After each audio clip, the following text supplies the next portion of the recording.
Recording in progress.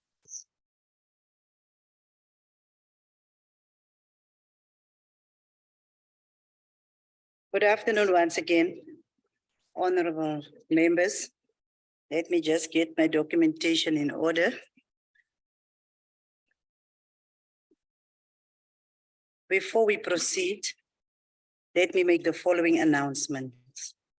The hybrid sitting constitutes a sitting of the National Council of Provinces, and delegates in the sitting enjoys the same powers and privileges that apply in the sitting of the National Council of Provinces.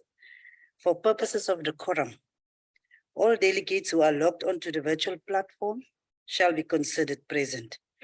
If you want to speak, you should switch on your video. And also ensure that your microphones on the gadgets are muted and must remain muted unless you are speaking.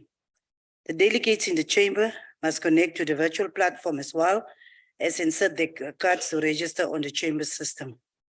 Delegates who are physically in the chamber must use the floor microphones.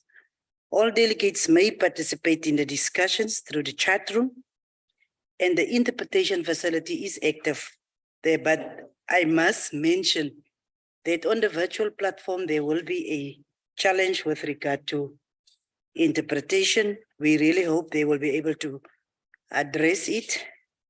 I really hope it will be addressed so that we don't have a problem with actually accessing the information of the House. Before we go to the motions or notices of motion, I just want to welcome all the special delegates. I see right in front of me the Deputy Minister of Home Affairs. The young lion is inside in the house. You are welcome. And I have been informed that so far for the debate, there is confirmation from the Minister as well as the Deputy Minister of Police with regards to the rest of the other special delegates that will be participating in today's sitting. You are more than welcome. And we also want to welcome our permanent delegates, members of the National Council of Provinces. I really want the timer today for the motions.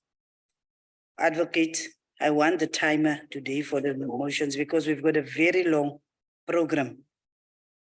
And today, so when we start with the motions, I'm going to allow only 20 minutes today for both notices of motion as well as motions without notice. Advocate, I want the table to assist us when we start with the issue of motions and notices of motions because I wasn't logged into the virtual platform as yet. But we will now allow an opportunity to delegates. Can I raise a point of order? Yes, you may. Thank you, Deputy Chairperson. We want to raise a serious concern, Deputy House Chairperson, in terms of our members, and I think it is fair that we raise this issue because our members are not given an opportunity to fully participate in their own language when it comes to the debate, when it comes to questions, and then when it comes also to committees. So please, House Chairperson, we want to fully participate in our own language, and we want you to assure us that the interpretation facilities will be sorted out, will be addressed accordingly, and that we don't have this challenge in terms of the interpretation services not available for members. Thank you, Deputy Chair. Thank you, Honorable Member, for raising that point because if you were present where I was informed and you would have seen my reaction, you would have known that I've got the interest of the members at heart. But unfortunately, I cannot throw the tantrums that I'm throwing in front of you members for things that are not working. But we really take note of it, and we think it's a serious issue. Also, we were just joined by the Honorable the Minister of Police, Ndozi. Welcome. So, but Order, Deputy Chairperson. yes, Honorable Nana. Thanks for taking my hand. Deputy Chairperson, you've just mentioned that because of time constraints today, you will actually be timing us, and I do realize it's well within your powers. I don't contest that. But I'm worried, people like myself, I have a very important motion, which is quite longish. I wanted to check if tomorrow we'll have an opportunity, and I'm happy to withdraw it today for the sake of time. Thank you. I don't hear you. If tomorrow, My question is, will we have motions tomorrow? I will find out and we will respond to that. What is happening tomorrow? There is a debate, so there should be motions. But the WIPs must agree. That is not within our powers. The WIPs must agree. So your WIP have taken note of it. I'm sure they will Okay. take it. They will take it to the chief. Thank you very much. The WIPs must agree on that one. Thank you. And also, I don't know how you say it's longish, because we have got time. We have got time limits in terms of things that how they must be raised. I don't understand the longish business. Oh, honorable members, it is exactly 8 minutes past 2. And we will now give to the delegates to raise their hands on the issues of notices of motion. Honorable Sheikh, Honorable Visser. Oh, you know, not notices. Honorable Sheikh, notice of motion. Thank you very much, Honorable Chairperson, and greetings to all honorable members. I hereby move on behalf of the African National Congress that the House in its next sitting debates the readiness and assurances of the ability of the South African security forces to deal with and avert any security threats, including terrorism. I so move. Thank you, Honorable Sheikh. The motion is in front of us. Is there any objection? Oh no, it's a notice. I'm sorry, it's a notice of motion. This is because I'm very much in a hurry today. Honorable Mutsamai, notice of motion. Thank you, Chairperson. I raise on behalf of the economic freedom fighters that cancel in the next sitting debate abandoned coal mines which possess deadly threats to the surrounding communities. I so move.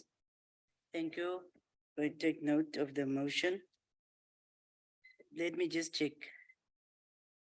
No, but we can object if we want to object, isn't it? It's a notice of motion. Honorable Mtetwa, are you? Honorable Mtetwa, a notice of motion? Thank you, Deputy Chair.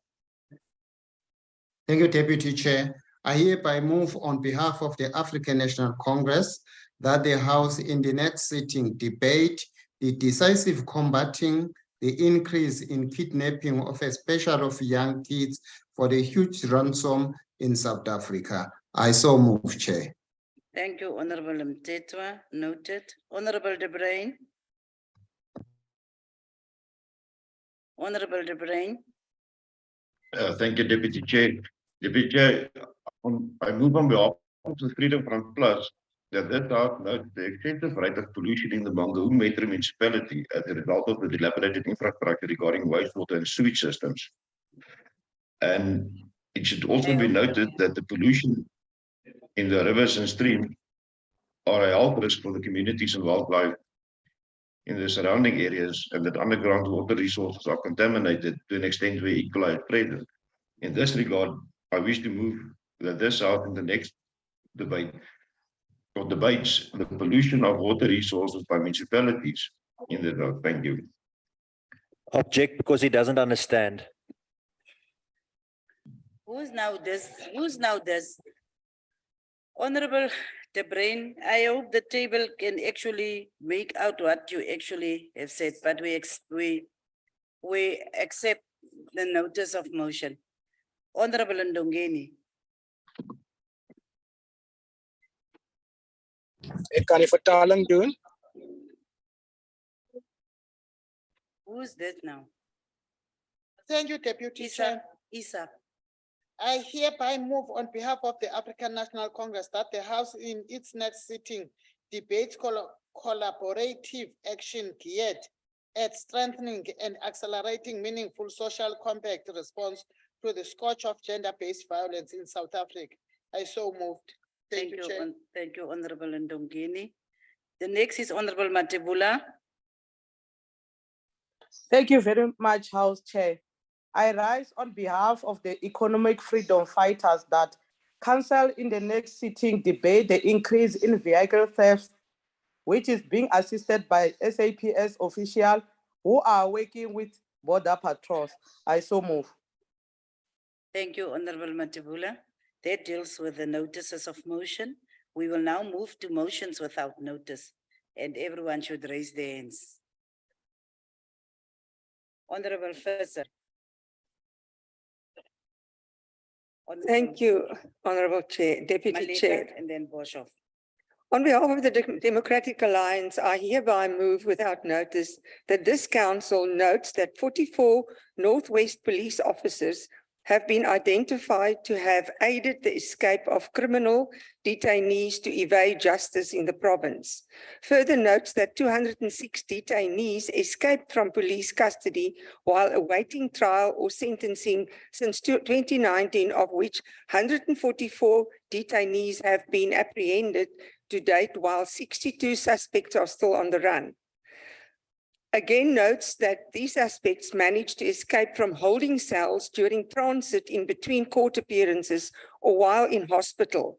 They are alleged to have committed a variety of heinous crimes ranging from murder and attempted murder to the illegal possession of firearms.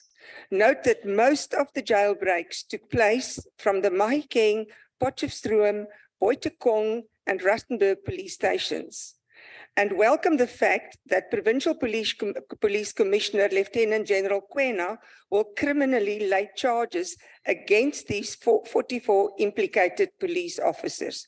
I so move. Thank you. The motion is in front of the House. Any objection to the motion? If none, the motion is agreed to. Honorable Fisser was the first one, Malika. Thank you, Deputy Chair. I hereby move without notice on behalf of the African National Congress that the House notes with great sadness death of a family of 6, including 3 children, who were killed in a horrific N4 truck accident on Sunday afternoon, 6 November 2022. Recounts there that a horrific collision involving a heavy articulated coal truck and a family accident occurred on the N4 near Elandshoek in Mbombela. Also believes that this is the second major crash that recently occurred in the province, with the other one having occurred on R544 road between Verena and Emalahleni, claiming the lives of 5 more people. Also calls on motorists to be always cautious and observe safety road regulation in order to avoid further loss of life. Therefore, convey our heartfelt condolences to the families and relatives of the deceased, and wishing the driver a speedy recovery. I so move.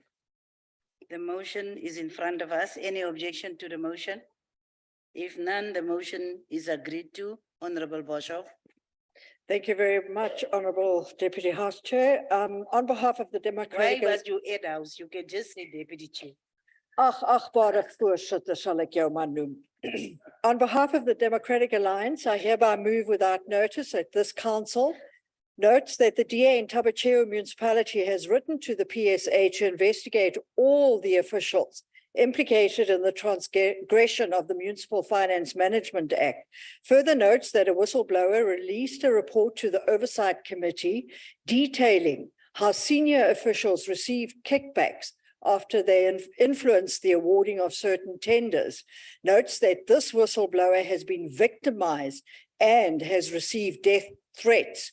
Again notes that no communication from the municipality regarding its stance on the report and no investigation has been initiated.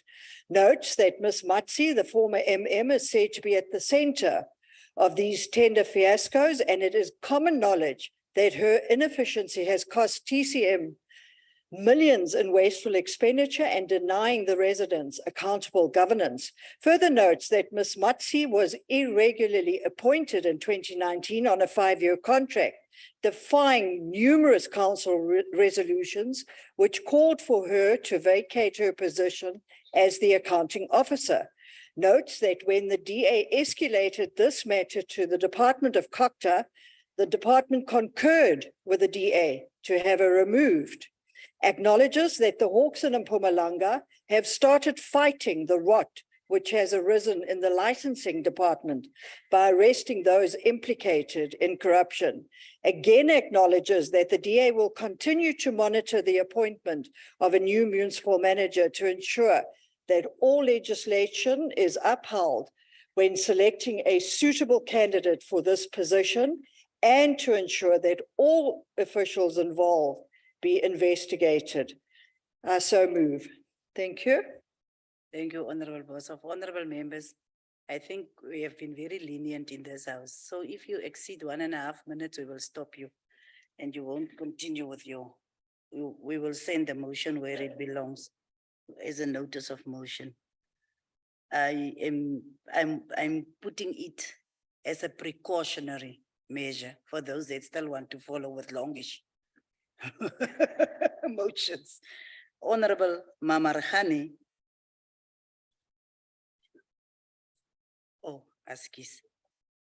Is there any objection to the motion that was now put by Honorable Boshoff? Should I repeat what the motion is all about?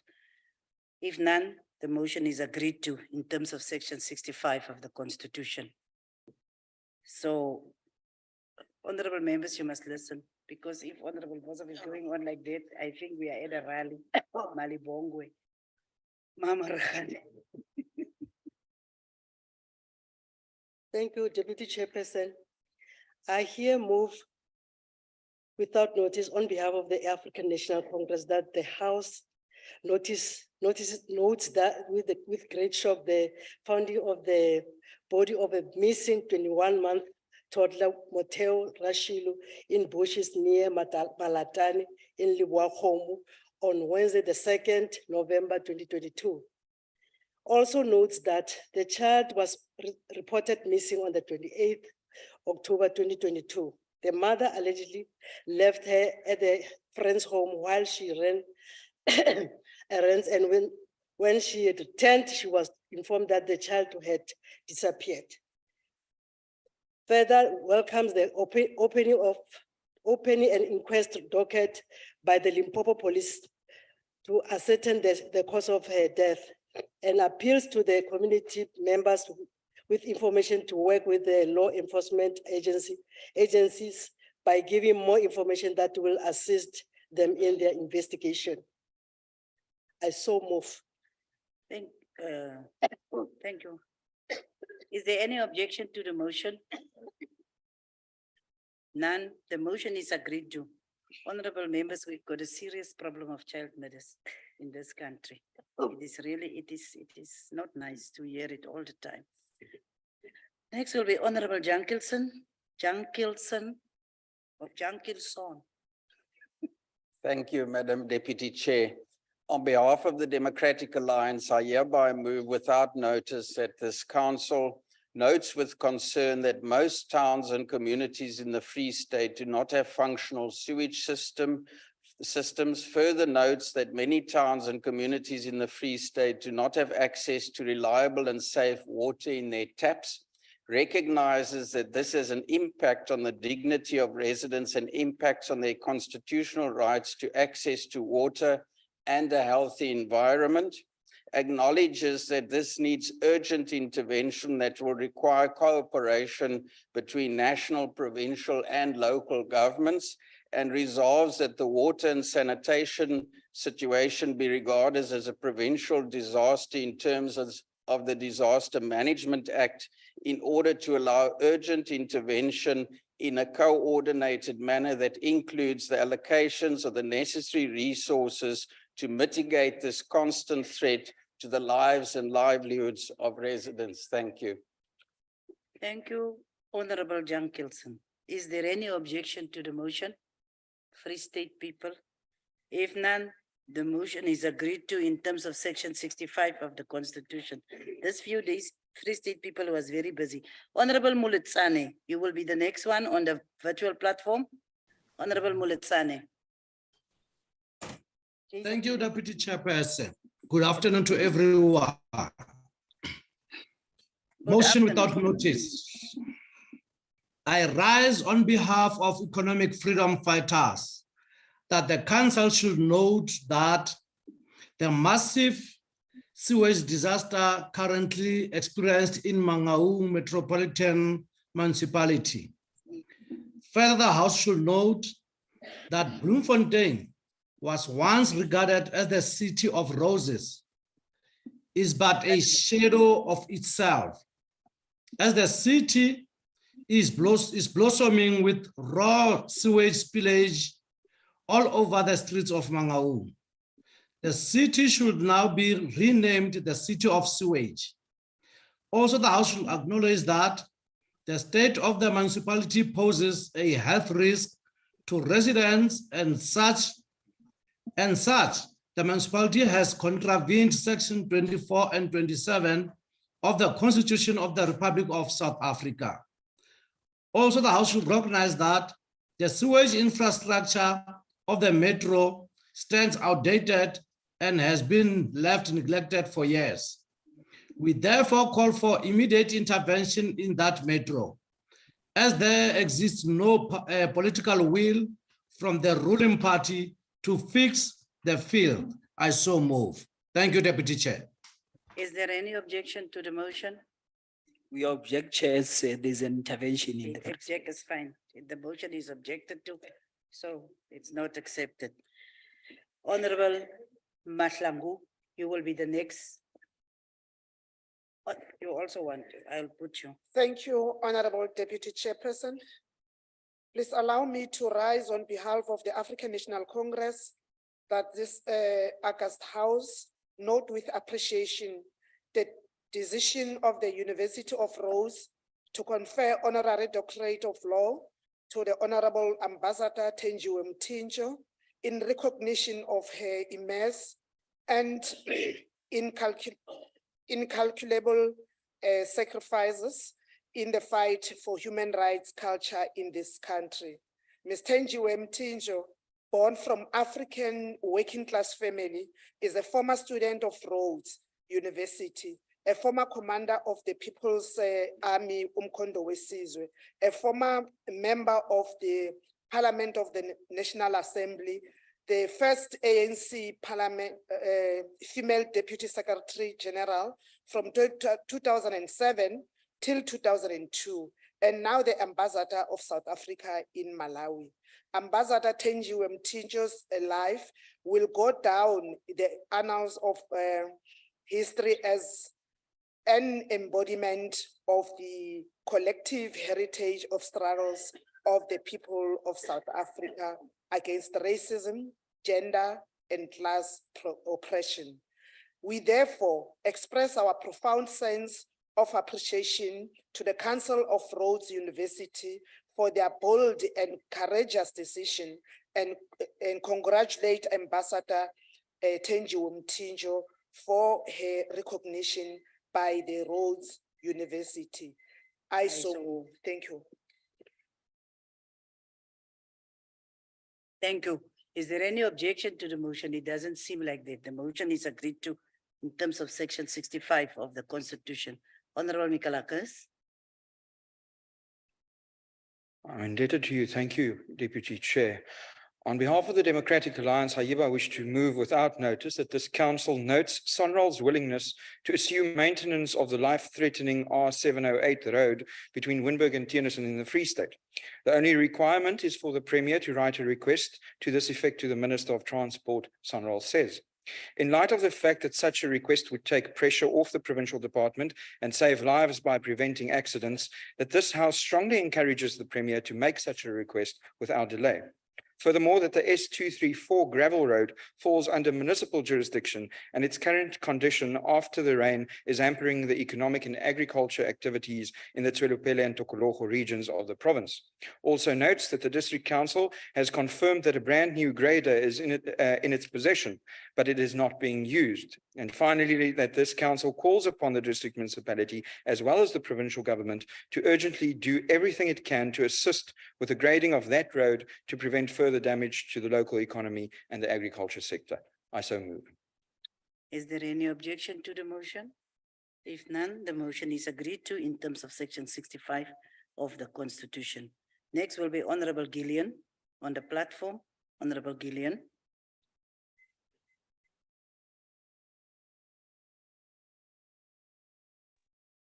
Honorable Gillian.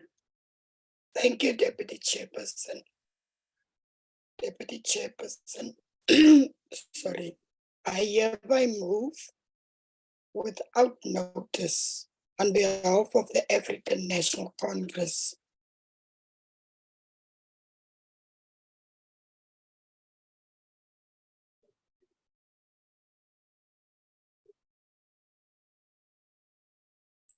Dis die technology. Technology. We are born before technology. That you must know. I'm sorry, Deputy Chairperson, can I switch off video? Can I go on while you are looking for your business day?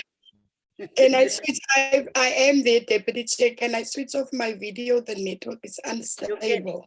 You can switch off your video and continue speaking to us. Yes. No, but we are born before technology, Mirkelakas, you know.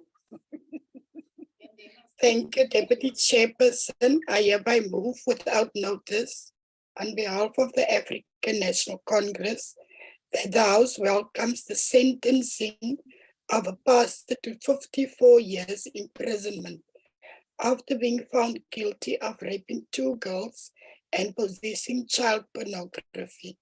Notes that the Oudtshoorn National Regional Court on Monday, 7th November 2022, sentenced the pastor to 54 years after he was convicted on 3 counts of rape, 3 counts of indecent assault, 1 of sexual assault, and 26 counts of child pornography. Sure. Recalls that the pastor had indecently assaulted and raped a 13-year-old in 2003 at his house, office, and church. Further recalls that the pastor also sexually assaulted and raped his 14-year-old adopted daughter in his house, office, and church. Therefore condemns any form of violence against women and children, and hope that this sentence will send a stern warning to others who would be rapists and abusers of children, that the courts will do all in their power to jail them for a very long time. I so move. Thank you, Honorable Gillian. Is there any objection to the motion? If the motion is agreed to in terms of section 65 of the Constitution. Honorable Ryder.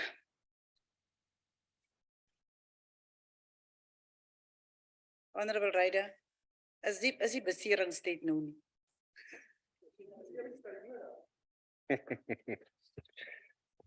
Wrong one.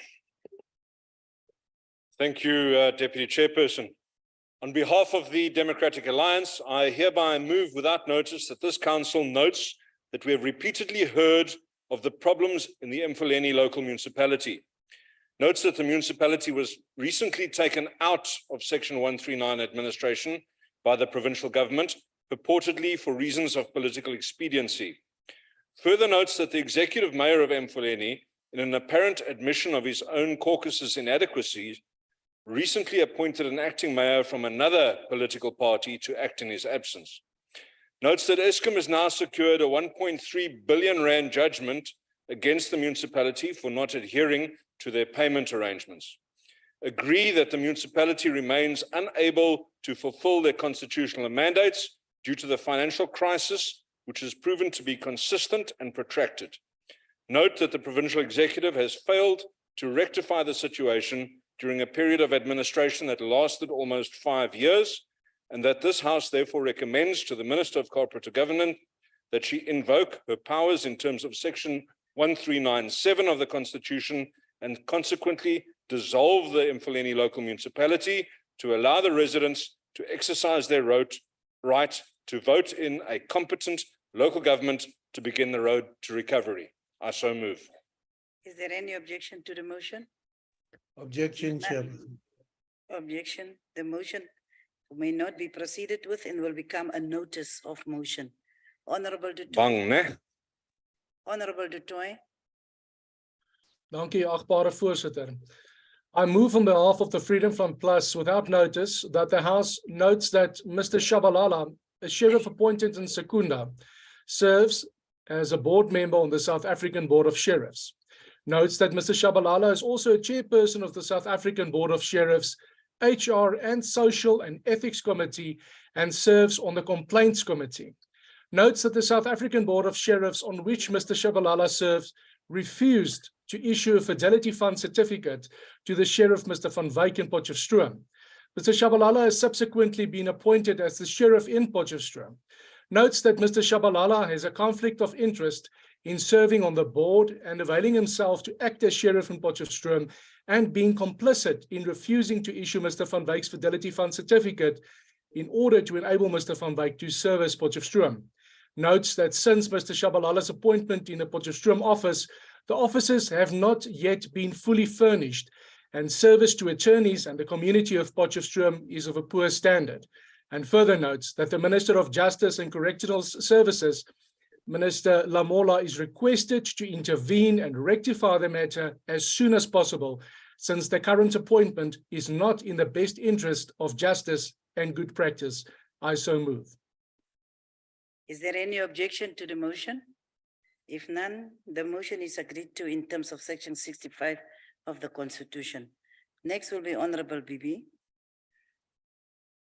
Mama. Thank you so much, Deputy Chairperson.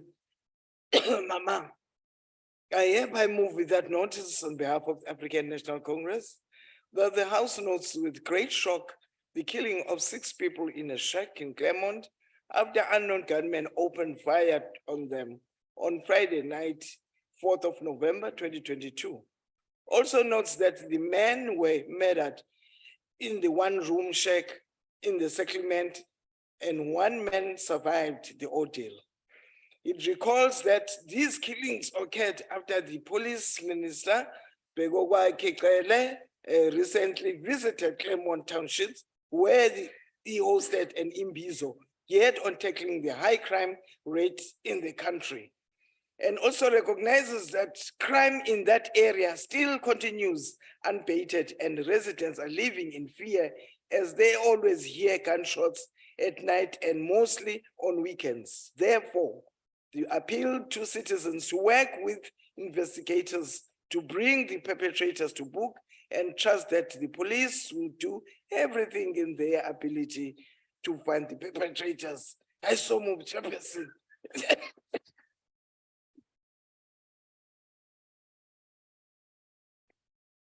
Objection to the motion? If none, the motion is agreed to in terms of Section 65 of the Constitution. Honorable Lond, you will be the next. Goeiedag, agbare ondervoorsitter. Jy sit so lank in die stoel, jy is amper die voorsitter. On behalf of the Democratic Alliance, I hereby move without notice that this House congratulate the town of Mossel Bay for successfully hosting the first ever Ironman in this beautiful coastal town on Sunday, the 6th of November, 2022. The Isuzu Ironman 70.3 Mossel Bay includes a 1.9 kilometer swim, Deputy Chair, from the historic Santos Beach, followed by a 90-kilometer cycle ride, and then concluding that with a 21.1 kilometer run that ends under the eyes of the St. Blaise lighthouse at the point. That this House notes and appreciate that such successful events is only possible through partnerships across government and private sector, taking hands and ensuring that athletes and spectators alike experience and remember and cherish the event. That this House convey a special word of thanks and appreciation to the following role players for going above and beyond and guaranteeing the success of the race. From the sponsors at Isuzu, Mr. Celestine Ndlovu, the Vice President for Strategy, Planning and Marketing, as well as Mr. Kule Kalashe, Senior Manager for CSR and Sustainability. From Ironman itself, the Managing Director, Mr. Keith Bowler and Jody Veresa Bowler, and thank them for bringing the event to the Southern Cape. And then, Honourable Deputy Chair, from the municipality itself, the Mayor, the Municipal Manager, Alderman Dirk Kotze, and the MM Colin Perrin, the Director Elise Nell, Mr. Aubrey Nell, and their dedicated teams for showing what true servant leadership is. And then from tourism, a big thank you. And of course, it would be remiss, Honourable Chair, not to congratulate the overall winners in both the categories who ensured that many thousands along the route of following the race were inspired. Mr. Bradley Weiss and Ms. Emma Pillant-Brown, you will forever be known as the winners of the inaugural Isuzu Ironman 70.3 Mossel Bay. Thank you, Honourable Deputy Chair. Waardeer ook die extra. The extra, was Kuku means. Is there any objection to the motion? If there is none, it is a very good motion, thanks. The motion will be agreed to in terms of section 65 of the Constitution, and we will now allow Honorable Ntsobe. Thanks, Honorable Deputy Chairperson. It feels good to be back in the House, and we wish that we can relax our law so that all of us can come in the House. I hereby move without notice on behalf of the ANC that the House welcome the Department of Health completion of the process of allocating all eligible medical interns and community services to applicants to internship and community service program.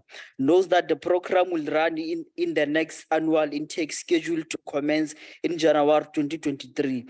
Records that the department has placed all 9,647 eligible South African citizens and permanent residents who have applied. Further records that of 9,647 applicants, 2,400 will occupy medical internship opportunities, while 7,245 were allocated for the community services to enhance the public sector as part of the last phase of the academic program. Also records that 74% of the applicants were allocated to health facilities based on rural and semi-rural areas as part of the ANC-led government's effort to prioritize rural and underserved areas in the country, and supports the Department of Health efforts to ensure that South Africa have access to comprehensive quality health services irrespective of the socio-economic status. I so move, Honorable Deputy Chairperson. Thank you, Honorable Ntsobe. Is there any objection to the motion? There being no objection, the motion is agreed to in terms of section 65, the Constitution. Honorable Nana. Not long. Thank you, Deputy Chairperson. On behalf of the Democratic Alliance, I hereby move notice that this council notes and congratulates Sir Sidney Wolfe Kendridge, who on the 5th of November 2022 turned 100 years. Sir Sidney Wolfe Kendridge was born on the 5th of November 1922 to Maurice and May Kendridge in Johannesburg, South Africa.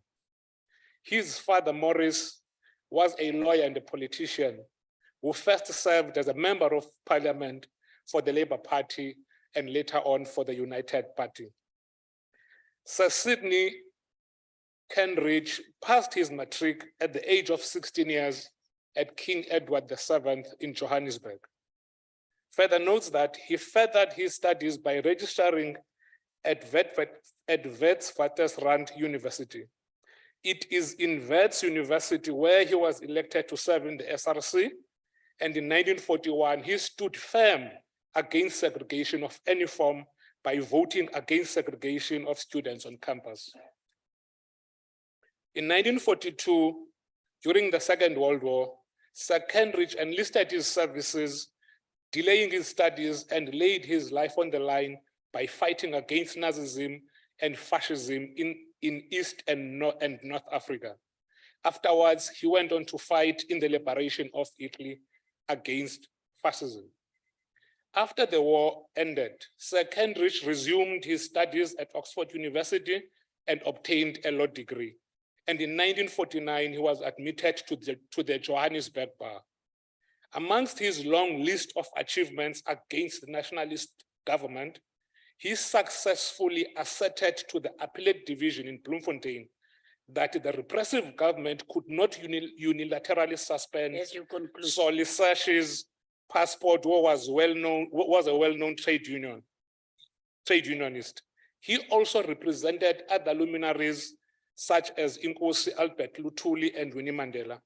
Notes that Sir Kenrich showed his legal brilliance when he represented Nelson Mandela and some of the 156 accused in the first prison trial involving our late president between 1958 and 1961. As history will tell us, the entire 156 prison trialists accused were all found not guilty. In 1965, we appeared alongside Not right what you are doing. Chairperson. It's totally not right what you are doing.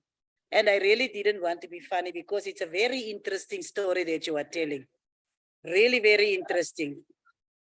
It's very interesting, but it is not right what you are doing. Honorable Nana, should we agree to the motion or will you want to put it as a notice of motion? I'm asking you, although I should have ruled, but I'm asking you. Chair, it's something very close to my heart. I know, but unfortunately we've got rules. Maybe we should put it in as a notice of motion, Chair. We've got rules. Let you submit it as a notice of motion. I think I will speak to you. Okay. So that we can have a title for the kind of debate that you bring. I will take Mandela, you will take St. Cambridge, and someone else will take someone else. That is it. Thank you, Chairperson. We will make it a notice of motion because it is how it is in the rules. We are following the rules. Honorable Nkosi, you.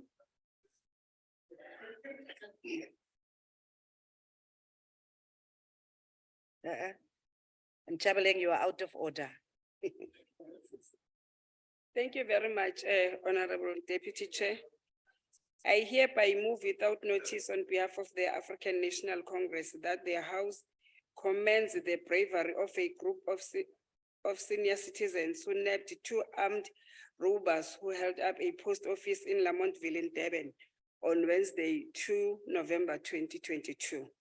Also notes that the three armed men entered a post office in Lamontville at 10 a.m. and held the staff at gunpoint in front of around 200 elderly people waiting patiently for their pension payouts and forced the manager and staff to open the safe and stole 2 bags containing cash. Also understands that the group of senior citizens were having none of it chased the suspects and managed to apprehend 2 of the 3 men. Unfortunately, the suspect carrying the cash and firearm managed to flee into the bushes, and the 2 men will appear in the Durban Magistrate Court on charges of business robbery. We therefore congratulate law-abiding citizens for their bravery and courage to act against crime and request SASSA to look at the security of senior citizens waiting in queues. I so move, Deputy Chair. Is there any objection to the motion? If none, the motion is agreed to in terms of section 65 of the Constitution. Next will be Honorable Luthuli. Honorable Luthuli. Thank you, Chairperson. Thank you, Chairperson. I rise on behalf of the economic freedom fighters that the council notes ukudlula emabeni kukaMthethwa Mbongiseni, uNgcobo Langelihle, uNgcobo Lungelo, uNgcobo Nkosikhona kanye noCele Mthobisi. Further notes that the 5 males aged between 21 and 43 years of age badlule emhlabeni ngenxa yesigameko esenzeke eNdwedwe eWard 18 lapho kume khona imoto yadedela izinhlamvu kubantu bebehlezi espaza shop. Acknowledge the rise number of mass shooting in KwaZulu-Natal njengoba lesi sigameko kungesisithathu kule ndawo yaseNdwedwe kungakapheli ngisho izinyanga ezimbili. Further acknowledge that the safety and security of our people is currently under threat njengoba lesi zigameko zokudutshulwa ziqhubeka nokuletha ukwesaba nokungahlaliseki emphakathini esiyakhele. Sidlulisa amazwi enduduzo emndenini yalaba abahlana abadlulile emhlabeni. Sengathi imimoya yabo ingalala ngokuphumula. I so move. I thank you. Thank you, Honorable Lutuli. Is there any objection to the motion? If none, the motion is agreed to in terms of section 65 of the Constitution. We are way beyond our time, but we will allow Honorable Chabeling as the last person that will raise a motion. Honorable Deputy Chair, allow me to rise on a motion without notice that this August House notes with concern persistent media reports about the deepening crisis of governance at one of the premier institutions of our higher learning, the University of Cape Town. That the crisis, if not averted, if not averted, does not only damage the international reputation of this premier institution of our higher learning, but may polarize the entire university community and threaten the culture of effective learning. Whilst we recognize and respect the academic freedom and the institutional autonomy of the university to manage and resolve its own governance and administrative challenges, it is equally our view that in the public interest, the Minister of Higher Education, Innovation, Science and Technology must intervene in order to avert any possible crisis. We therefore call on Dr. Emmanuel Bonkinkosi Nzimande, the Minister of Higher Education, to intervene in this crisis and report to this house at the earliest convenience. I so move, Deputy Chair. Is there any objection to the motion? If none, the motion is agreed to in terms of section 65 of the Constitution. There's 3 members that I will request that they must submit their motions to the table, and it will be printed on the order paper in the next meeting. That is Honorable Baha, Honorable Bartlett, and Honorable Njadu. The 3 of you. Honorable Bartlett, even if I lose friendship, I must follow the rules. I'm very sorry, my friend. I will lose friendship, but I must follow the rules. Honorable delegates, let's proceed to the first order of the day. That is the consideration of the report of the Select Committee on Finance. 2022 revised fiscal framework and revenue proposals. And I now call on the Honorable Yunus Karim, Chairperson of the Select Committee on Finance, to present the committee report. Chairperson, once again, I regret to say the information given to you is wrong. We confirmed with the Chief of Office that Mr. Zoile Njadu will speak and I will do the declaration. I'm sorry about that. I'm not sure why. They were notified by both of us. I don't know. Let me check because there is a lot of guides in front of me. Let me just check here. Subsequent.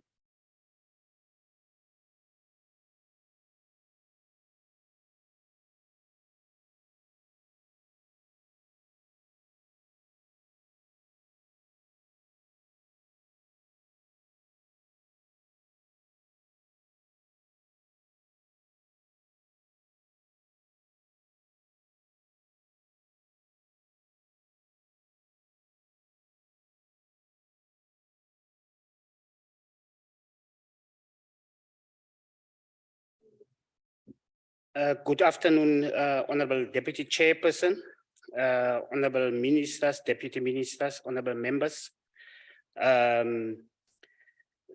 Honorable Deputy Chairperson, the report of the Select Committee on Finance on the 2022 revised and proposed fiscal framework dated the 8th of November 2022.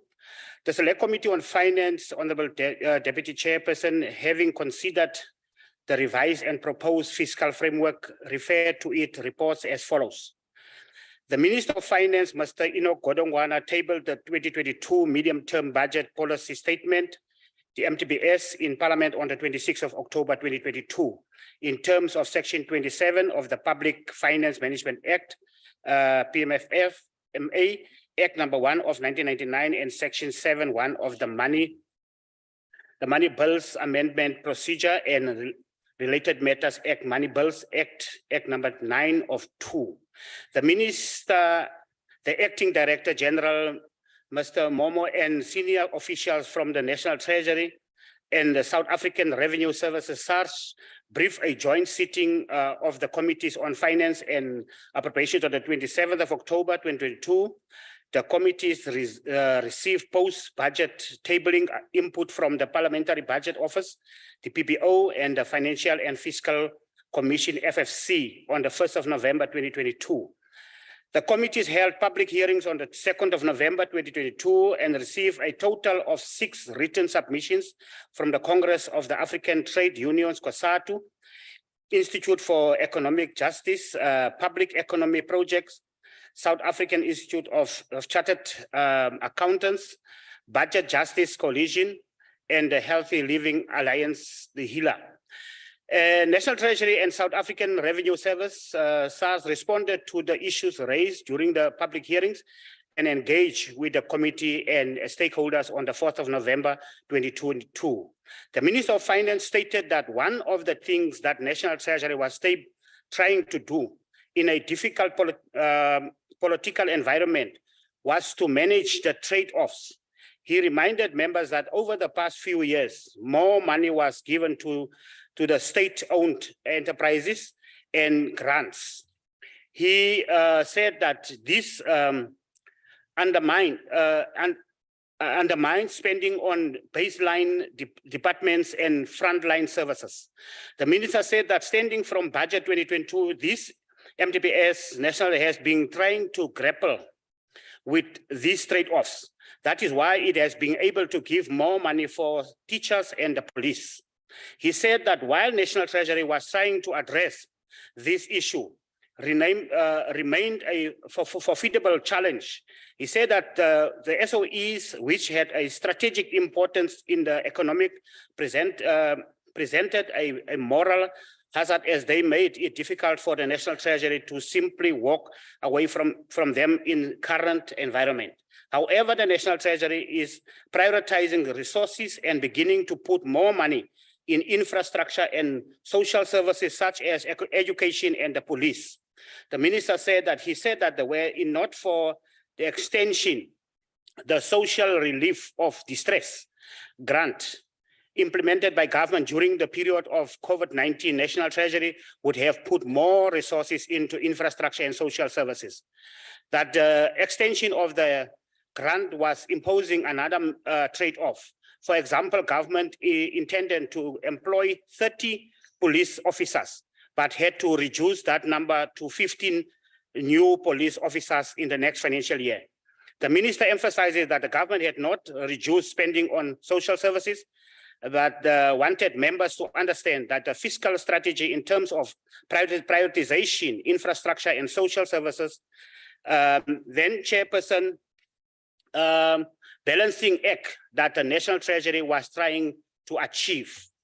Further, the Deputy Chairperson, in terms of recommendations, observations from the committee, is that the committee notes the concern that some stakeholders that the 2022 MTPS continues with the austerity started in the 2022 budget, while the National Treasury violently rejects this view on basis that there are no budget reductions over the medium term, and that there was additional spending allocated and government debt levels remain high.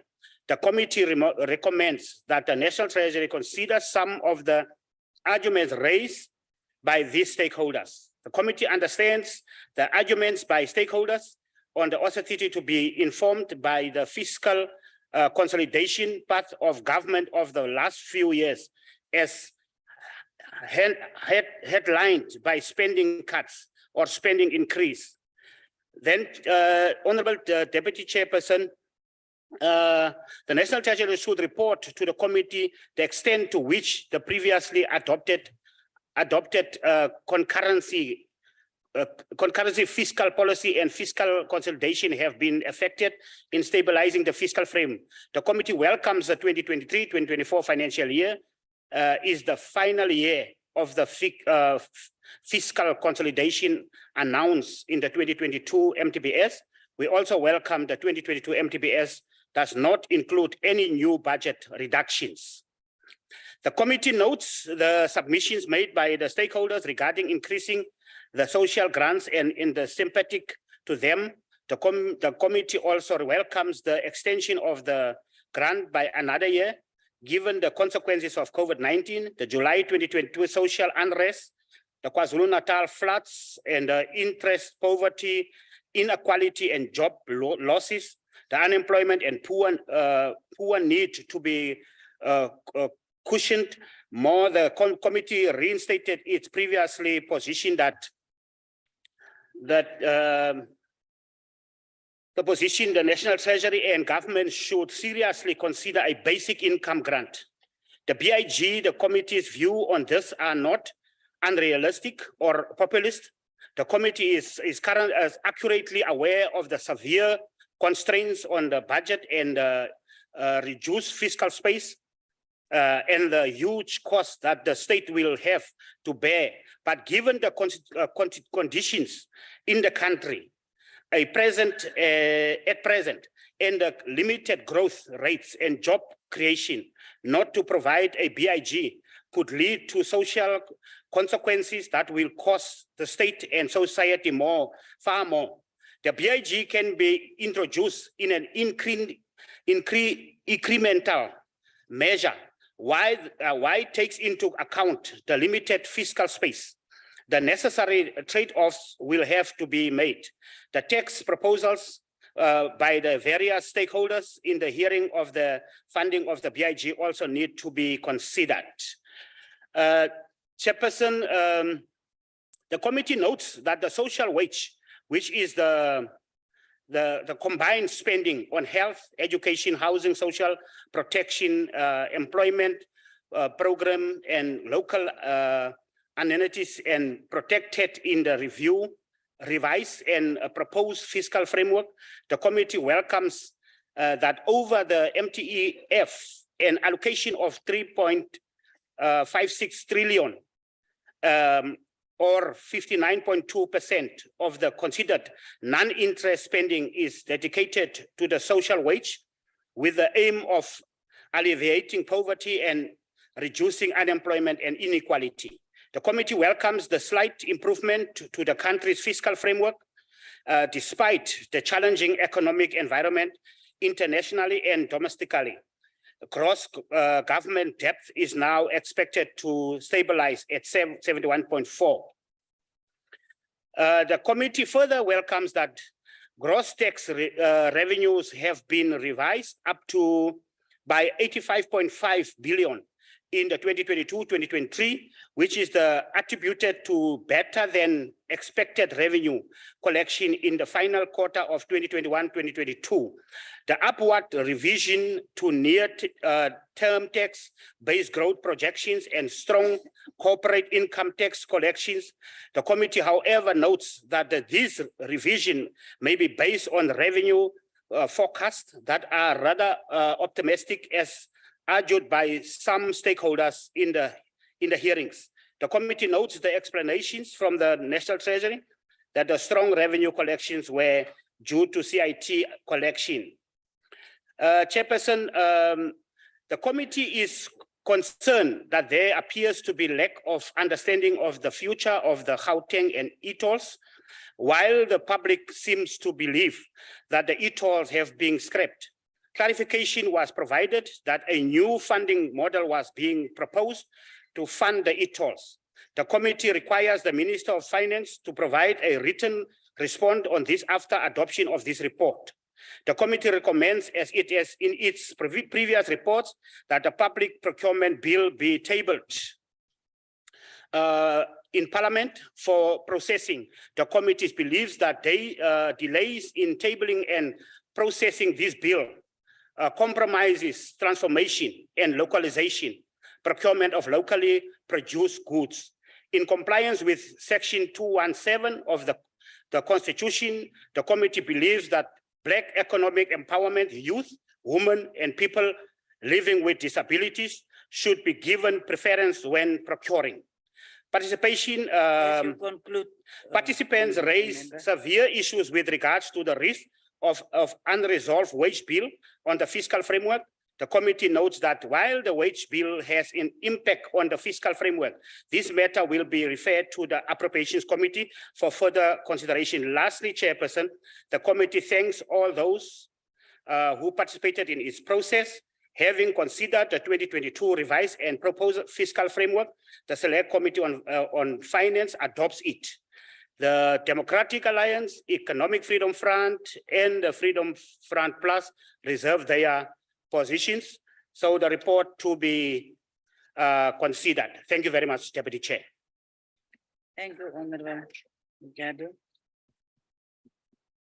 Before we proceed to the voting, I shall now allow provinces the opportunity to make their declarations of vote in terms of Rule 86, if they so wish. Is Western Cape. You want to come to the podium? Yes, it's fine.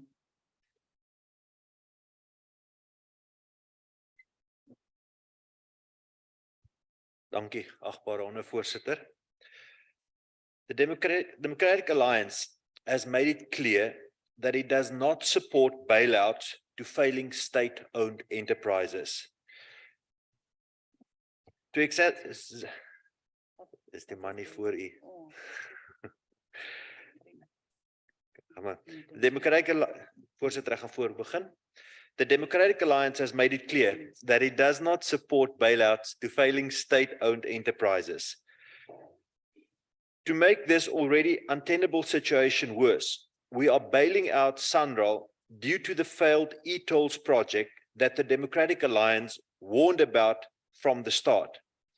But Honorable Deputy Chair, wait, there's more.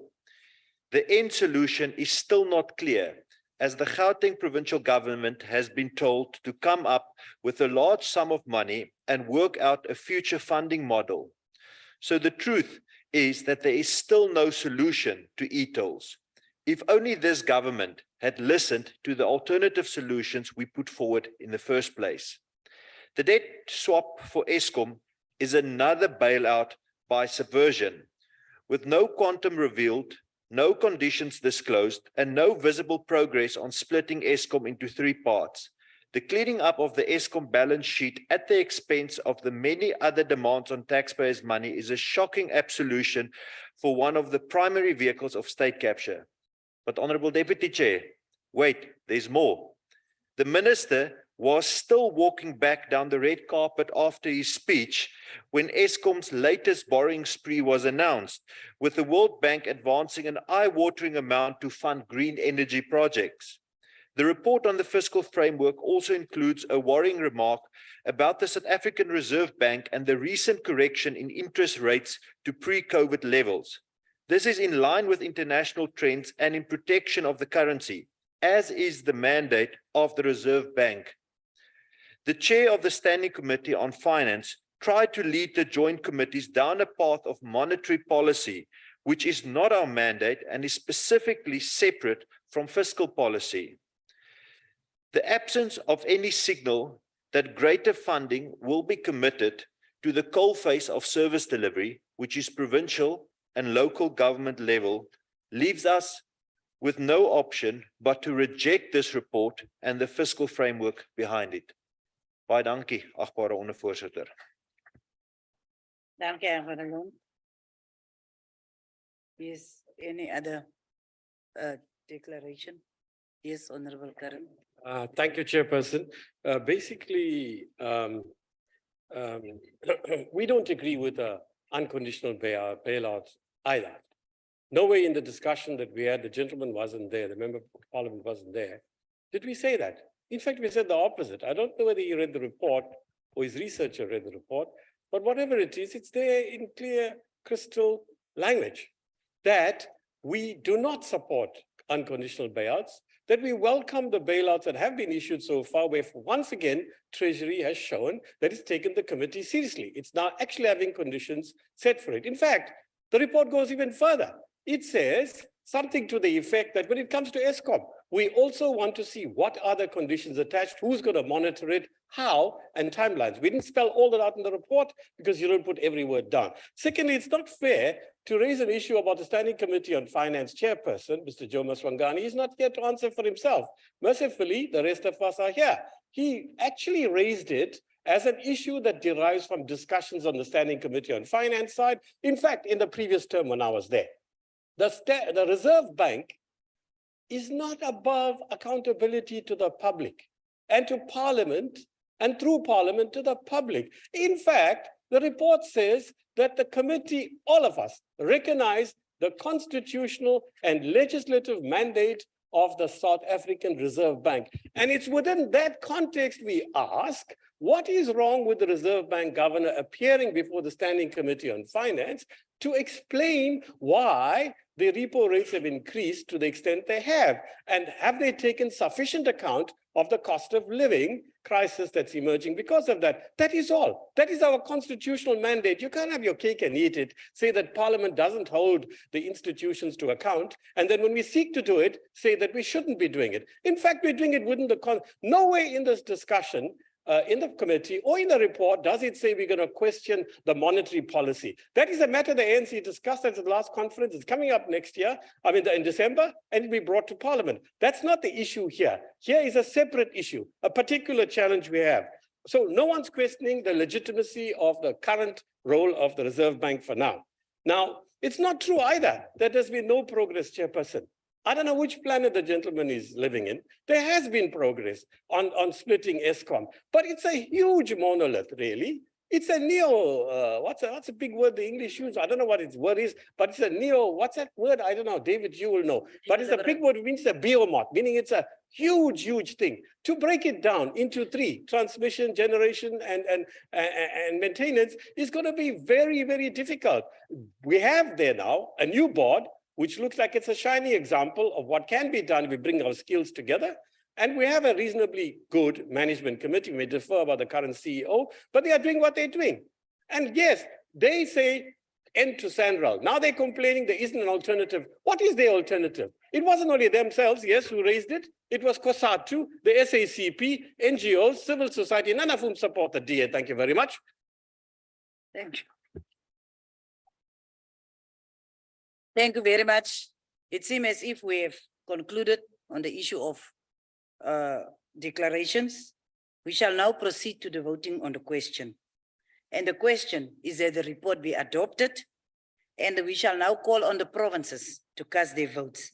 When called upon heads of delegations, they must indicate whether they vote in favor, against, or abstain. Eastern Cape. Eastern Cape. Eastern Cape, I pass a report, And Deputy Nkosi. Chair. Free State. Free State votes in favor, Chair. Thank you.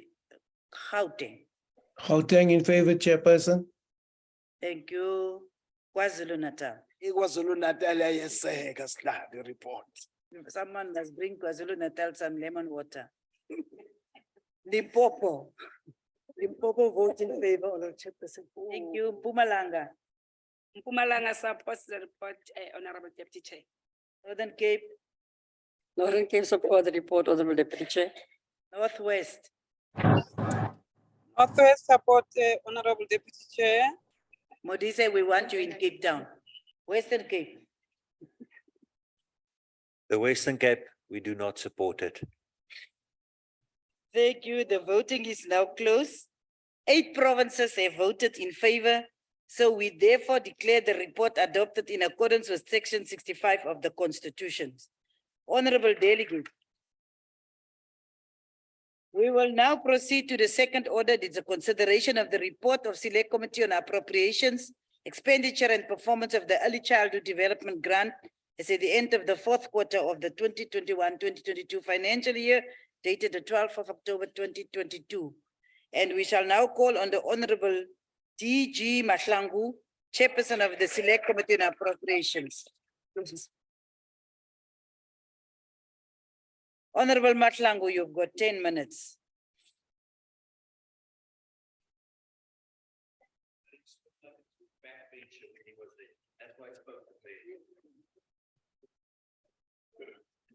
Thank you, By oma sê jy met hoor, maar jy moet nie luister. So, Maya, thank you. Honorable Deputy Chairperson, Chairperson of the NCOP in absentia and the Chief Whip, Honorable Minister and Deputy Minister, Honorable Members, Permanent and Special Delegates, fellow South Africans, Goeiemiddag. Goeiemiddag. Honorable Deputy Chairperson, I'm honored to table before this House a report on the Early Childhood Development Grant. The committee adopted the report while the Democratic Alliance, the Freedom Front Plus, and the Economic Freedom Fighters abstained. Based on the persistent poor performance of the grant, the committee resolved to conduct an in-year monitoring on the expenditure and service delivery of this grant on the 7th of September 2022. Of note is that this was the last period of the grant to be managed by the Department of Social Development before the shift to the Department of Basic Education was finalized. Both the Department of Social Development and National Treasury were invited to report on the fourth quarter of the 2021-22 financial year. Having dealt with the process, Honorable Chairperson, the committee has made the following observations. The committee believes that intensifying investment of resources at the early stage of education is crucial for the country. Therefore, it urges the Department of Basic Education to continue efforts to increase the number of poor children accessing subsidized ECD services through center and non-center based programs and beneficiary verification. Honorable Chairperson and honorable members, the Department of Basic Education and provinces, such as the Eastern Cape, Free State, Gauteng, KwaZulu-Natal, Limpopo, Mpumalanga, Northern Cape, and Northwest should fast-track the implementation of all remedial actions, including addressing delays in their procurement processes, late signing of service level agreement SLAs, and late payment of implementing agencies to improve the grant expenditure and performance. The committee is of the view that the persistent under expenditure and returning of funds back to the NRF due to failure to spend is unacceptable and continues to undermine service delivery. Honorable Chairperson and honorable members, the committee urges both the Department of Basic Education and DSD to continue working together to ensure the smooth transition of the ECD program from the DSD and Department of Education. The committee further recommends that before the handover process is finalized, the DSD should compile a detailed and thorough report to further assist the DBE to address some of the pertinent challenges, including around infrastructure delivery and contract management. The committee urges the Department of Basic Education to continue the implementation of strict measures and mitigation system put in place by the Department of Social Development for all provinces to ensure that monies are consistently paid to the correct beneficiaries in line with the grant framework, the Public Finance Management Act and Treasury regulations, and to ensure that appropriate consequence management is implemented for provinces failing to spend according to the projected budget. The committee further urges the Department of Basic Education to collaborate and coordinate the policy development processes with other government departments where necessary, especially those that form part of the value chain in the ECD program. The committee believes that there is a need for a government and society-wide effort to ensure that this matter receives the necessary support from all stakeholders. Whilst the committee urges National Treasury to ensure that rollover requests are always considered according to the conditions set out in section 6.4 of the Treasury Regulation and section 30 and 31 of the Public Finance Management Act, the committee believes that the alignment of plans with approval budget and monitoring and evaluation systems need to be improved in all three spheres of government. Honorable Chairperson and members, both Parliament and provincial legislatures through sector committees should continue to intensify efforts to scrutinize departmental plans during budget vote processes to ensure that alignment of plans and better service delivery are achieved at all levels of government. In conclusion, Honorable Chairperson, I wish to thank all committee members, the political heads of the department as they presented themselves before the committee as they were asked, provincial committee members, committee stakeholders, media, and general public, as well as committee support staff. The committee recommends to the House that the report be adopted. Thank you very much. Thank you very much, Honorable Delegate. Before we proceed to the voting, I shall allow provinces the opportunity to make their declarations of vote in terms of Rule 86 if they so wish. Can we get an indication? If there is no declarations, we shall proceed to the voting on the question. And the question is that the report be adopted. And we shall now call upon the provinces to cast their votes. And when called upon heads of delegations, they must indicate whether they vote in favor, against, or abstain. Eastern Cape, Eastern Cape, iyavuma.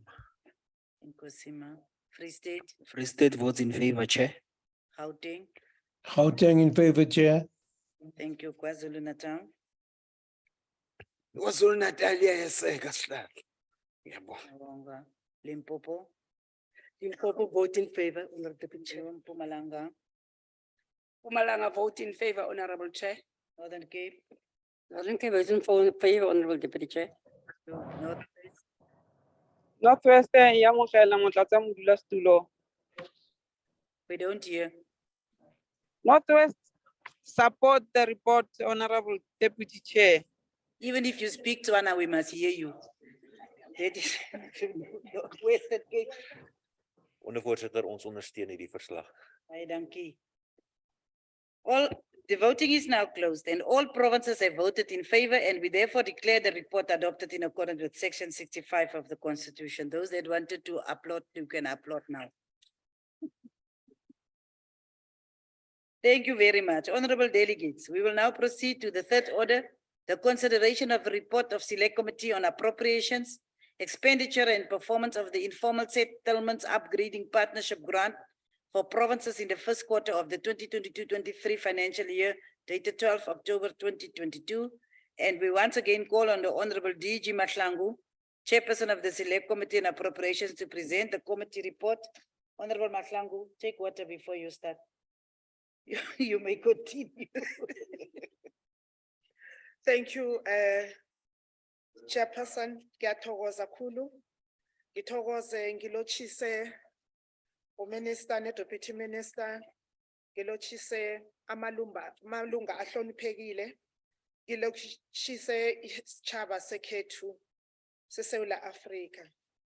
Honorable Chairperson, ngizizwa ngihloniphekile kodwa ukuthi unikele isikhathi lesi ngijame phambi kwendlu ngizonikeza umbiko nge-Informal Settlement Upgrading Program. Ikomiti iye yavumelana ngalo mbiko sekela sihlanu. Nanyana i-Democratic Alliance ne-Freedom Front Plus, Economic Freedom Fighters bangazange bazibandakanye. Of note is that since the grant was introduced as a standalone, the committee had not had an opportunity to assess its implementation and expenditure, and therefore resolved to conduct a hearing on the performance of this grant on the 10th of August 2022. The Department of Human Settlement and the National Treasury were thus invited to report on the first quarter of the 2022-23 financial year. In addition, Honorable Chairperson, All 9 provincial departments of human settlements were invited to make inputs.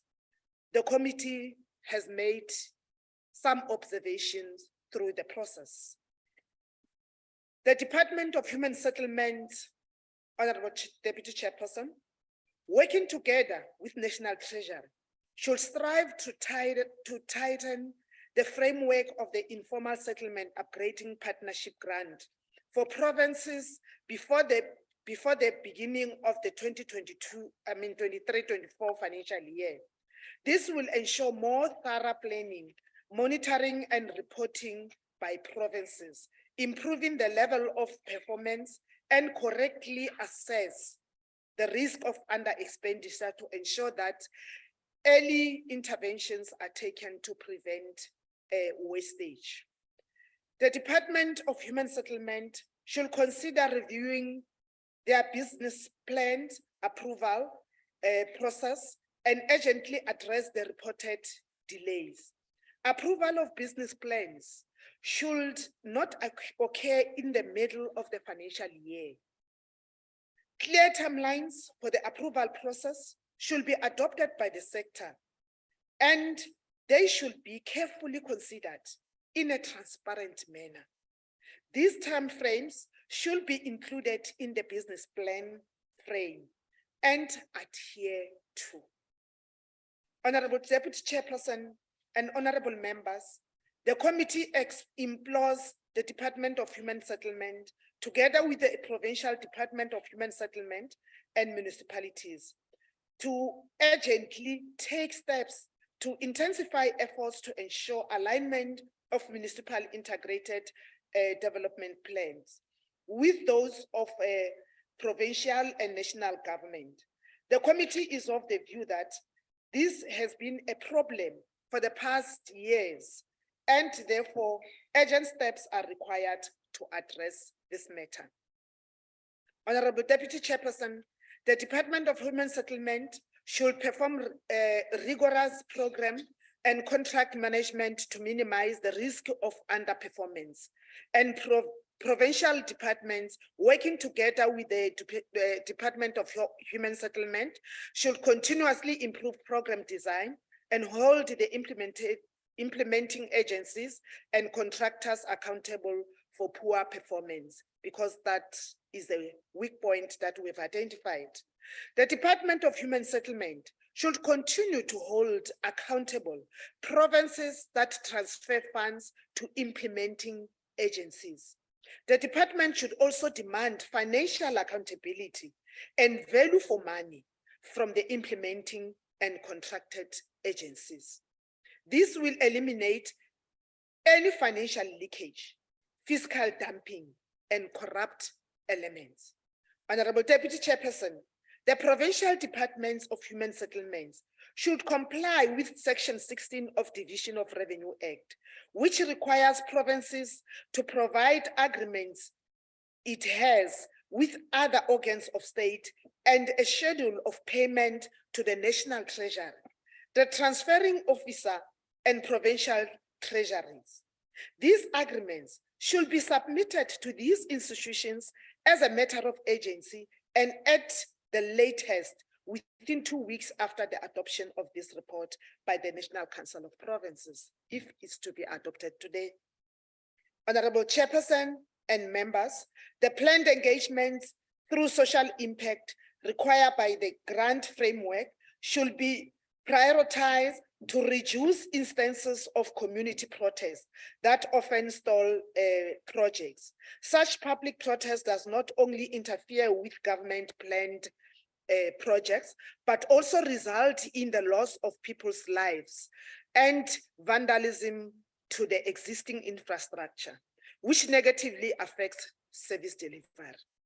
Therefore, the committee implores all community leaders across political organizations, social partners, private sector, and government institutions to find a way to address this and its negative impact to the poor and vulnerable communities.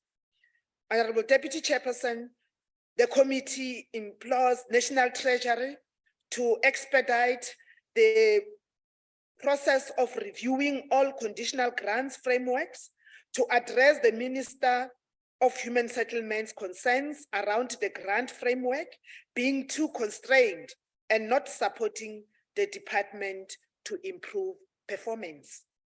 Noting that provinces seem to lack the capacity or will to spend the grant effectively, the committee recommends that the National Treasury should consider the possibility of transferring the grant funds to local municipalities after an accreditation process and upon presentation of business plan, similar to the way the municipal infrastructure grant is administered.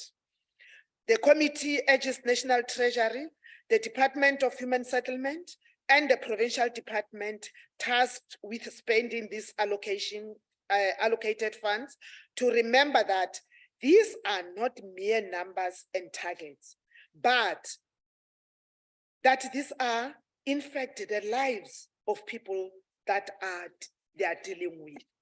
Honorable Chairperson and honorable members, the people who rely the most on government support for their quality of life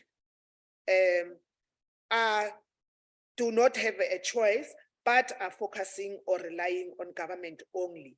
As such, the committee urges all bureaucrats to seek ways in which to ensure that the funds are spent promptly and in the most cost-effective manner in ways designed to enhance the lives of the people living in informal settlements. Thank you very much, Chairperson.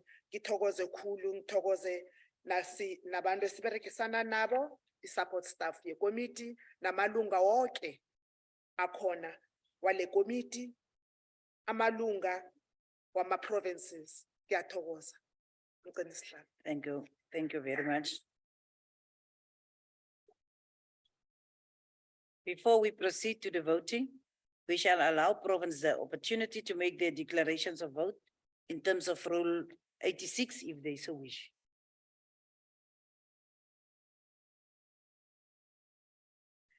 If those on the platform can indicate whether they want to make inputs. So if there is no declarations, we shall proceed to the voting on the question. And the question is that the report be adopted.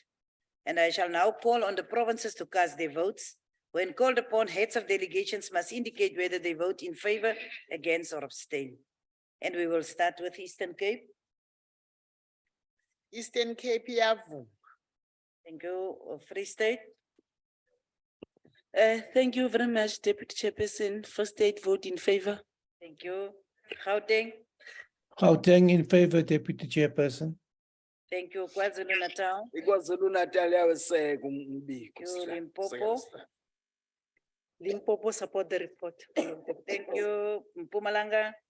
Mpumalanga iyavuma, Honorable Deputy Chairperson. Thank you. Northern Cape. Northern Cape support, Honorable Deputy Chair. Thank you. Northwest. Bokoni Bupirima ba iamukela. Thank you. Western Cape. Western Cape supports. Thank you very much. The voting is now closed. All provinces voted in favor. So we therefore declare the report adopted in accordance with Section 65 of the Constitution. We are now proceeding to the fourth order. That is a consideration of report of Select Committee on Appropriations, Expenditure and Performance of the Land Care Program Grant as at the end of the fourth quarter of the 2021-2022 financial year and the first quarter of the 2022-2023 financial year dated 12 October 2022. Chairperson, I will now give to you, but I just want to say that money can go to the municipalities.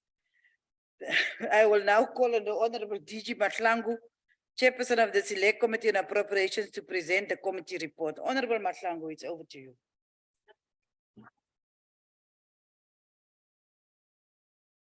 Today you are working for your money. Ke a leboga motlatsa modulasetulo. Ke dumedishe le modulasetulo wa NCOP ntlo e tlhomphegileng. Ke dumedisha le maloko ka moka le maloko a di province. Ke dumedishe baetapele ba rena, ministers and deputy ministers ba ba leng gona ka mo gare ga ntlo e.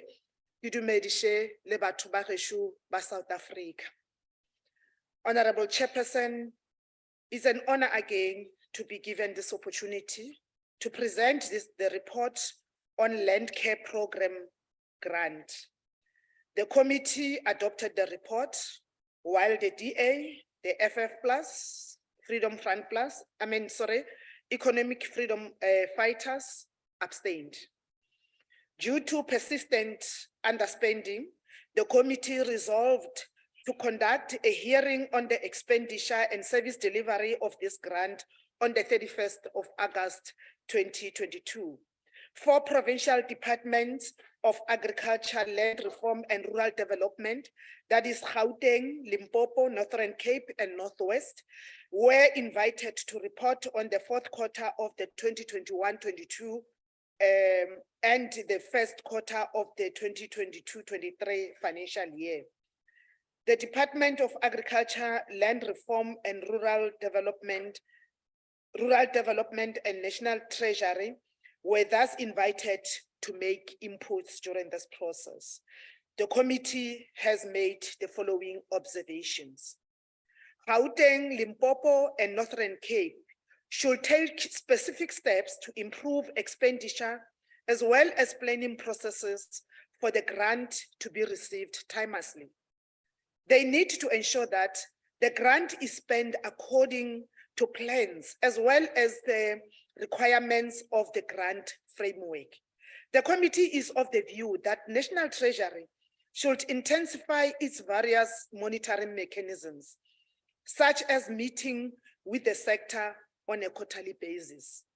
The Department of Agriculture, Land Reform and Rural Development should expedite the initiative of convening a workshop with all provinces, focusing on addressing capacity challenges in provinces as well as allocations of officials from the national sphere to help improve performance and produce realistic business plans on time.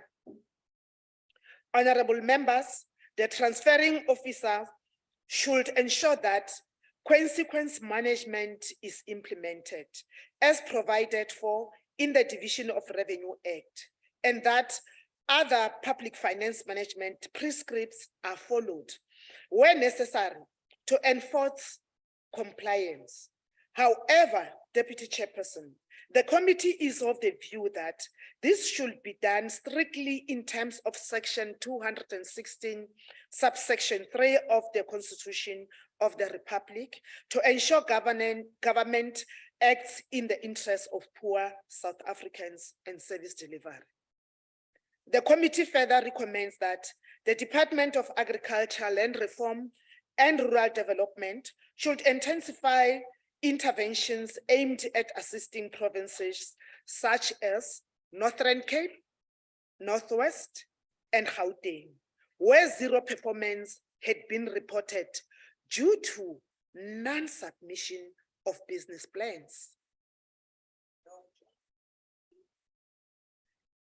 Honorable Deputy Chairperson and honorable members of this August House, then we are, as a committee, recommending that the National Treasury should ensure that rolling over of funds is not encouraged due to its negative impact on service delivery.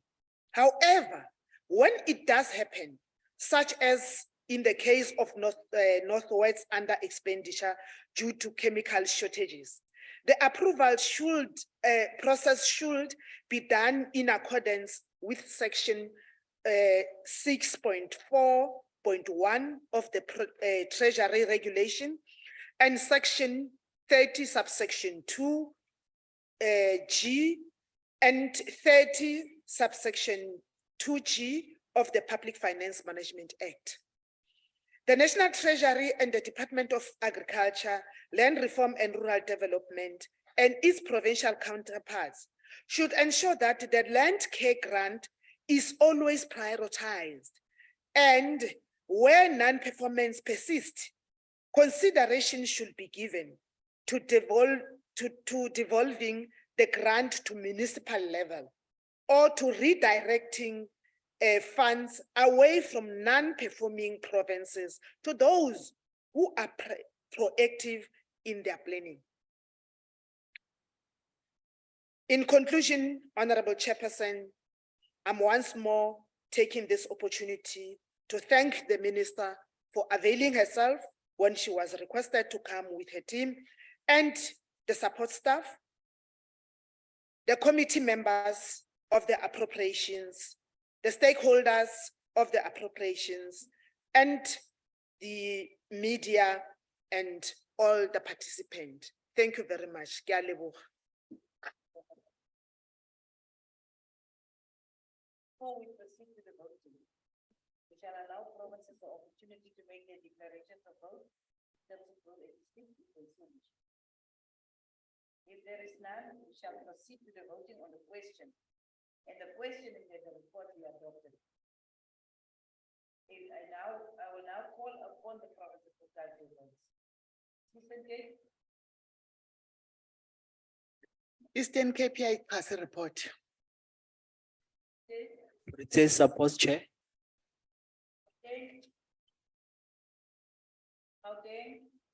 Gauteng in support, Chair, but Chair, we can't hear you on the virtual platform.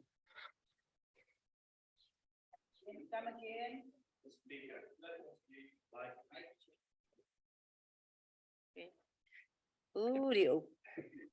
In support, Chairperson. Thank you. I'm sorry, Honorable Dangor. The mic was not on. KwaZulu-Natal, KwaZulu-Natal, yes, kumbiko. Limpopo, Limpopo support the report, Deputy Chairperson. Mpumalanga, Mpumalanga supports the reports, Honorable Chair. Northern Cape, Northern Cape support the report, Honorable Chairperson. with reservations. Northwest, Northwest support the report, Honorable Deputy Chair. thank you. Western Cape, Weskaap steun die verslag. baie dankie. The voting is now closed. All provinces voted in favor, and we therefore declare the report adopted in accordance with Section 65 of the Constitution. Honorable delegates, we will now proceed to the fifth order. Consideration of the report of Select Committee on Appropriations, Expenditure and Performance of the Learners with Profound Intellectual Disabilities and Math, Science and Technology grants as at the end of the fourth quarter of the 2021-22 financial year and the first quarter of the 2022-23 financial year dated 12th October. We shall once again call on the Honorable DG Matlangu, Chairperson of the Select Committee on Appropriations, to present the committee report. Honorable Matlangu. Thank you, Honorable Deputy Chairperson. Let me greet all the members present on the platform, in the House, and all protocol observed.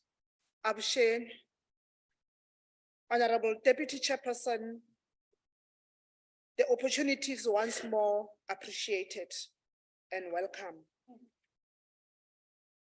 For me to be able to present on behalf of Appropriations Committee, the report on the learners with profound intellectual disabilities and Maths, Science and Technology grant.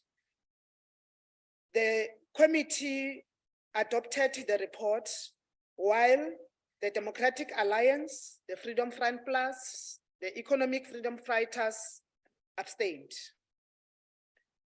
Honorable Chairperson, Deputy Chairperson, due to persistent underspending of both grants, the committee resolved to conduct a hearing on the expenditure and service delivery of these grants on the 24th of August, 2022.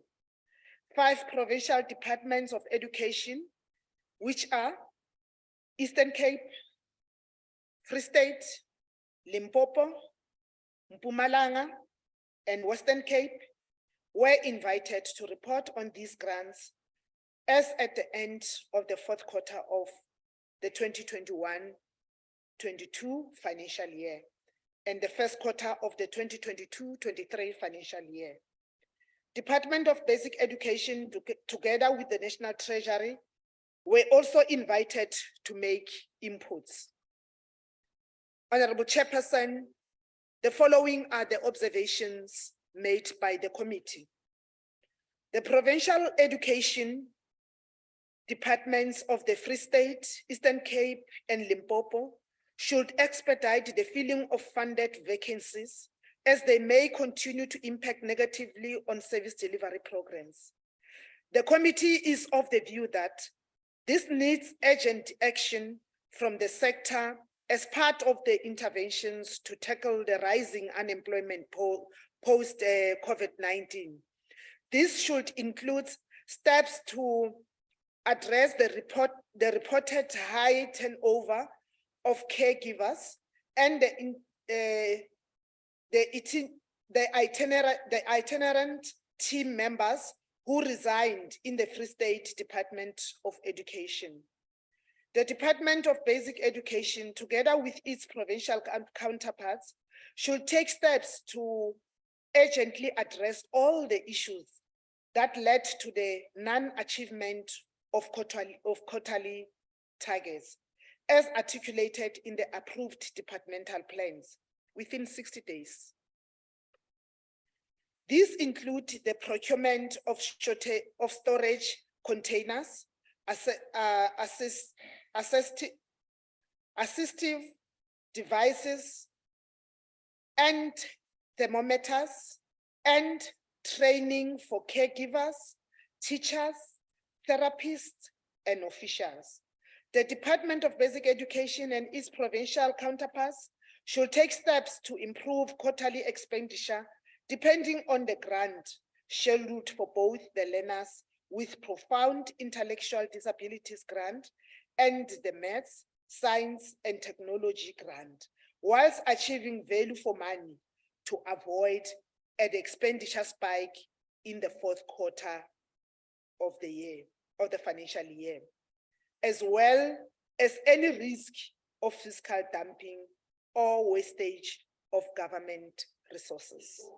The committee encourages all provinces and other government entities to put in place mechanisms to ensure that invoices are received from contractors well in advance or in time.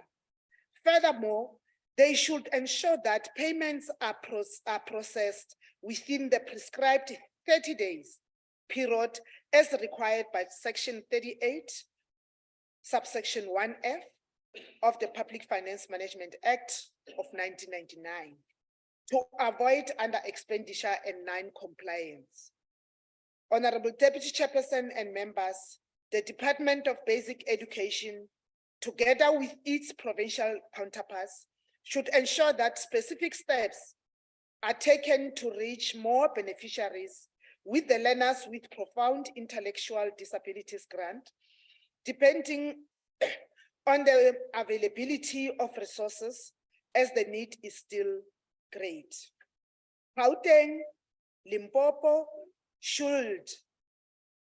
and Limpopo should both take steps to address the issue of poor reporting on performance progress with regard to the implementation of maths, science, and technology grant, given that they were not able to report on all of their performance indicators for the period under review. Honorable Deputy Chairperson and members, this should be done within 60 days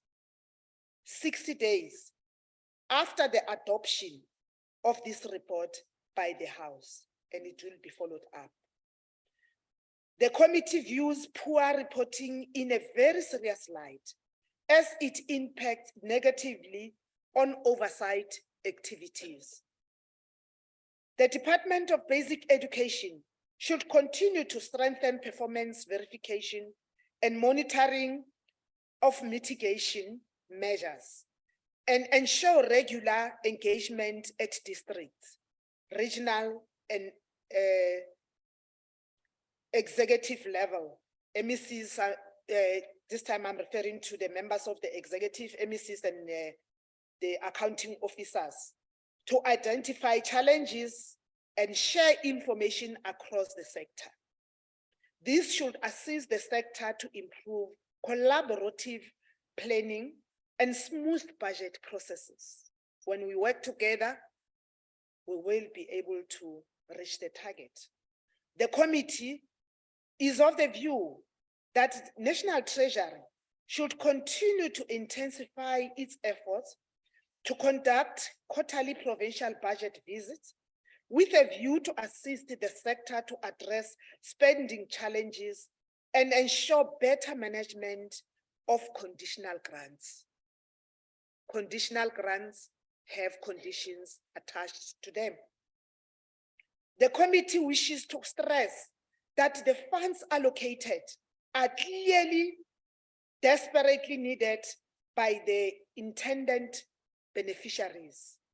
It's not by the way, it's not a luxury.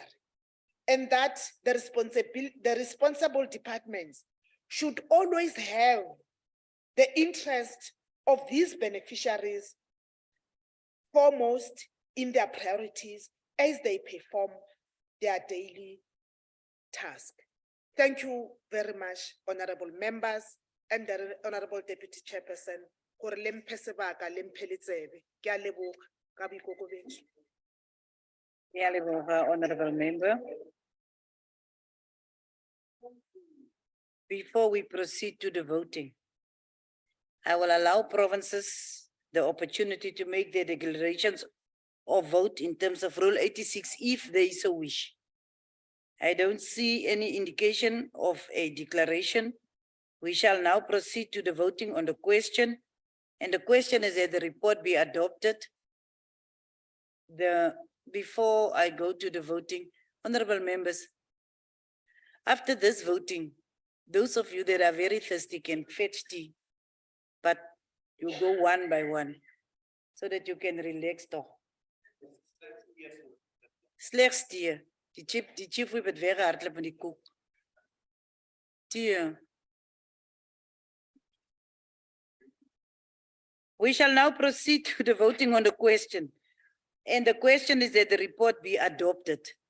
And we shall now call upon the provinces to cast their votes. Heads of delegations must indicate whether they vote in favor, against, or abstain. Eastern Cape. Eastern Cape, I report. Thank you, Free State. That supports. Gauteng. Gauteng in support. Could you hear me now? Yes, I could. Thank you, Deputy Chairperson. KwaZulu Natal. KwaZulu Natal iyayeseka sihlala umbiko. Limpopo. Limpopo support the report, Honorable Deputy Chairperson. Mpumalanga. Mpumalanga supports, honorable chairperson. Northern Cape. Northern Cape support the report, Honorable Chairperson. Northwest. I know. Northwest. Ke a leboga. Western Cape. The Western Cape votes in favor of the report. Thank you. The voting is now closed. All provinces have voted in favor. I therefore declare the report adopted in accordance with Section 65 of the Constitution. Thank you very much, as Northern Cape Day. Honorable delegates, we will now proceed to the sixth order. Order as a brief to. Moet ek nou Afrikaans praat like julle kan?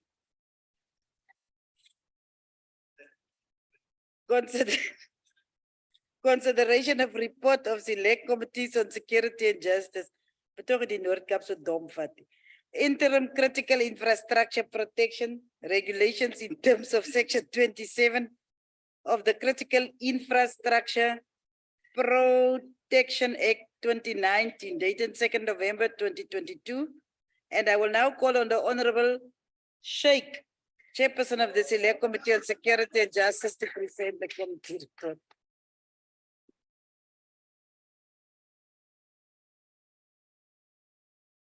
Thank you very much, Deputy Chairperson, and greetings to all members.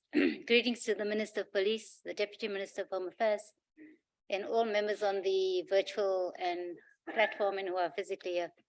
Deputy Chairperson, the Critical Infrastructure Protection Act 2019 was assented to by the President on the 20th of November 2019.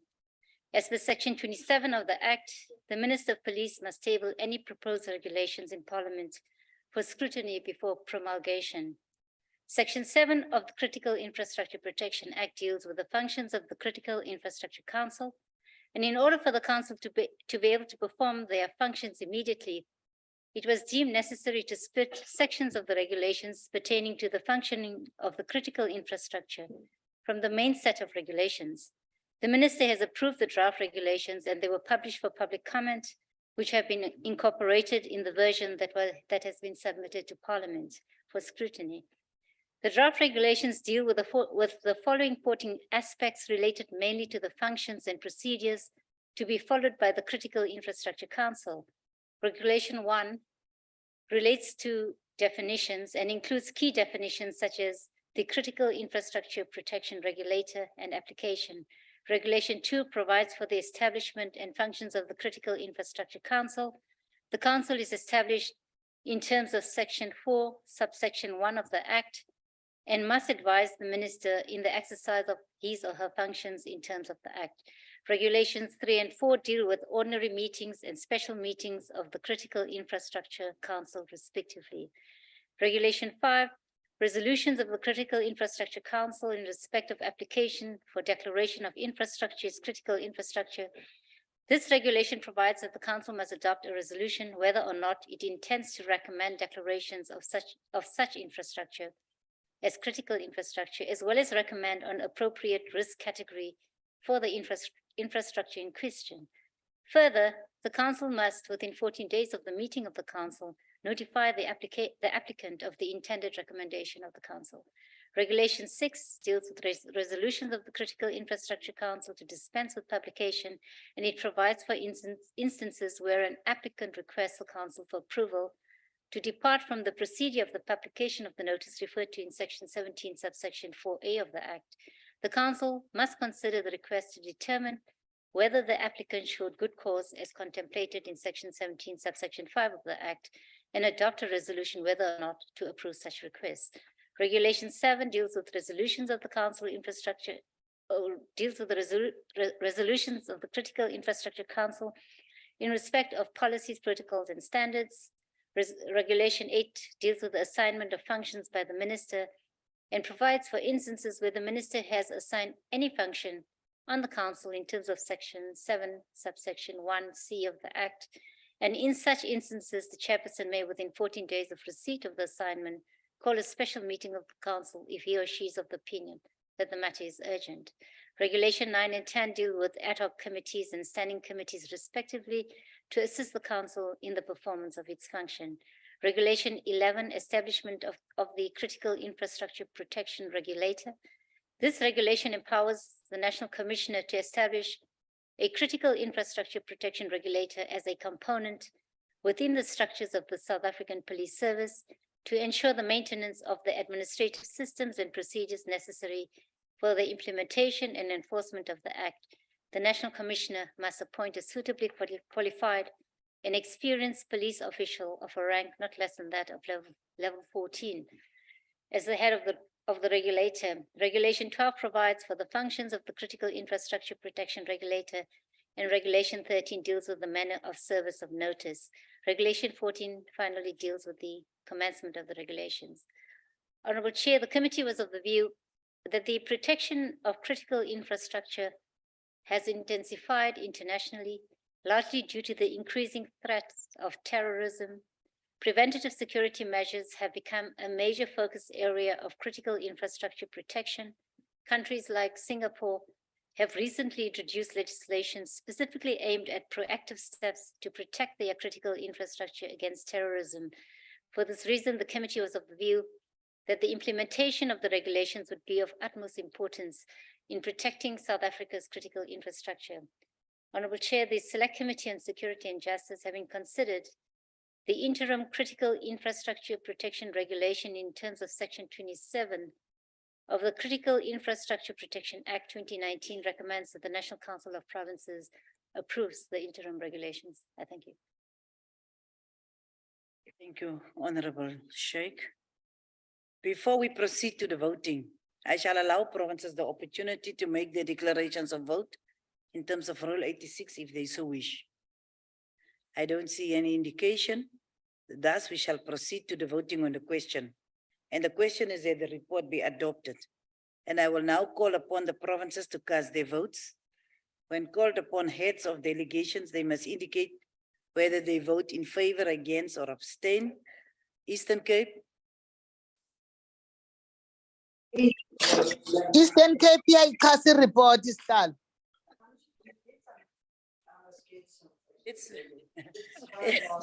it's fine. It's fine. Yes, but I see it's not your gadget that you are using. Free State, The state was in favor, Chair. Gauteng, Gauteng in favor, Chair.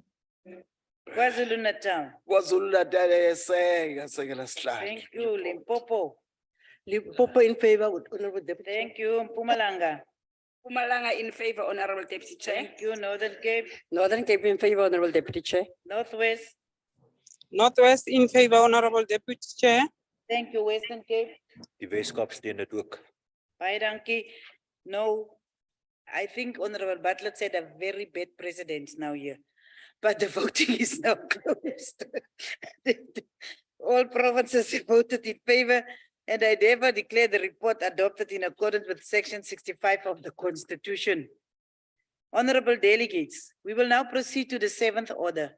That is the consideration of the report of Select Committee on Security and Justice, International Convention on the Suppression and Punishment on the Crime of Apartheid, adopted by the General Assembly of the United Nations on 30th November 1973, tabled in terms of Section 231(2) of the Constitution of 1996, and the explanatory memorandum to the International Convention on the Suppression and Punishment of the Crime of Apartheid, adopted by the General Assembly of the United Nations on 30th November 1973, and the report is dated the 12th of October 2022. And we shall now call on the Honorable Sheikh, Chairperson of the Select Committee on Security and Justice, to present the committee report. Honorable Sheikh, it's over to you. Thank you very much, Deputy Chairperson, and greetings once again. Deputy Chairperson, the convention, almost there, greetings. Good afternoon, God. Yeah, What Bawini taught me yesterday, you must never listen to this man. We can't hear you, Deputy Chair. Deputy Chairperson, the convention.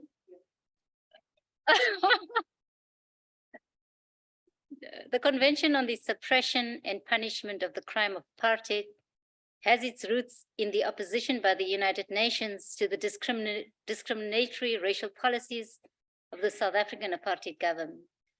Notably, the convention declares apartheid as a crime against humanity, and that inhuman acts resulting from the policies and practices of apartheid and similar policies and practices of racial segregation and discrimination are international crimes constituting a serious threat to international peace and security. The convention defines the crime of apartheid as including similar policies and practices of racial segregation and discrimination as practiced in Southern Africa. This covers inhuman acts committed for the purposes of establishing and maintaining domination by one racial group of persons over any other racial group of persons and systematically oppressing them. The convention was adopted by the United Nations General Assembly on the 30th of November 1973 and came into force on the 18th of July 1976. To date, 110 state parties have ratified or acceded to the convention. Cabinet approved accession to the convention on the 24th of February 2021, and in terms of subsection 2 of the Constitution, the convention now requires the approval of both houses of Parliament. The accession to the convention is in accordance with South Africa's international obligations and other international instruments to which it is already a party, such as the International Convention for the Elimination of All Forms of Racial Discrimination. It is aligned to the medium-term strategic frameworks, Priority 6, Social Cohesion and Safe Communities, and Priority 7, A Better Africa and World. Apartheid is a species of the crime against humanity under both customary international law and the Rome Statute of the International Criminal Court. The endorsement in a wider context in instruments adopted before and after the fall of apartheid proves that the Apartheid Convention is intended to apply in situations other than South Africa. The agreement set out in the articles is based on the conviction of state parties that an international convention on the suppression and punishment of the crime of apartheid would make it possible to make more effective measures at the international and national levels with a view to the suppression and punishment of the crime of apartheid. Article 2 defines acts or practices constituting the crime of apartheid as the denial of the right to life and liberty of the person of a racial group through murder, torture, imprisonment, amongst others, deliberate imposition of living conditions calculated to cause destruction of a racial group, preventing a racial group from participating in the political, social, economic, and cultural life of the country, and deliberate measures to limit the exercise of basic human rights by a racial group. The Convention supports the implementation of the rights contained in the Constitution as it seeks to uphold and enforce the rights to human dignity, freedom, and equality. According to the officers of the Chief State Law Advisor's legal opinions, the Convention is also in line with our domestic law and international obligations. The accession will not have financial implications as the UN treaty bodies are implemented and monitored through the existing state membership contributions. The committee is of the view that despite the fact that apartheid no longer exists in South Africa, forms of discrimination still occur in countries across the world. The example of the oppression and subjugation of the Palestinian people by the apartheid state of Israel is but one. And the Convention is therefore of the utmost importance in advancing the rule of law and protecting human rights across the globe. There is a need to assert unambiguously that apartheid is indeed a crime against humanity, and that practices associated with apartheid, racial discrimination, and other related intolerance will be punished. In addition, the need for preventative measures, as well as steps to redress the terrible harms caused by this crime, should be considered. Honorable Chair, the Select Committee on Security and Justice, having considered the International Convention on the Suppression and Punishment of the Crime of Apartheid, adopted by the General Assembly of the United Nations on the 30th of November 1973, tabled in terms of Section 231, subsection 2 of the Constitution, and the explanatory memorandum to the Convention, recommends that the National Council of Province approves this Convention. I thank you very much. Thank you very much, Honorable Sheikh. Before we proceed to the voting, I shall allow provinces the opportunity to make the declarations of vote in terms of Rule 86 if they so wish. Provinces, you've got the opportunity, it is gone. We shall now proceed to the voting on the question, and the question is that the report be adopted. And I shall now call upon the provinces to cast their votes. And when calling upon heads of delegations, they must indicate. Honorable Matlangu and Honorable Ndongeni, order. Order. We must indicate whether they vote in favor, against, or abstain. Honorable Ndongeni, there is other members of Eastern Cape in the house. You can drink your coffee. Eastern Cape.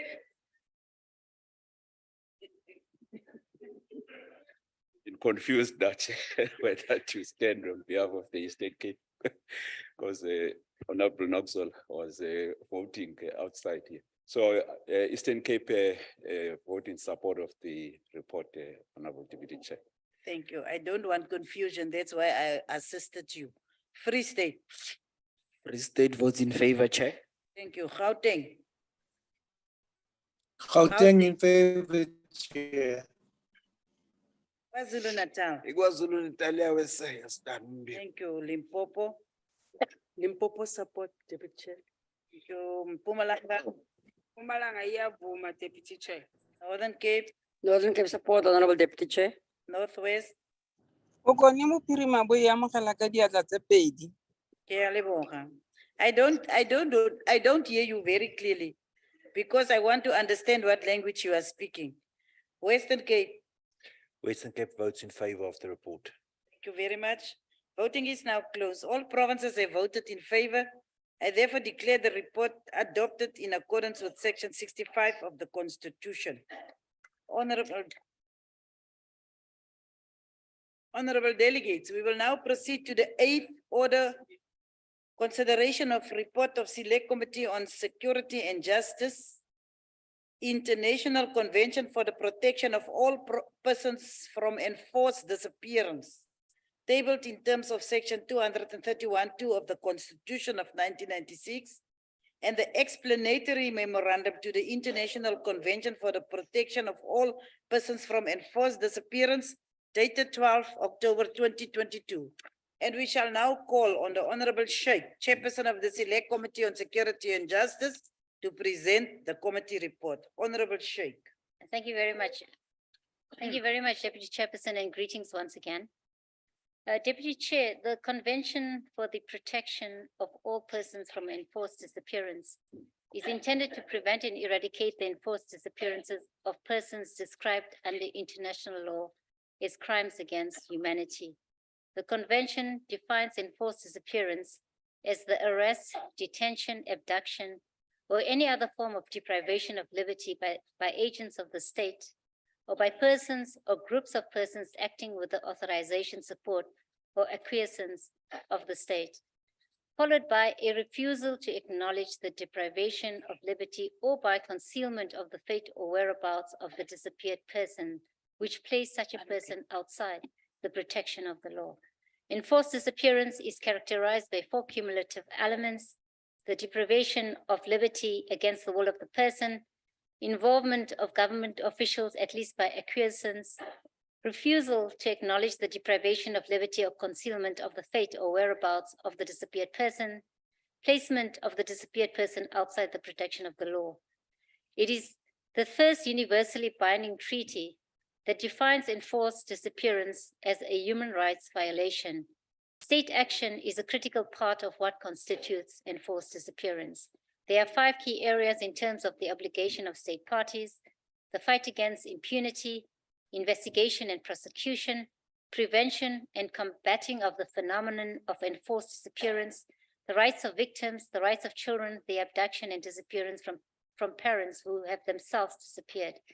Article 24, sub 4 states that each state party shall ensure that in its legal system, that victims of enforced disappearance have the right to obtain reparation and prompt, fair, and adequate compensation, such as restitution, rehabilitation, satisfaction, including the restoration of dignity and reputation, and guarantees for non-repetition.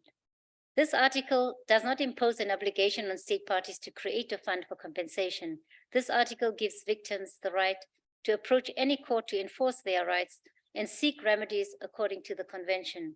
The convention, in broad terms of its protection and scope, it emphasizes the protection of victims and the rights of family members of the victims. It incorporates many criminal aspects which differs from other human rights treaties. The Rome Statute of the International Criminal Court provides for enforced disappearances of person as a crime against humanity. The Rome Statute is incorporated into our law by virtue of the International Criminal Court Implementation Act. Thus, the crime of enforced disappearance is part of our law. The International Criminal Court Act focuses on a systemic and widespread fashion of enforced disappearance in the context of crimes against humanity. The convention focuses on the occurrence of enforced disappearance at a lesser scale or isolated individual cases. There is thus a gap insofar as enforced disappearances which happen in isolation and does not meet the threshold of the crime against humanity. The convention will need to be incorporated into domestic law. The offense of enforced disappearance is regarded as an extraditable offense for purposes of extradition and mutual legal assistance. The convention seeks to achieve the following. It obliges state parties to criminalize enforced disappearance and make it a punishable offense. Search for disappeared persons, investigate their disappearance, and provide victims with access to justice and reparation. Guarantee minimum legal standards around the deprivation of liberty, such as maintaining official registers of persons deprived of liberty with minimum of information, and authorizing them to communicate with their family, counsel, or any other person of their choice. refuse to extradite a person to another state where there are substantial grounds to believe that the person would be in danger of enforced disappearance, prohibit secret detention, and train law enforcement officials. The convention was adopted by the United Nations General Assembly on the 20th of December 2006 and came into force on the 23rd of December 2010. To date, 68 state parties have ratified or acceded to the convention. Honorable Chairperson, we come from a very painful history as a nation, which is besieged by many examples of enforced disappearances at the hands of their party state. The case of MK Courier Nokutula Simalani, who in September 1983 was abducted by members of the Soweto Security Police. She was taken to a private farm in Limpopo for interrogation. She was never seen again. 4 members of the security police have been charged with the murder. Honorable Chair, this is but one example, and the list is endless. Many families have lost loved ones and are still seeking justice. The pain that many have lived through during the apartheid era should never be experienced again by anyone. As we consider this convention, we do so in remembrance of those who have disappeared at the hands of the apartheid state. The Select Committee agreed that this convention was of utmost importance in protecting victims and in advancing the protection of liberty of all persons. The convention further serves to reinforce the rights of victims to access to justice and reparation.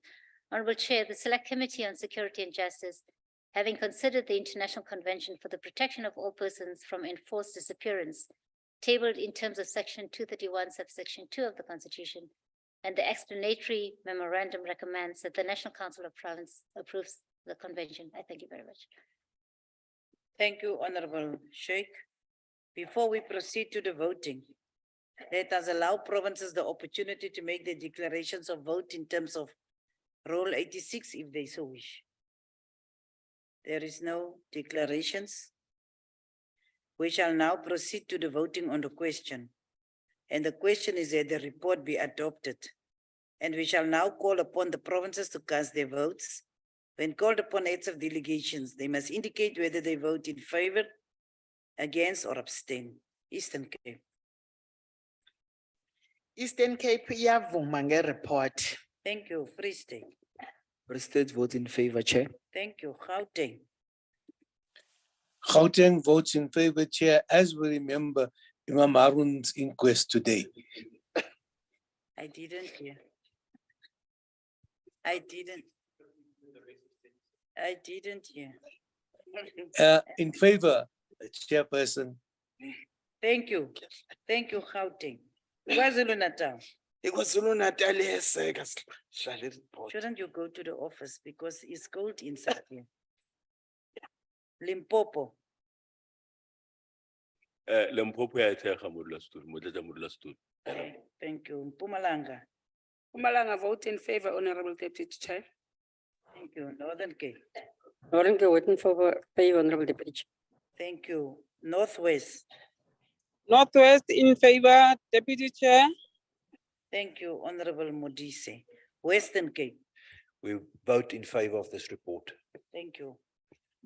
Voting is closed. All provinces have voted in favor, and we therefore declare the report adopted in accordance with Section 65 of the Constitution. 8 reports adopted. Honorable delegates, before we proceed to the subject for debate, I would like to take this opportunity to welcome the Minister of Police, the Minister of Defense, she's on the platform, the Deputy Minister of Home Affairs, MECs from the different provinces, SALGA representatives, all permanent and special delegates to the House. We shall proceed to the subject for the debate. And the debate is on the cross-border and transnational crime, waging a concerted battle against cross-border and transnational crime. And before I call on the Honorable Minister of Police, I will also call on the Honorable, the House Chairperson, Honorable Ngwenya, to move to the front to take the chair. But before that, we will now call on the Honorable, the Minister of Police, Honorable Kele, to open the debate.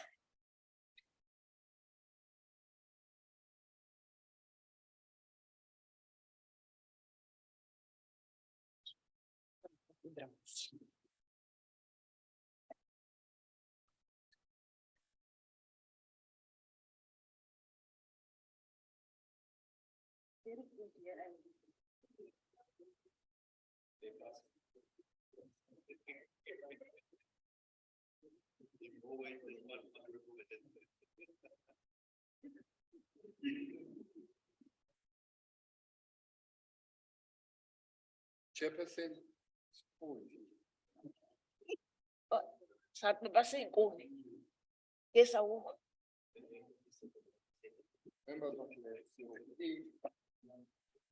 Wait.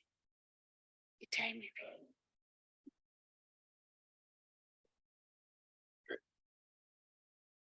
Chairperson, members of the NCOP, Deputy Minister here and ministers on the platform, MSCs, members of SALGA, ladies and gentlemen. Good afternoon, Sanbonan. Chairperson, allow me to start by reiterating the point that the country's law enforcement remain ready and able to enforce and maintain the law within our borders. Equally, South African police, together with security apparatus, are also very committed to actively combat crimes which threaten the country's democratic institution, the economy, and the people. According to the United Nations on Drugs and Crime, South Africa has excellent infrastructure of roads and rail, telecommunication, airports, and seaports for their own illicit gains. South Africa is also a maritime country with a coastline of over 2,800 kilometers. These are some of the factors that make this country attractive to the border crime syndicates. We remain duly committed to our national and international obligations aimed of combating lawlessness, whether it's sea, land, or on air.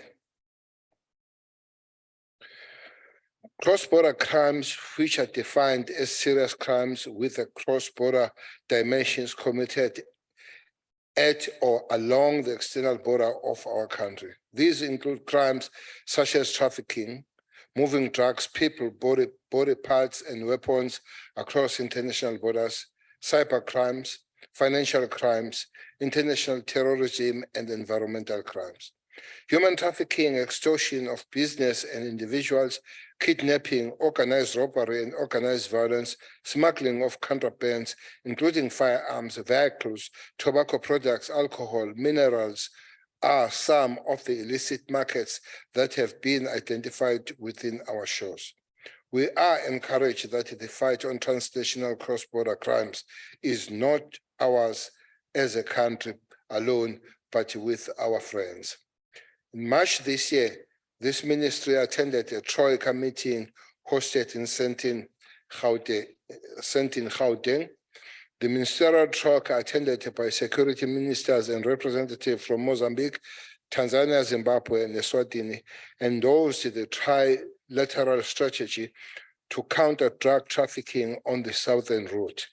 It is encouraging to see increasing regional collaborative work and commitment aimed at frustrating and eventually ending the criminal syndicate. Chairperson, there is no doubt that the issue of cross-border crime is complex. Cross-border crime often involves criminal networks that has more than one player located in different countries or continents. It is a fact that many criminal networks engage in multiple or polycriminal activity. Syndicates also have very deep pockets and far-reaching networks of patronage, including some officers of the law. Cross-border and transnational crimes require collaborative between various criminal groups or networks. As a response to these often well-organized and sophisticated crimes, it goes without saying that we too, as law enforcement, must work closer together. As a country, we are improving multi-agency collaboration between different departments and agencies operating within and along the borders. Improvement of regional collaborative between South Africa and neighboring countries within the SADC region. We agree with security experts that we constantly have to improve the quality of intelligence generated and shared to combat illegal activities at the border. Fundamentally, we have to deal decisively with corruption internally, which remains the main obstacle towards an effective and efficient border management system in the country. The promotion of peace and stability in the region is an ongoing process, which must always be encouraged.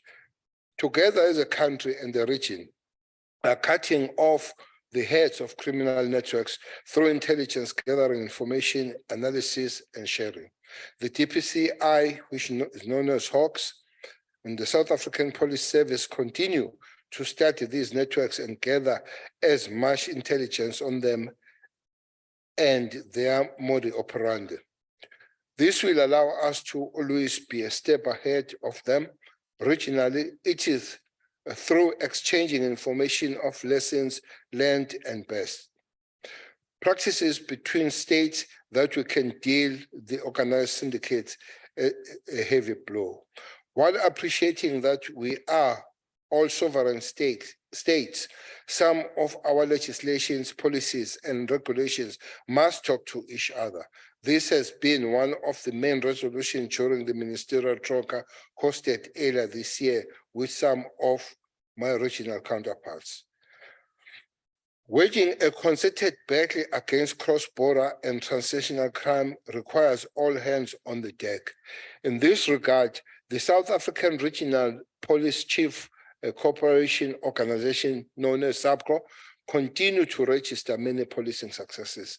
The primary function of SAPCO is to enhance regional police cooperation by preventing and combating cross-border transnational organized crime in Southern Africa. SAPCO has 16 member countries, namely Angola, Botswana, and the rest of SADC countries. It is through this regional body that South Africa continues to repatriate stolen vehicles from neighboring countries such as Mozambique, Eswatini, Namibia, Botswana, Zimbabwe, and Malawi. The smuggling of vehicles out of South Africa is a cross-border crime that is being closely monitored and acted on by local authorities. It is also through SAPCO-led operations such as Operation Comeback that South Africa has, with the assistance of member countries, retrieved over 130 vehicles in Gauteng and over 40 suspects arrested for their role in the transnational crime during the month of May 2022. Operation Kijima, implemented 25th on July 2022, achieved many successes. The 4-day-long collaboration police operation recovered 18 stolen vehicles in Mpumalanga, 8 in KwaZulu-Natal, while 10 more vehicles in Western Cape and 10 suspects were arrested.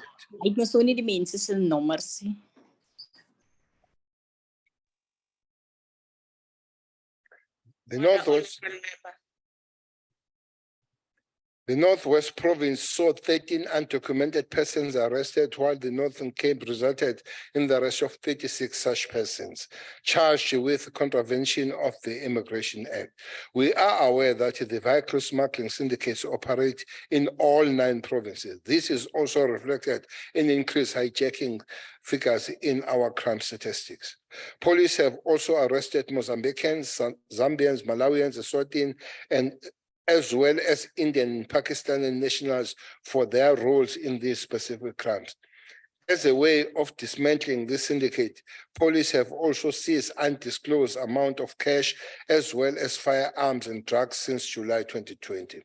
Honorable members, South Africa has the 3rd highest number of cybercrime victims worldwide, costing 2.2 billion annually. The DPCI and other security role players continue to make inroads in the fight against cybercrime and online scams.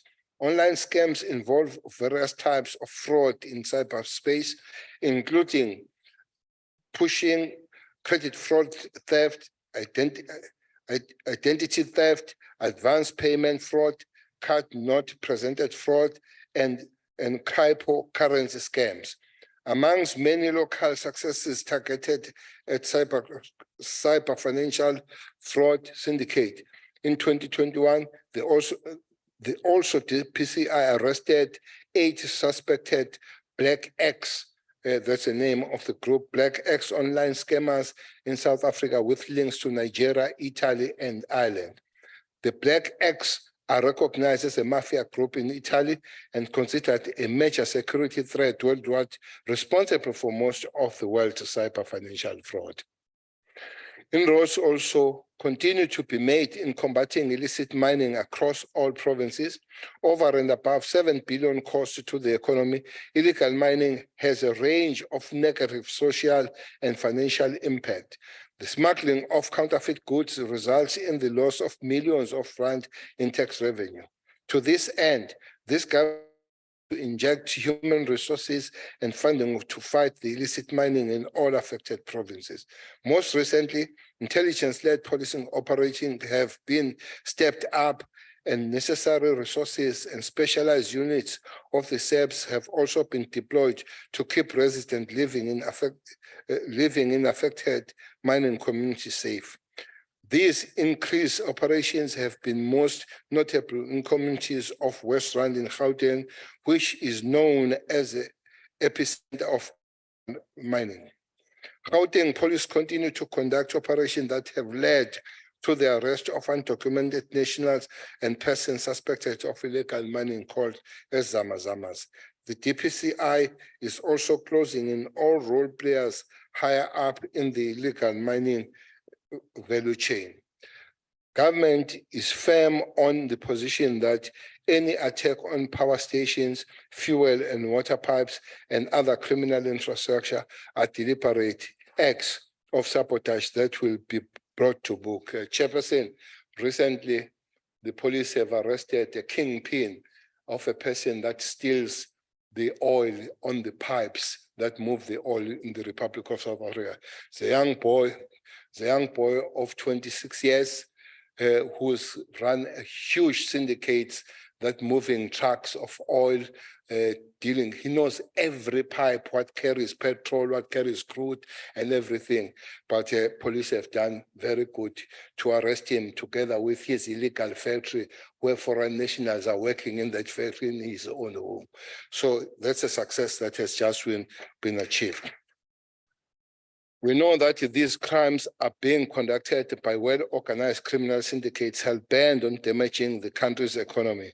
The security cluster is alive to the fact that the protection of economic infrastructure does require a focused and coordinated response from us. We simply won't sit back and let criminals run parallel government that threatens to plunge the country into darkness or risking our taps running dry. These Zamazamas, Chairperson, last month we arrested 6 level 2 and 3. We've been dealing with level 1 all the time, those that you find digging there. Now we've moved to level 2 and 3. Level 2 and 3 are those that they take the processed gold and sell them. We find 6 of them living in a very posh and plush houses, driving 11 cars. Among them, there's Bentley, among them are Mercedes and everything. We have arrested 6 of them. As we speak now, we're chasing level 4. Level 4 usually lives in Sandton, Sandhurst, and then level 5 lives in Dubai. So we are moving up. We are moving up to the ladder to deal with these criminals, Chairperson. On the protection of a critical infrastructure, which we now understand is a byproduct of cross-border crimes, the SAPS has gone a step further and established a multidisciplinary economic infrastructure task team known as EITSS. The task teams are made up of different specialized units, partnership with private security, government department, as well as business partnership. We have identified 18 in the country of these districts where these infrastructure syndicates are causing havoc. So we are responding. We have created 5 of these specialized teams. Now we'll be creating 18 to be able to respond to these people. The collaboration aimed at preventing and combating of economic and critical infrastructure related crimes. EITT are operational across all 9 provinces within identified districts per province. The focus area of the Economic Infrastructure Task Team includes non-ferrous metal theft, such as copper cable theft. Within the radar are essential infrastructure-related crimes, including tampering, damaging, or destroying of infrastructure related to energy, transport, water, sanitation, and communication. The question of electricity and the load shedding is egg and chicken, because there would be an argument to say these thieves are not arrested. But during the load shedding, Chairperson, lot of electricity infrastructure like copper is stolen because it's dark and they are dead. So there is that happened. But they are not ending there. In one of the mines in Velkom, they went underground, these zamazamas, and they diverted electricity and diverted water to the township, diverted them to their own operations. So we had to create a team there in July 19 to go and protect the infrastructure that goes underground, because it's stolen underground by these zamazamas. It's a big economic sabotage that we have to respond as we are responding, Chairperson. The team also tackles critical infrastructure-related crimes such as pipeline fuel, extortion of construction and other economic sites. Illegal mining is also a focus area. Chairperson, in conclusion, we have no choice but to implement tactics and operations that will have meaningful outcomes and ultimately impact on the lives of citizens of our respective countries and the world over. Together as a country and the region, we must wage a concerted battle against cross-border and transnational crime. We should do this by continuing to cutting off the heads of these criminal networks through intelligence gathering, information analysis, and sharing. The DPCI of the South African Police Service continues to study these networks and gather as much intelligence of them and their modus operandi. This will allow us as South Africans law enforcement to always be a step ahead. Chairperson, we are also pleased as the police, the level that has been escalated by the prosecution and the courts. Up to this point, As you conclude. As I conclude, we are pleased that 42 of these people have been sentenced between a year and 26 years, which means the courts and the police and everybody were beginning to take serious this question of sabotage and the stealing of our copper and infrastructure. Thank you very much. Thanks very much, Honorable Minister. Honorable members, the next speaker is Honorable Mikalakis, DA.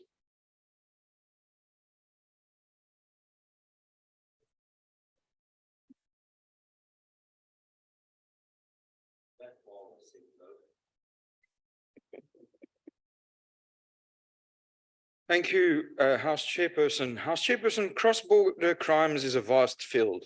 It's a symptom of the modern world we live in, where financial and cyber crimes become more and more sophisticated, often faster than law enforcement can keep up with.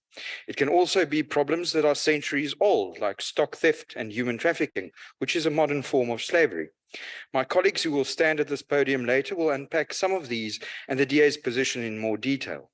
I, however, will focus on cybersecurity for now. House Chairperson, in September 2022, cyber defense firm Easy Demark, their research found that only 51% of South Africa's insurance companies are prepared against phishing, spoofing, and spamming attacks. The same survey showed that only 18 of the country's 38 banks using Demark's service have put up defense mechanisms that ward off 100% of phishing attempts. Kaspersky also found that during the first 4 months of the year, ransomware in South Africa has doubled compared to 2021. For many years now, South Africa has also been among the countries with the top 6 highest numbers of cybercrime victims in the world. The government, with all the funds and personal information that the departments hold, is no exception. On the contrary, government's cybersecurity leaves much to be desired, with the only province investing sensibly in such security currently being the Western Cape.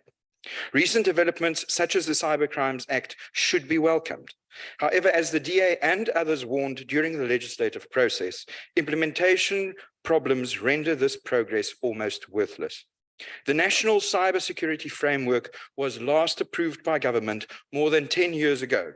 And for political reasons, the government still sides with countries like Russia and China against the ratification of the Budapest Convention. Why does this matter? Because every day already struggling South African individuals and businesses see thousands, if not millions of rands stolen from them at a time. In many instances, the municipalities and government institutions don't even notice that they've been hacked or robbed. And there is no singular plan to deal with any of this. Government's cybersecurity efforts are spread across various government departments, from science and innovation to the State Security Agency, police, defense, justice, communications and digital technologies, and the GCIS. There is simply no way to assess and hold anyone to account for the cybersecurity framework or the lack thereof. And it does not get the funding it deserves because the results come from a crime that cannot be seen. How foolish, given it is a crime that can be felt and often severely. What we need is a single entity accountable to Parliament rather than to individual state departments that serve as an umbrella agency to coordinate and develop our cyber capabilities and security. This will require not only government support, but close partnerships with the private sector and our universities. When our constitution was adopted in 1996, cyber technology did not play the role it does now in our daily lives and the functioning of businesses and the state. Yet, cyber threats affect our fundamental rights as set out in the Bill of Rights and even the very existence of our constitutional democracy and its critical infrastructure. The DA will therefore propose a cyber commissioner as a new Chapter 9 institution, which will be accountable not to Cabinet, but to Parliament directly. The commissioner should be a qualified cybersecurity expert serving one non-renewable term of 7 years. The institution will replace various other entities that are currently funded, but functioning at different levels of efficiency, such as the Information Regulator, CETA, and the Cybersecurity Hub. It will also function as an advisory body to the Defence Force on matters of cyber warfare and assisting the specialized unit within the Hawks with the necessary cyber forensics expertise that it lacks. Concerns may be raised around the funding of such an institution. However, the funding of the entities it will be replacing will make up for a large portion of the required budget. Furthermore, when taking into consideration that cyber threats cost our economy billions of rands a year, a reasonable investment into such an entity will save the country much more than it can possibly cost. We propose that such a Chapter 9 institution should, under the authority of the Cyber Commissioner, exist of 5 departments: technology and innovation, security, communications, financial and critical infrastructure, and information protection. These departments will look like this: technology and innovation, to partner with tertiary institutions, and will be responsible for training of new experts and the development of South African cybersecurity technology. The security department to consist of cyber forensic experts, and in partnership with the private sector, a reservist force should be built up to help during crises. The communications department to be responsible for creating public awareness and the cyber hub. The financial and critical infrastructure department to partner with the private sector, providing advice, issue minimum guidelines and standards for cybersecurity to specific sectors and formulating incentives for businesses and the public for increased cybersecurity. And finally, the information protection department to be responsible for ensuring that information, specifically private individuals' information in government's possession, such as at Home Affairs, at the Master's Office, schools and hospitals, will be safeguarded. It will also take over the interception capabilities of the State Security Agency, which currently already has to apply for a court order in terms of RICA. Such an institution will not require thousands of civil servants, but rather a core group of experts in the field who can be retained and who can help us build capacity. It will be directly accountable to Parliament, but must contribute to our collective security, not compromise it. Chairperson, such a step will take courage to set up and build. However, we live in a bold and fast-moving world which requires leadership and vision that is equally bold. If we want to make strides in technology, we are going to have plans in place to protect that technology and ourselves against such crimes. I fear we have not seen much in terms of vision or proposals in this regard from the tired and old, perhaps outdated governing party. The DA, as a modern, forward-thinking and liberal alternative government, stands ready to fill this void. I thank you.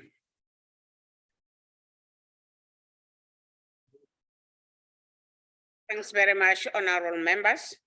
I would like to recognize Honorable Malika, ANC.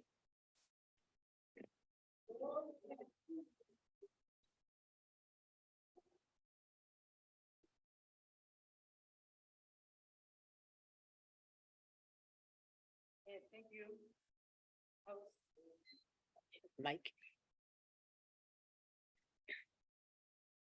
Thank you, Chairperson. Greeting to the Chairperson of National Council of Provinces, Deputy Chairperson, the Honorable Chief Whip, Minister of Police, Deputy Minister of Home Affairs, MECs, Salga, Permanent Delegates. I greet you all. Honorable members, today we are engaging in an important debate that focuses on the cross-border and transnational crime. The theme of the debate enjoins all of us to wage a concerted battle against cross-border and transnational crime.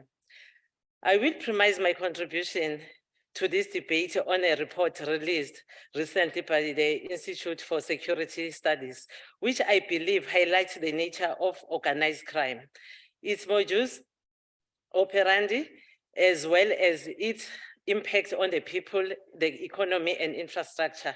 The recent report which I referred to is focusing on the strategic organized crime risk assessment for South Africa by the Institute for Security Studies, the ISS, and it paints a very scary picture of organized crime in South Africa and the SADC region. The report says, organized crime is an existential threat to South Africa's democratic institutions, economy, and people. It often lies behind and connects numerous seemingly disparate criminals in incidents we see occurring in South Africa every day. The report further said that the recent mass shootings in taverns across the country, or the horrific gang rapes in an illegal mining community on the West Rand, continually outbreaks of violence at taxi ranks, shop owners threatened or at gunpoint, the assassination of whistleblowers, police, detectives, gangsters, and game rangers. These incidents are not as random or isolated as they may at first appear. The mention in the report of the statement that organized crime is an existential threat to South Africa's democratic institutions, economy, and people requires that we should appreciate the danger of the organized crime, and to do so, we need to critically analyze the phenomenon of organized crime, its manifestation, and its modus operandi. We should also be mindful that organized crime has its root in the domestic criminal networks that intend to stretch their operation across borders and thus undermine the statehood of nations. The kinds of criminal activities that have stretched beyond borders ranges from illegal mining, wildlife poaching, drug trafficking, human trafficking, and child trafficking, illicit financial flows, organized crime syndicates, etc.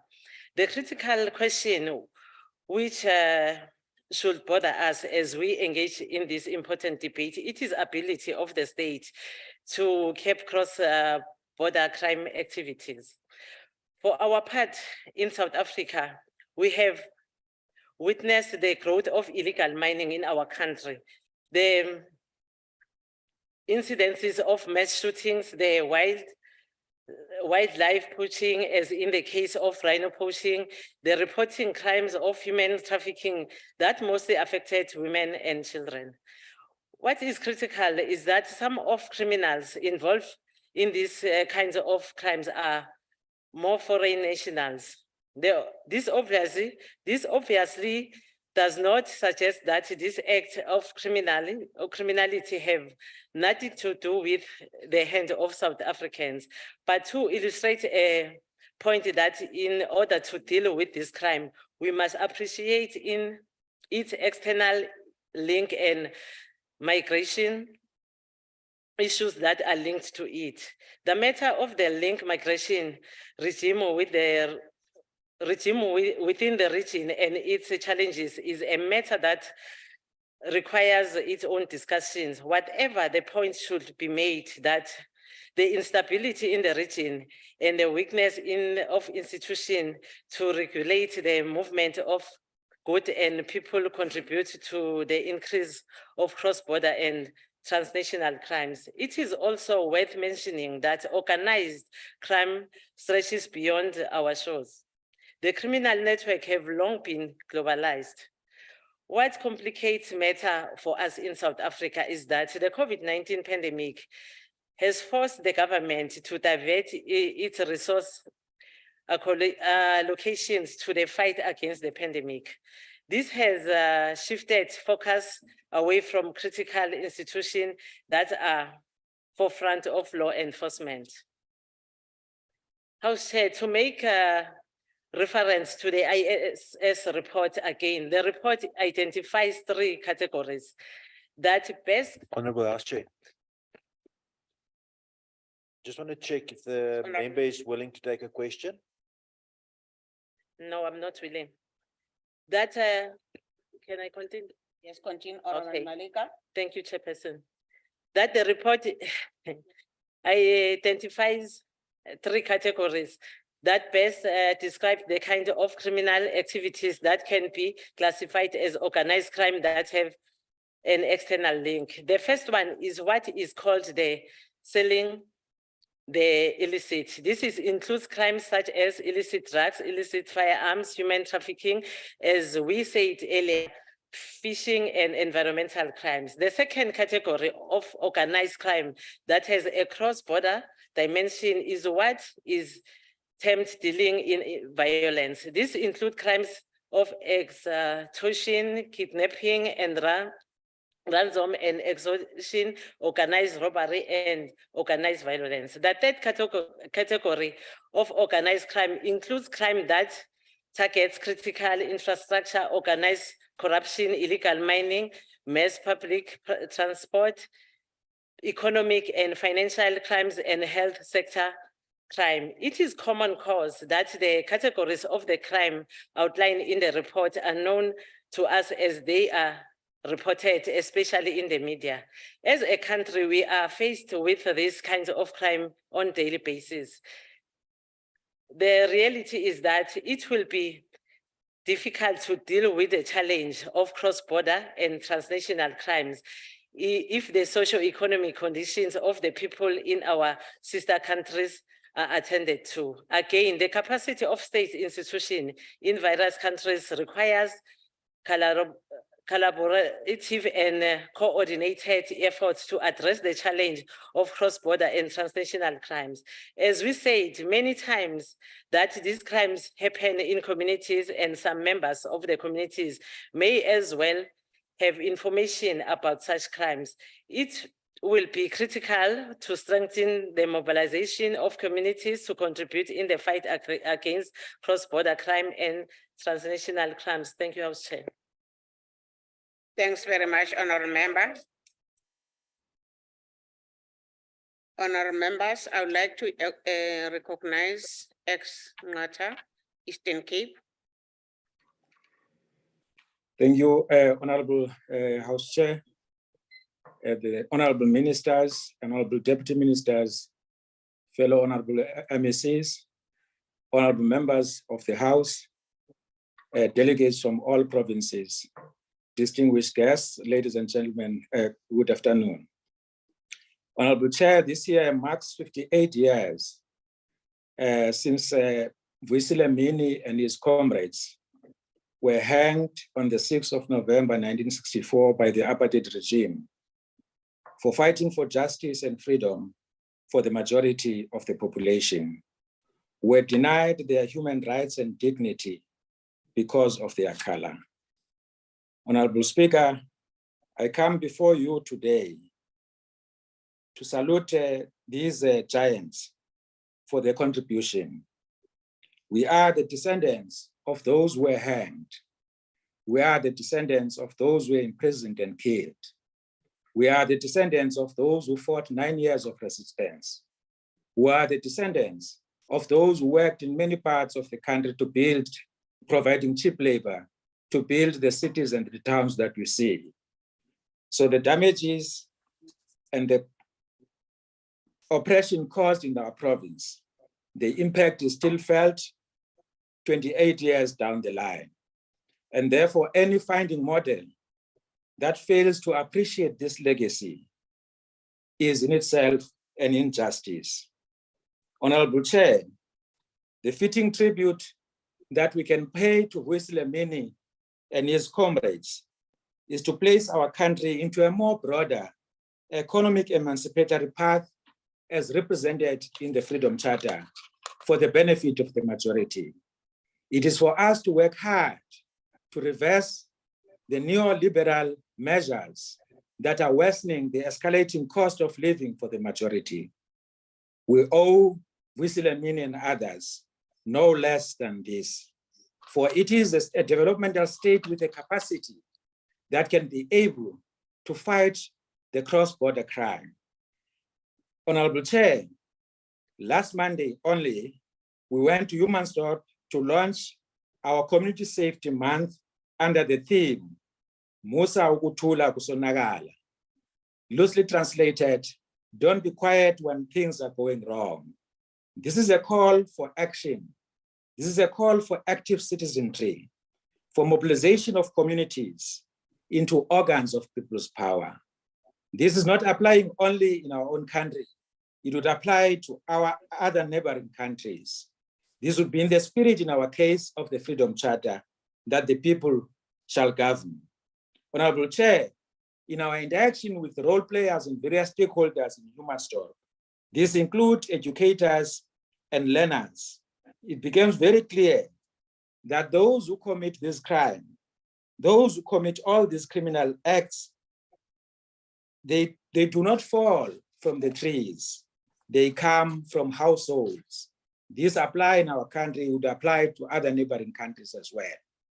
And therefore, it is quite important that we do this mobilization and make this call that Musa ukuthula kusonakala. The people cannot be passive in the fight against crime, and the people cannot wait for some service delivery to address these issues. They must act and participate, working together with the police and all law enforcement agencies. Honorable Chair, cross-border crimes require that all enforcement agencies work together, particularly the justice cluster. We have seen the benefit of this as a province, given the levels of stock theft in other parts of the province, which resulted in us establishing a special court in Biji, resulting into the reduction of stock theft, leading to successful convictions.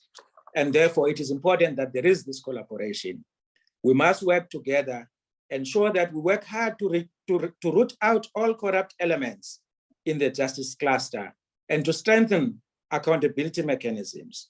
We want to argue, Honorable Chair, that for the renewal project to succeed and to fight against crime, it's quite critical to fight against corruption and to fight against crime. But we would argue that equally, it is important that we change the structure of the economy so that the structure is able to create jobs, so that we are able to build the capacity of the state to fight against crime. To conclude, Honorable Chair, the fight against cross-border crimes must be deeply linked with the transforming the structure of the economy for the benefit of the majority. It is our firm view, Honorable Chair, that under the conditions of crime, under the conditions of poverty and inequality, any sense of stability, any sense of peace, any sense of security is a false sense of security, for a ticking time bomb is underway. And therefore, on behalf of, in the name of Comrade Vuisilemini and his colleagues, we call for these measures to be taken as a tribute to them, as an honor to the lives and the contribution they have made. Thanks, Honorable Chair. Thanks very much, Honorable Member. Honorable members, I would like to recognize Honorable Dlamini, EFF. Honorable Dlamini.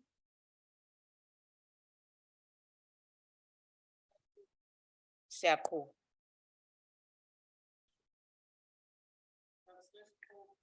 Unmute, Dlamini. Unmute. Thank you so much, Chairperson. Vuka Mbali. Chairperson, as per usual, the ANC government has showed lack of capacity in dealing with transnational organized crime, which stands as a threat to our people, businesses, state institutions, as well as the economy. Instead, the ruling party has adopted a tendency, which is apparent in many countries in Europe and America, of blaming foreign nationals for all crime-related problems faced in this country. As the only political party on the continent that has committed itself to the building of African unity, the Economic Freedom Fighters has since its inception remained mindful of the realities that face the African continent and its people. And as such, we reaffirm the principle contained in our founding manifesto, which clearly states that we advocate for the ultimate integration of the African continent through the erosion and eventual elimination of unnecessary borders.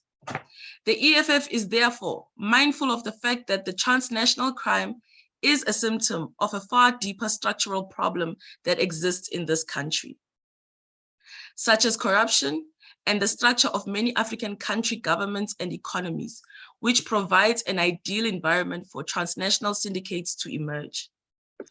And that once transnational crimes is present in a country, it contributes to the destruction of the country's infrastructure, government, and economy, as well as the safety of its residents, which also leads to an increase in organized crime, such as smuggling of commercial explosives between South Africa and Zimbabwe, which are often used in violent crimes such as cash in transit robberies and ATB blast, and in illegal mining operations in South Africa. Of course, there exist those transnational crimes that are deliberately ignored, which is the illicit financial flow and transfer mispricing, because they are aided to keep protected because of its proximity to white monopoly capital. One such example will be that of the Phala Phala case, where stacks of foreign currency were stored under mattresses and couches by the President Ramaphosa. And with these monies stored, it was undeclared to institutions that regulate the flow of finances to be properly and necessarily accounted for and be taxed. Chairperson, we are a country which is on the receiving end of illicit financial flows, which is not really technical, but political. Nonetheless, in most instances, transnational crime is more of an effect of regional instability rather than a cause. And the belief, therefore, that organized crime in South Africa is a result of the presence of African national in itself is harmful. It is harmful in that the lack of control over crime in this country has created a situation whereby our people associated to Nigerians, Tanzanians, Zimbabweans, and Somalians with transnational crimes such as drug trafficking, fraud, internet scams, heroin trafficking, armed robberies, and cash in transit heist, poaching, and human trafficking. But we know that this is only one side of the debate, as we have seen even within our own ranks, our own head of state at the center of the transnational crime syndicate. However, the only way of knowing whether foreigners are involved in crime is through analyzing the SAPS crime statistics, which would help substantiate the percentage of crimes committed by foreign nationals compared to those involving locals. Yet every quarter, the official crime figures released by the South African Police Service contain no information about the identity or the country of origin of the perpetrators or suspects. And the institutions such as the National Prosecuting Authority withhold statistics that could clarify the conviction rates of foreigners. Their reports provide no information on the country of origin of these convicts. This means that assumptions regarding foreigners' involvement in crime in South Africa isn't based on solid imperial research, for there exists lack of data or public access to it, which also means that when foreigners are arrested, their cases are generalized to strengthen existing misconceptions attached to their countries. And we have also noted that in most instances, cases involving African nationals often receive far greater media attention than those crimes committed by South Africans, in particular, white South Africans. The EFF therefore urges the government that it should introduce legislation that will provide a specific framework for combating, policing, and investigating of cross-border crimes. The EFF calls for more accurate police and court data to ascertain the nature and the extent of organized cross-border crimes in South African communities. The EFF also calls on the ANC government to tackle internal weaknesses like corruptions at the Batonbridge port of entry, one of our busiest land borders in Africa, which provides a conducive environment for transnational organized crime. For there appears to be little political within their ranks, which will strengthen the leadership and capacity law enforcement agencies such as the NPA and SAPS. Thank you, Chair. Thanks very much, Honorable Member. Honorable members, I would like now to recognize Honorable F. Mazibuko, Gauteng MEC Safety and Security. Honorable Mazibuko. Thank you very much, House Chair.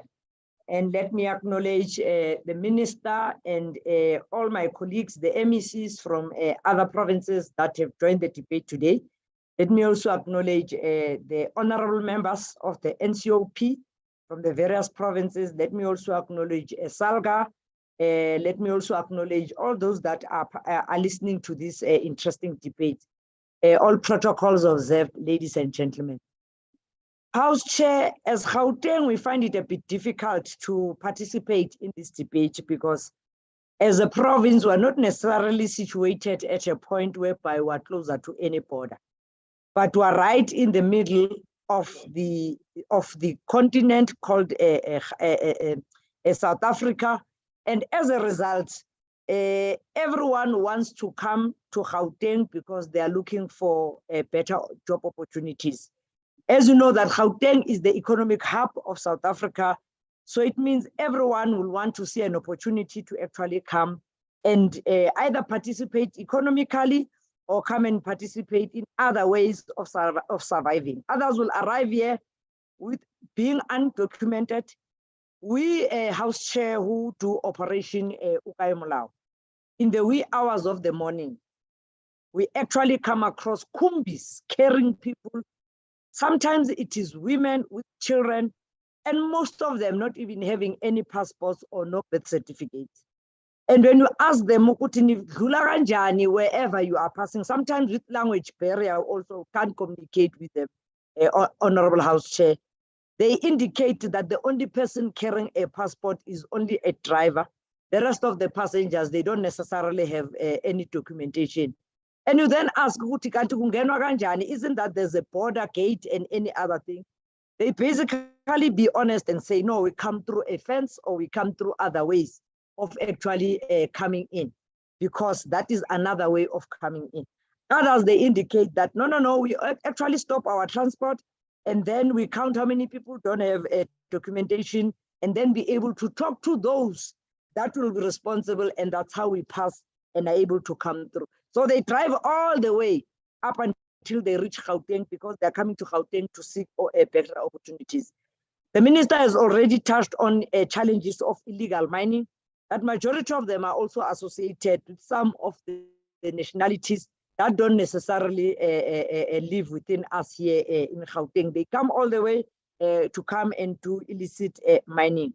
Challenges of fake goods that are sold even here in our province. You go to the city center of Johannesburg, in fact, and all the way to your GP, majority of shops that actually exist there, they also sell fake goods that come to the country through various ways. Many buildings have been hijacked, and if we actually check the nationality of some of those that actually have hijacked those buildings, you find that it is not necessarily South Africans. In those days when you used to go Shelly Pass, you will not go to Hillbrow. But nowadays, we can still no longer go to Hillbrow because it has been taken over by other nationalities that don't necessarily come from here in South Africa. Many spaza shops that are owned in our communities and in our townships, majority of them are not necessarily owned by South Africans, but they are owned by they call them my friend. And my friend, sometimes with allegations also of what they do when they reach these shops, when they are in these shops. Some of them don't even have proper places to stay, but they actually sleep within their shops.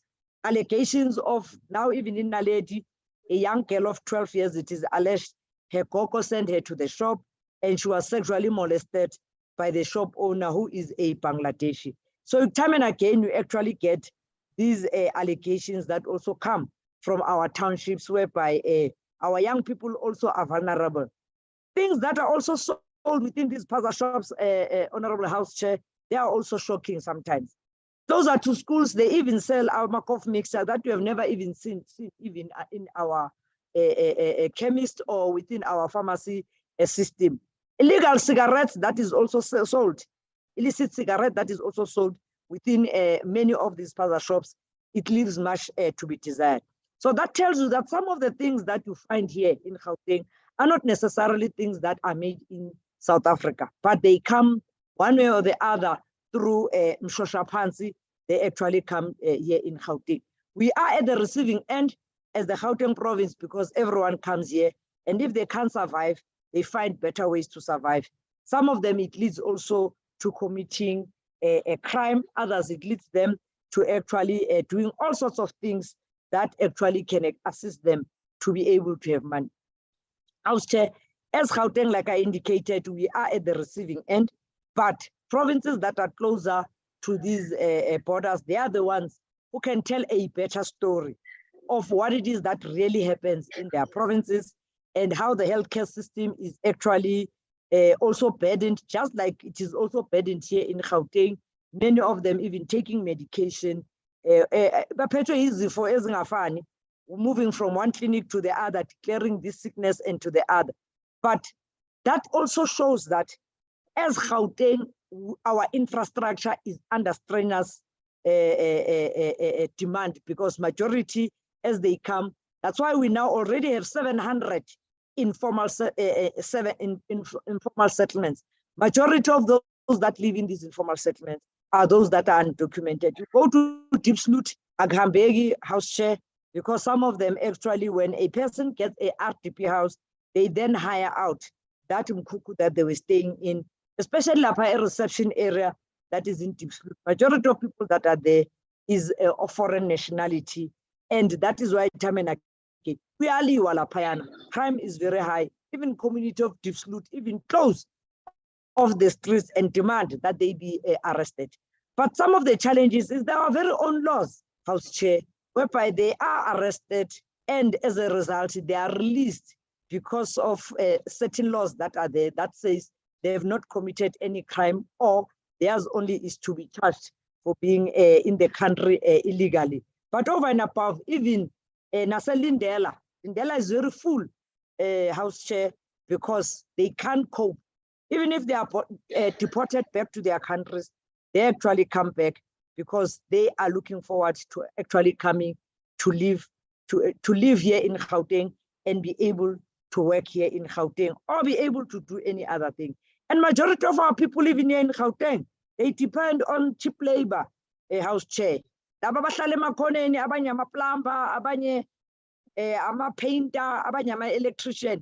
Our people actually go and fetch those people from the corners, and time and again, we reprimand people from taking a person from the corner because those people are not vetted. They don't know who they are.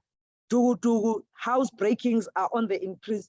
And when we actually make a follow-up, we find that it is a person who was worked in that household. With those few words, let me conclude, House Chair, to say as Gauteng, indeed, we do suffer these challenges, but we believe our colleagues that are in the provinces that are closer to borders, they must strengthen their oversight in ensuring that no one comes through who is undocumented. I thank you very much. Thanks very much, Honorable Mazibuko. We continue, honorable members. I would like to recognize Honorable S. Shomuka, KwaZulu Natal, MEC of Transport, Community Safety and Liaising. Honorable Shomuka.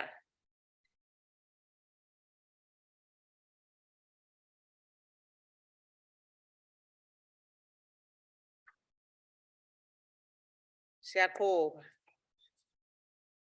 Honorable Shomuka.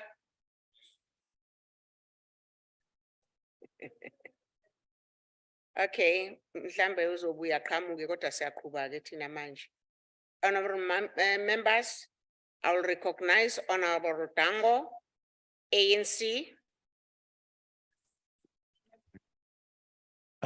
Thank you very much. Thank you very much, Chairperson. Chairperson, colleagues, ministers and MECs, all protocol observed. South Africa is a member of the International Family of Nations after years of isolation under the apartheid regime.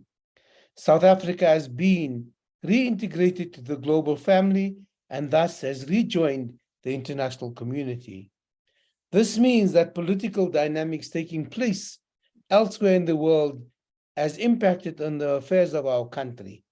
This interdependence of nations at a global level includes matters related to economics, socio-economic issues, as well as matters of security. So when we engage in a debate about cross-border and transnational crimes, we should be mindful that our own and alone we cannot win the battle against organized crimes that stretches beyond our borders. At the international level, we are part of the international organizations that intends to coordinate global efforts to deal with the challenges of organized crime. Such international institutions include Interpol. Interpol is an intergovernmental organization that provides support to national law enforcement efforts against organized crime, including transnational crimes. There are challenges related to the effectiveness of intergovernmental organizations that are mandated to deal with transnational crimes. This is related to the political dynamics between nations that fragment efforts to deal with organized crime. The estimates of the scale of transnational organized crime are difficult to arrive at due to the secretive nature of the activities and underreporting by victims, but also due to the different overlapping definitions of what indicators are used. On the African continent, cross-border and transnational crime is also an integral part of the conflict between states and within states. This includes the actions by foreign players who collaborate with domestic political players or business players to create conflict that is intended to pursue business interests. In this case, I'm talking here about large countries, powerful countries that support rebel movements to create instability in countries, to create a regime change, so that they in fact can take the resources of those countries for nothing. And I think those powerful countries should look at themselves when they talk about crime, because they contribute to these crimes. They finance extremist terrorist organizations that continue to destabilize most parts of Africa, especially the Sahel region, the eastern part of Africa, and some parts of West Africa. All are manifestations of organized transnational crimes. These conflicts on the continent divert the African countries from focusing on the socio-economic development of their countries and focus the resources to find can I continue? Hello? Yes, yeah, continue, Honorable Dango. These conflicts on the continent divert the African countries from focusing on the socio-economic development of their countries and focus their resources to fight against terrorism or rebel groups. The instability on our continent, and in many instances, leads to the displacement of people from their countries to seek refuge elsewhere, and therefore carry with them the seeds of all manner of the tensions in the countries that they lived in. The conflicts on the continent involve illegal trade and the flow of armaments that are sourced through illegal channels. These activities undermine the sovereignty of nations and their stability. Conflicts on the continent undermine efforts by African governments to focus on strengthening the governance of their countries and thus grow their economies. In South Africa will not use the NEL to supply arms to countries in conflict. We would rather send people to make peace, as we have done now with Tigray and Ethiopia. Other countries, in fact, use these instabilities to export arms to conflict zones. And their military intelligence complexes survive on that. As an example of the ongoing conflict that has been part of the Eastern DRC for many years, this conflict undermines the prospects for the economic development of the DRC. The rebel groups are supplied with all sorts of ammunition through illegal channels, and in the process, the natural resources of the DRC are looted by interested parties. These are acts of organized transnational crimes, and they must be defined as such. There are reports that some of these organized transnational criminal activities are geared towards raising resources to pursue instability in some countries. The African continent, through the African Union, has adopted the Constitutive Act of the AU. The Constitutive Act urges members of the AU not to recognize any form of government that is established by any means other than the democratic processes. This is a step in the right direction to ensure determined efforts by African countries to discourage the coups that continue to raise their ugly heads in some countries. The coups we witness are not immune from acts of organized criminal activities, let alone of higher and of a more complex nature. Therefore, dealing with the challenges of organized criminal activities involve both state and non-state actors requires a strong multilateral approach. In the multilateral approach, we cannot exclude anybody.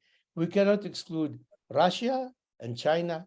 We need to be inclusive to bring in the Western world, Russia, China, South Asia, and Latin America, and Africa, importantly, into the resolution of the problem. But our first point of call has to be Africa, because Africa in the regional bloc will have to take us forward in the international community to ensure that we can find our place in the sun in the Security Council.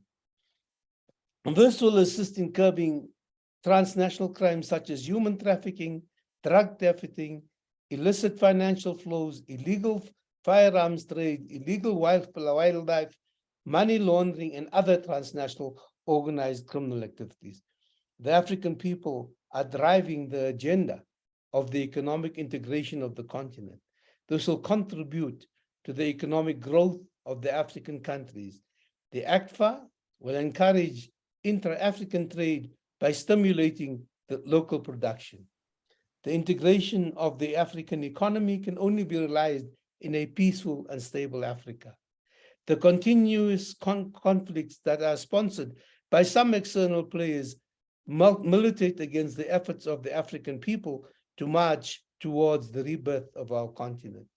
The call, therefore, is for countries in Africa to engage amongst themselves on the dangers of transnational crime in whatever way it manifests itself.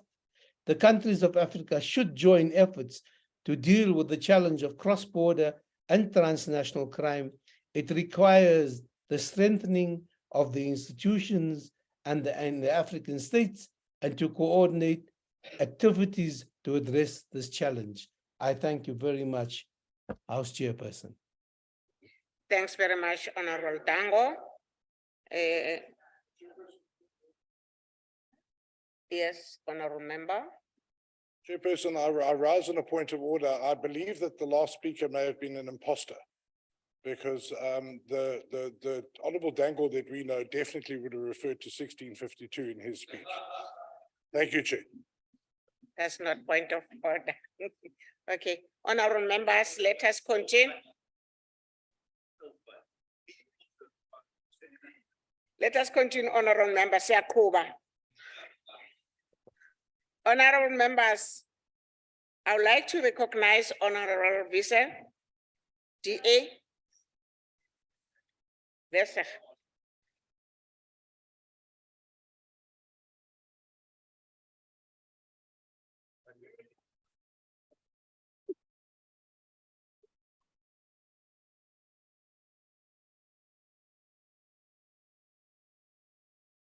Honorable House Chair, Honorable Minister, honorable members and fellow South Africans, good day. Using specially recruited and trained Border Management Authority border guards for access control while the SAPS and the SANDF are deployed to border posts is acknowledgement of failed governance, allowing cross-border organized crime to flourish into several sustainable businesses since the mid-2000s was not unknown, but allowed by the ANC government. The growth of organized crime, rise of elite corruption, and erosion of state institutions have now converged to a form of self-sustaining, self-protecting, and self-expanding criminal expansion, disregarding our South Africa. Left unchecked, organized crime will continue to impair South Africa's reputation and development, undermining the rule of law and the integrity of the state by allowing the development of cross-border criminal syndicates and operations. In effect, South African borders became a threat to its national security for the quest to appease regional countries at the expense of the country's security. Government acknowledged the crisis of the porous borders, the years of poor investment, the decline in budgets of relevant supportive departments, the Department of Home Affairs being understaffed and incapacitated, and the reality of state capture and its paralyzing effect of corruption. But the ANC government did nothing to address the problems at our borders for 20 years. Indeed, leaving the South African borders to become a threat to its national security and severely damaging the life of South African citizens and impeding the country's development as a whole. The porous borders of South Africa and the increasingly sophisticated, violent underworld economy becoming a crime syndicate with established businesses entrenched in every of the 15 plus illicit markets operating in South Africa. Facing the already the reality of 15 plus illicit organized crime markets increased exponentially into organized crime ecosystem, causing insidious harm across all levels of the South African society, constituting the true threat of organized crime in South Africa. Cross-border stock theft has become one of the biggest challenges faced by South African farmers, escalating into an unnerving and destructive reality facing all sectors of the farming community. Cross-border stock theft has intensified, becoming more widespread, organized, and violent. Syndicates steal truckloads of livestock at the time, affecting commercial and emerging farmers alike.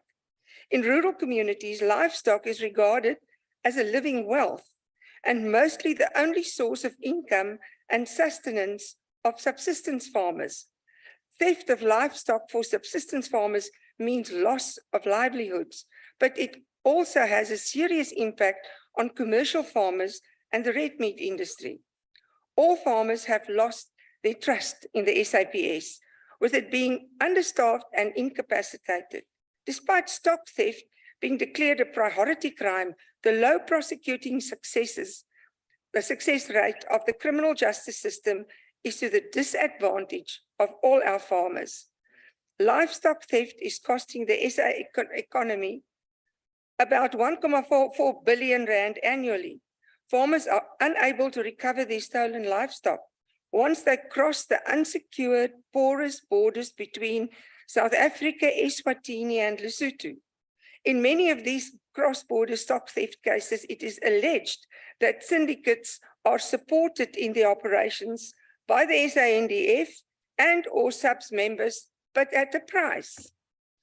Government was short-sighted to assume that SAPS has the capacity to effectively police a 4,800 kilometer South African landward border with more than 5 countries.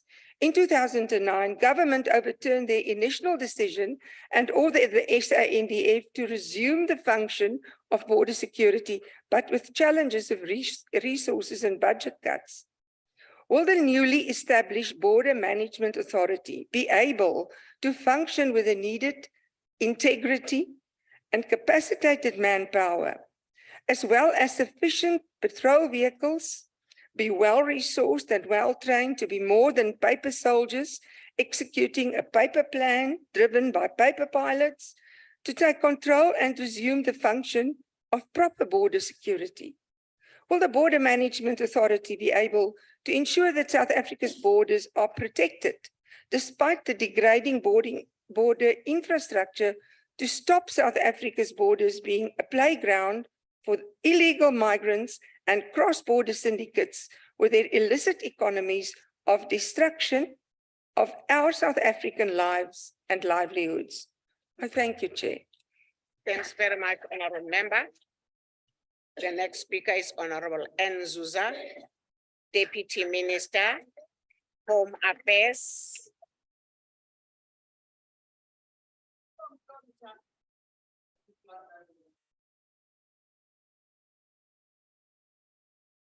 Honorable Chairperson. I think we're fine now.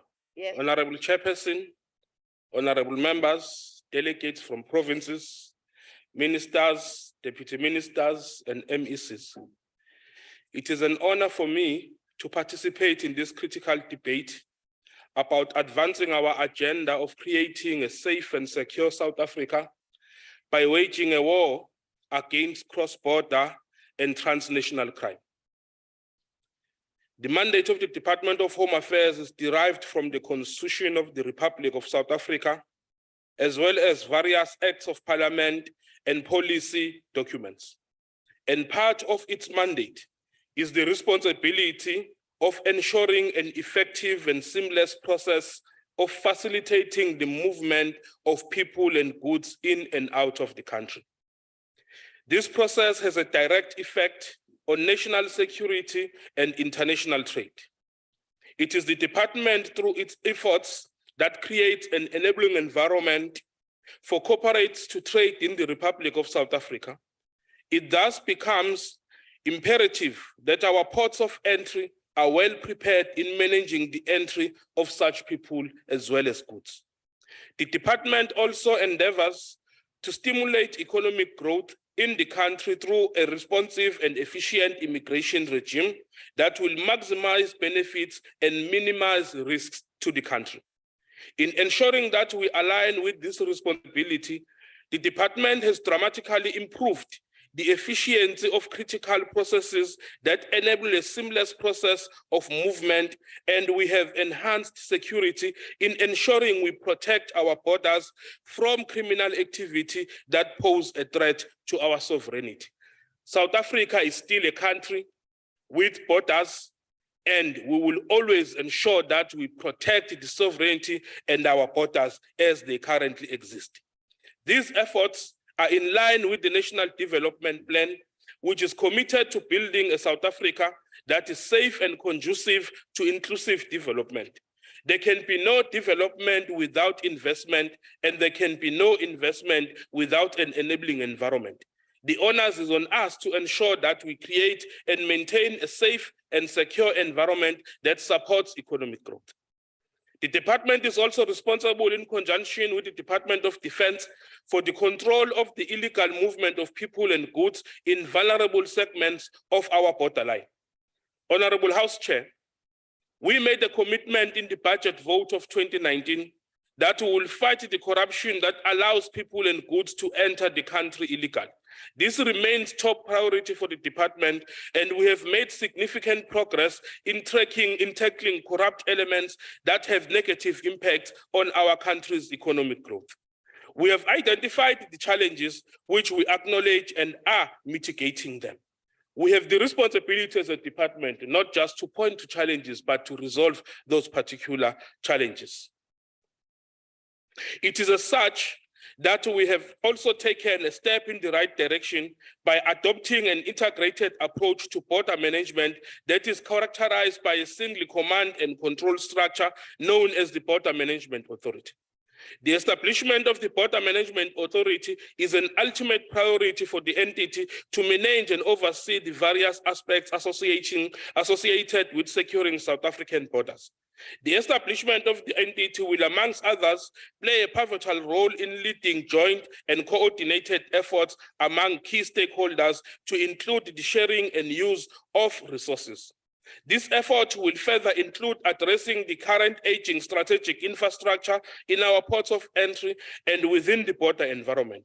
It will also assist in acquiring specialized equipment such as scanners and other ICT systems, and leading the redesigning and redevelopment program at ports of entry. Ports of entry are the entrance and exit points for all conveyances, goods, as well as persons entering or departing the Republic of South Africa. The Department of Home Affairs and relevant department execute border functions at the 72 declared ports of entry in the air, land, sea environments through the Border Management Authority. Managing and controlling borders and ports of entry is vital in order to ensure the rule of law and to deal and prevent transnational cross-border crimes. The border area is susceptible to various kinds of crimes, and amongst others includes organized related crimes, serious and violent crimes, crimes against women and children, and corruption, as well as tracking of illicit contraband, illegal drugs, undocumented person, stolen, robbed vehicles, firearms, wanted persons, stock theft, human trafficking, maritime and aviation-related offenses are some of the crimes related to the movement of people and goods and are common in the border environment. South Africa has 6 neighboring countries and is linked to them through 53 declared land ports of entry that are divided into commercial, semi-commercial, and non-commercial ports. Prior to 1994, the management of these ports were the preserve of the security structures, that being the declared ports were managed by the police, while the borderline was managed by the defense force, hence the footprint of the two entities in those areas. The environment also has 6 declared trans-frontier conservative areas known as TFCAs, of which some are regarded as heritage sites and have declared ports of entry, whilst various vulnerable segments of the land borderline are also allocated within the TFCAs. The latter, through utilized by communities, tourists, and employees, are susceptible to transnational crimes such as the illicit trafficking of animal products, poaching, as well as stolen and hijacked vehicles. The Republic has 10 international airports which are designed as ports of entry. There is 1 airport in each province except for Gauteng, which actually has 2, that being Lanseria and OR Tambo International Airport. The aviation environment connects South Africa with international countries which have airlines that fly direct into the country. Incidences incidents of transnational crimes in this environment includes, amongst others, illegal immigration, as well as drug and human trafficking. The movement of people and goods is managed through the electronic movement control systems. It is untrue, Chair, that we do not have systems to manage our borders. We do have quite advanced systems that we use to manage our border environment. The EMS, which is interface with other systems to include the police circulation system as well as Interpol. Regarding the maritime environment, there are 8 designated harbors along the coastline and 1 inland dry port, City Deep, which is in Gauteng, wherein there exists many fishing and non-designated harbors between the designated seaports. These harbors have the capability to be used as launch sites, hence the necessity to be included in the border strategy to be managed and controlled. Almost all small fishing harbors are under the control of local municipalities. With regard to the borderline, the land border has a stretch of approximately 4,862 kilometers between South Africa and her 6 neighboring countries and a coastline of 2,798 kilometers. There are various informal crossings along the borderline, which are commonly used through non-designated because of history of the demarcation of land borders. There are communities that are separated on their land struggles around the borderline. The management of the borderline operations is shared and conducted in conjunction with the Department of Defense. Transnational organized crime has the potential to corrupt officials at borders. Its focus is on bribing, money laundering, and illicit trade, which destroys undeveloped and developing economies and impedes growth, causing international instability. Transnational organized crime syndicates can commit crime using illegitimate trade processes and insider collusion with officials. Considering that South Africa is utilized as a preferred economic hub on the African continent for processing and facilitating high volumes of goods and travelers, structures such as the United Nations, the African Union, and SADC have various initiatives that seek to deal with the global control of the movement of people and goods. Honorable House Chairperson, we have made great strides towards the creation of a one-stop border post approach in the land environment, which will necessitate joint utilization of resources with adjacent countries. In this instant, joint training as well as joint operations should be done. In doing so, we set the norms and standards that to be developed and harmonized with the legal regulations of both countries. However, the harmonization of laws, budgets for the port construction and other risks are proving to be a challenge. The introduction of the Border Management Authority presents a shift from the application of multi-agency approach to an integrated border management model with a single command and control. We are very hopeful that most of the cited inter-jurisdictional crimes will be addressed. This was evidenced by the deployment of the first cohort of the 200 border guards at the 6 vulnerable segments of the border law enforcement areas and ports of entry on 14 July 22. We are already on the ground dealing with the problems, not just raising them as problems. Since their deployment, the border guards working with members of the SAPS, as the Minister of Police was indicating, have been able to intercept more than 27 stolen vehicles attempting to cross into Zimbabwe via Bait Bridge, not Baitenbeck Bridge, it's Bait Bridge border post, and Mozambique through Libombo border post. The bribing of border officials such as organizations remain a concern to the department operating in the border environment. Hence the requirement that all BMA officials be subjected to stringent vetting. In dealing with the scourge of stolen and hijacked vehicles, for example, the BMA has involved the associations that deal with the financing of vehicles as well as insurance and car tracking companies.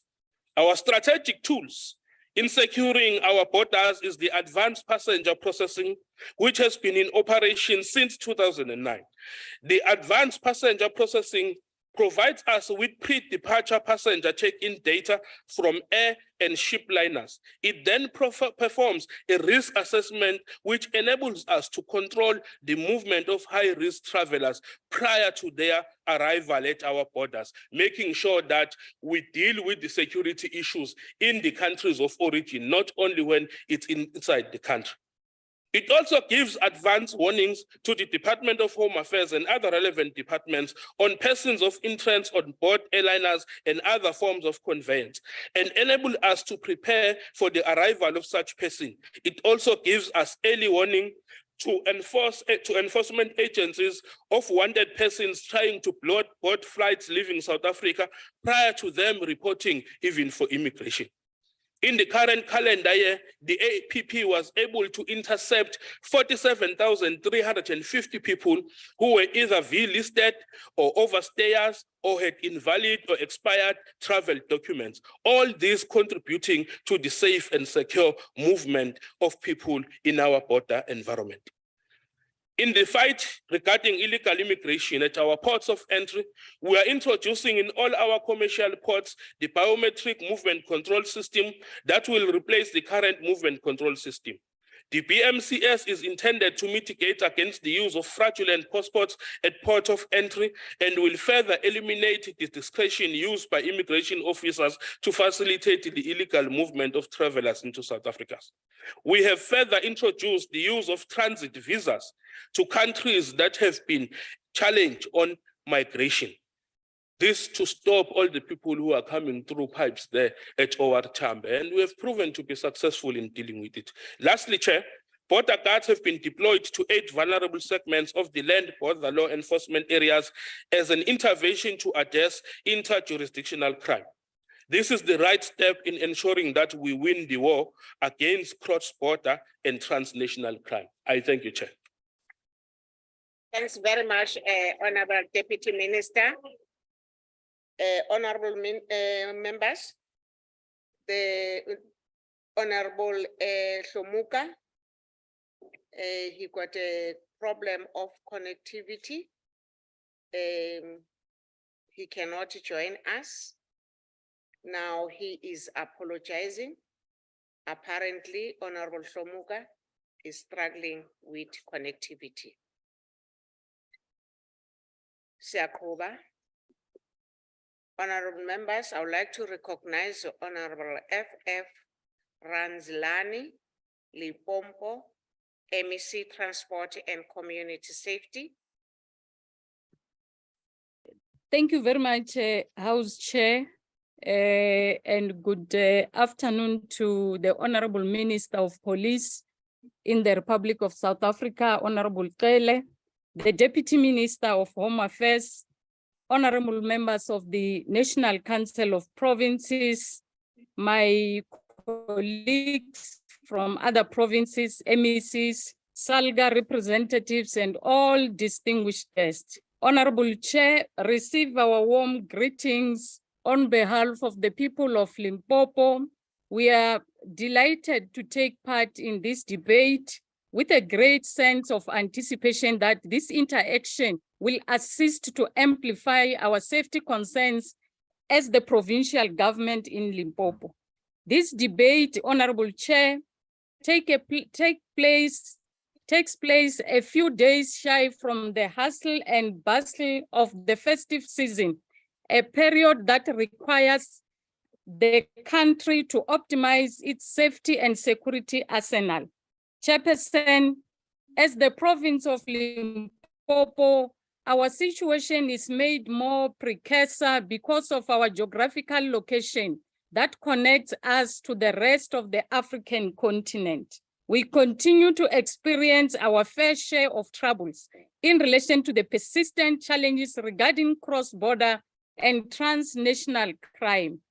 This includes, as the Honorable Minister has already alluded to, the trafficking in humans, arms, drugs, minerals, and wildlife, production and trade of counterfeit goods, fraud and extortion, theft and vehicles, money laundering, and cyber crime.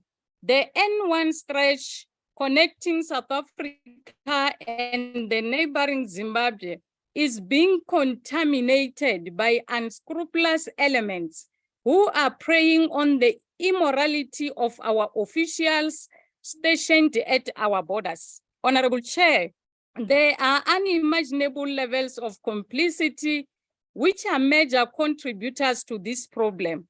We are witnessing a proliferation of illegal immigrants from countries such as Pakistan, Bangladesh, Ethiopia, and India, who are smuggled into the country through the Beit Bridge and the Krobels Bridge border gates. We are rated as a Tier 2 watch list country, according to United Nations, in terms of human trafficking, because we belong to a segment of countries whose governments do not fully comply with minimum standards on human trafficking, but we are making significant efforts to meet those standards. According to the United Nations, Honorable Chair, Global Report on Trafficking in Persons, for the year 2020, most of the detected trafficking victims in sub-Saharan Africa continue to be children, at about 60%, with both boys and girls detected in significant proportions. In terms of the law, South Africa has enacted the Prevention and Combating of Trafficking in Persons Act of 2013, which is in line with the United Nations Protocol to prevent, suppress, and punish acts of human trafficking. This is our relentless efforts of fighting the scourge and trying to combat it by bringing its perpetrators to account. Our inability to detect these crimes is made dire by the lack of willingness by officials who are stationed at our strategic ports of entry, because they have somehow been enveloped by a historic culture of corruption. We will continue with joint operations as the province in order to ensure that we are successful in frustrating these perpetrators. We have witnessed a number of cases where the province has successfully arrested all the perpetrators, especially when joint operations are conducted. Honorable Chair, the corruption amongst officials who are charged with the task of safeguarding the country's borders is unparalleled. We are experiencing high volumes of illegal cigarette consignments destined for the Gauteng and international markets, which passes through the Beit Bridge border. This corruption cuts across all agencies at the border gate, including the South African Revenue Services, which is known for being a proficient entity. All these anomalies have got a potential to undermine the country's sovereignty. There is an influx of explosives which are originating from our neighbors, Zimbabwe, and are finding their way into the country. These explosives are used for illegal mining activities in the Gauteng province, while others are used in incidents of cash in transit and ATMs bombing. Honorable Chair, we have also recorded an increased number of poaching activities that include rhino horns and elephant tusks that are crossing the Beit Bridge border post. The number of stolen motor vehicles that are driven through the Beit Bridge border post is also shocking. We are reliably informed, Honorable Chair, that there is a growing market for 4x4 bakkies in Malawi, Zambia, and Zimbabwe. These vehicles are stolen from South Africa and are driven across the Limpopo River to these foreign countries. These criminals possess advanced skills and are able to detect if a car has a tracking mechanisms and are able to remove it with ease. The collapse of the border fence is also catalytic to high crime levels, as it is becoming a lot easier for goods to be moved across the unmanned border. On behalf of the Limpopo provincial government, we shall double our efforts to support the work of the police and other agencies. And we are encouraged with the introduction of the newly formed Border Management Agency, which will wage an intense battle against this malady. For our part, as the Provincial Traffic Authority, we will continuously conduct roadblocks that are meant to deter this activity and ensure that those who are found to be on the wrong side of the law should feel the wrath of its might. We will also intensify our cross-border operations on the ports. Together with the South African National Defence Force, we will intensify our program of border line patrol. Honorable Chair, as I conclude, key to all these activities is our ability to improve our intelligence and information sharing mechanisms so that we can be able to make early detections of these crimes and institute adequate measure to counter them. I thank you, House Chair. Thank you very much, Honorable Radlatz. Our next speaker is Honorable SF Tutoy from the Freedom Front Plus. Dankie, achtbare voorsitter. Cross-border and transitional crime is prevalent in every country. It's interesting that the ANC chose this topic for today's debate. The question is, why does crime flourish in South Africa? Who laid the grounds, paved the way, and dug the dents and established a successful underground network in South Africa in the 1980s? The late ANC President Oliver Tambo was tasked to directly oversee the well-known Operation Vulindlela, the secret domestic program of the ANC initiated in 1986 and launched in South Africa in 1988. Its main objective was for ANC operatives to smuggle weapons and banned ANC leaders into the country in order to establish an underground network linking domestic activist structures with ANC structures in exile. Operation Vulindlela was primarily based in Natal and Witwatersrand. Chair, it was smooth sailing for the operation until Winnie Mandela's involvement in the 1989 death of the teenage activist Stompie Tsepe. The Truth and Reconciliation Commission found that many of the weapons that were smuggled into the country by the ANC was later used in local conflicts involving ANC members in the early 1990s. Hoekom gee ek hierdie terugblik in die geskiedenis, voorsitter? Hoekom is dit vandag steeds relevant? Dis algemeen bekend dat die ANC Suid-Afrika se rug deur staatskaping en kaderontplooiing in staatsentiteite en munisipaliteite geknak het. Die sondeverslag is verdoemend teenoor die ANC-politici, familie en besigheidsvennote plaaslik en in die buiteland, en hierdie misdaadsyndikaat is nie tot niet nie. Hulle het slegs hul strategie verander. Commissioner Ketla Setole acknowledged that the SAPs lost the war against crime. This is still the case. Crime is still rampant. Millions of rounds of ammunition and thousands of firearms were lost by the SAPs over the past few financial years. I beg Minister Cele to explain why there are police stations that make use of private security companies to protect the station and the officers inside, as alleged by residents in Garangua. In 1989, a senior ANC Ermelo member told the Truth and Reconciliation Commission Amnesty Committee that the organization's leadership ordered the robberies, bank robberies, and CIT heists to generate funds, which saw a number of innocent security guards lose their lives. The ANC obviously denied this allegation, but what's interesting, Chair, was the fact that the ANC was challenged by the previous government for weapons that were in the ANC's possession to be subjected for ballistic tests. Needless to say, the request fell on deaf ears. Voorsitter, die Vryheidsfront Plus het op meer as een geleentheid navraag oor die indiening en vernietiging en rekordhouding van ongelisensieerde wapens, ammunisie en plofstof wat deur die MK-soldate gebruik is gedoen.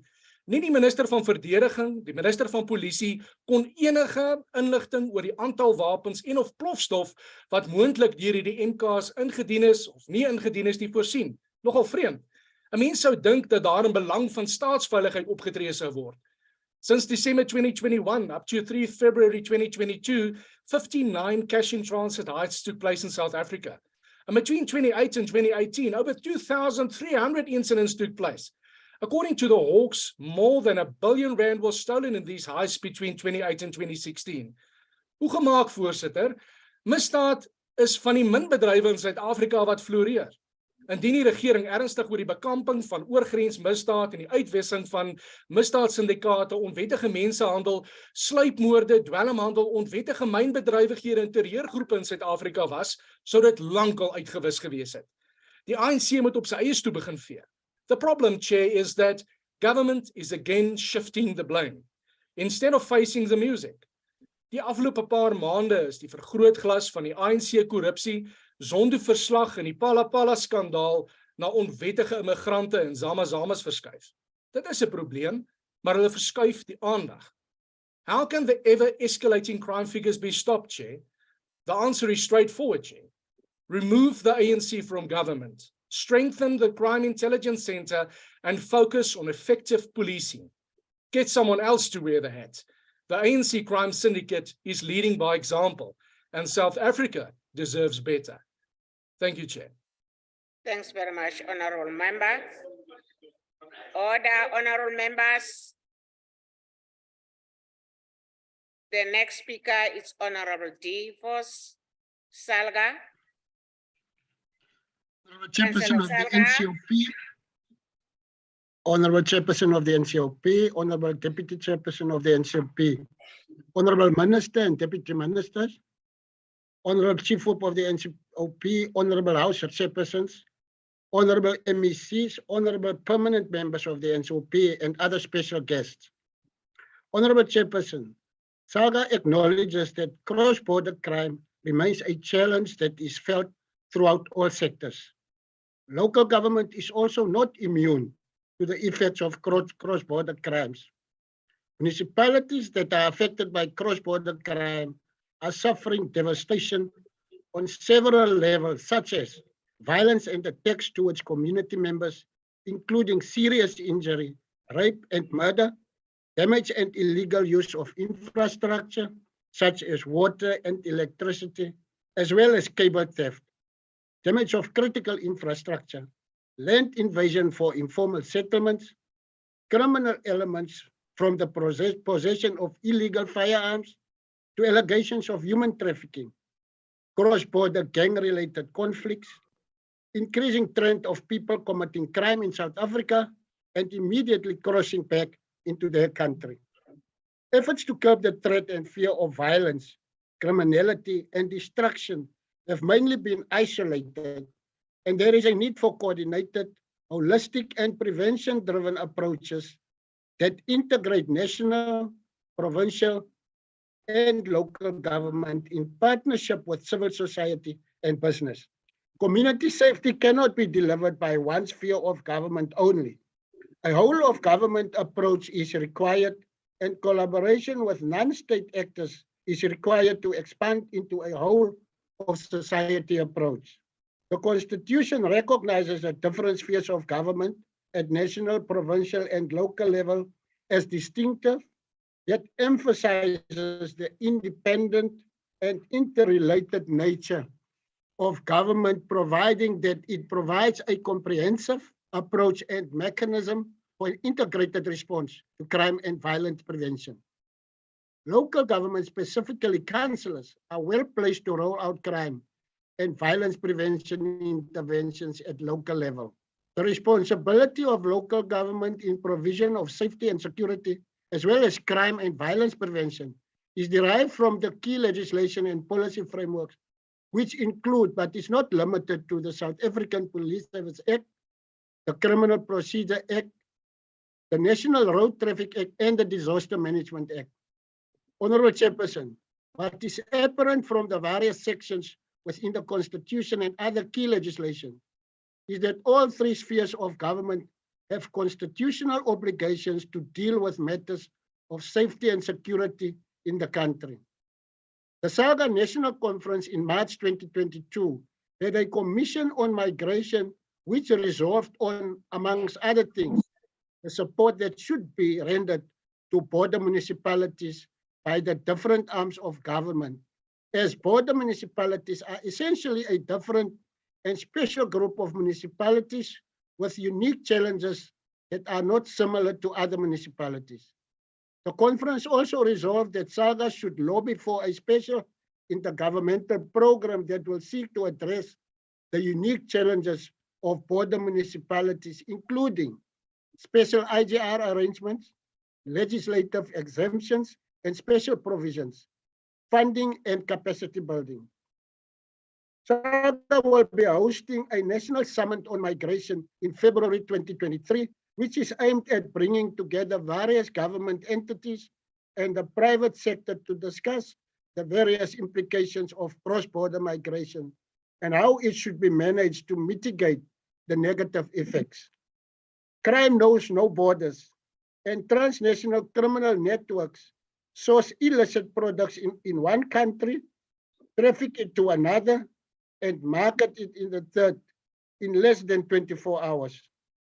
Any response to this mental organized transnational criminal networks cannot succeed without the cooperation of countries within the region. Collectively, all countries within the SADC region have one national general policing agency, one central nodal point for communication on policing matters.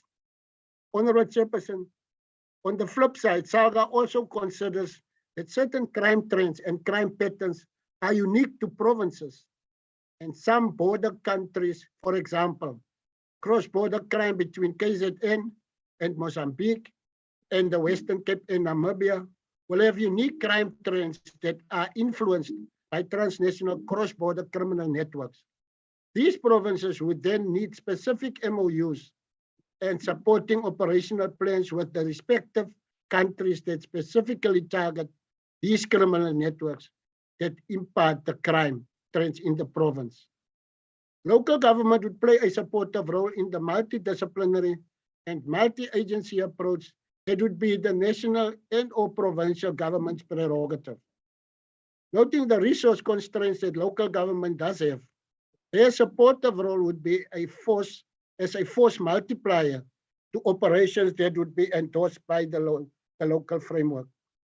This would directly address the interdependency between the three spheres of government in achieving national imperatives.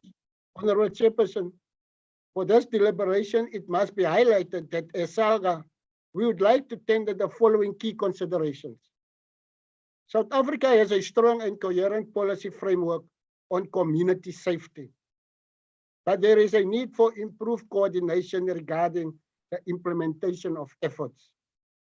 Partnerships based on an all of government and all of society approach are required to tackle complexities of criminality and violence. Transversal approach, focus on community safety outcomes across the core functions of the municipality, and participatory and community-centered approaches are key. Thank you very much, Honorable Chairperson. Thanks very much, Honorable Member. The next speaker is Honorable V.R. Shongwe Mpumalanga.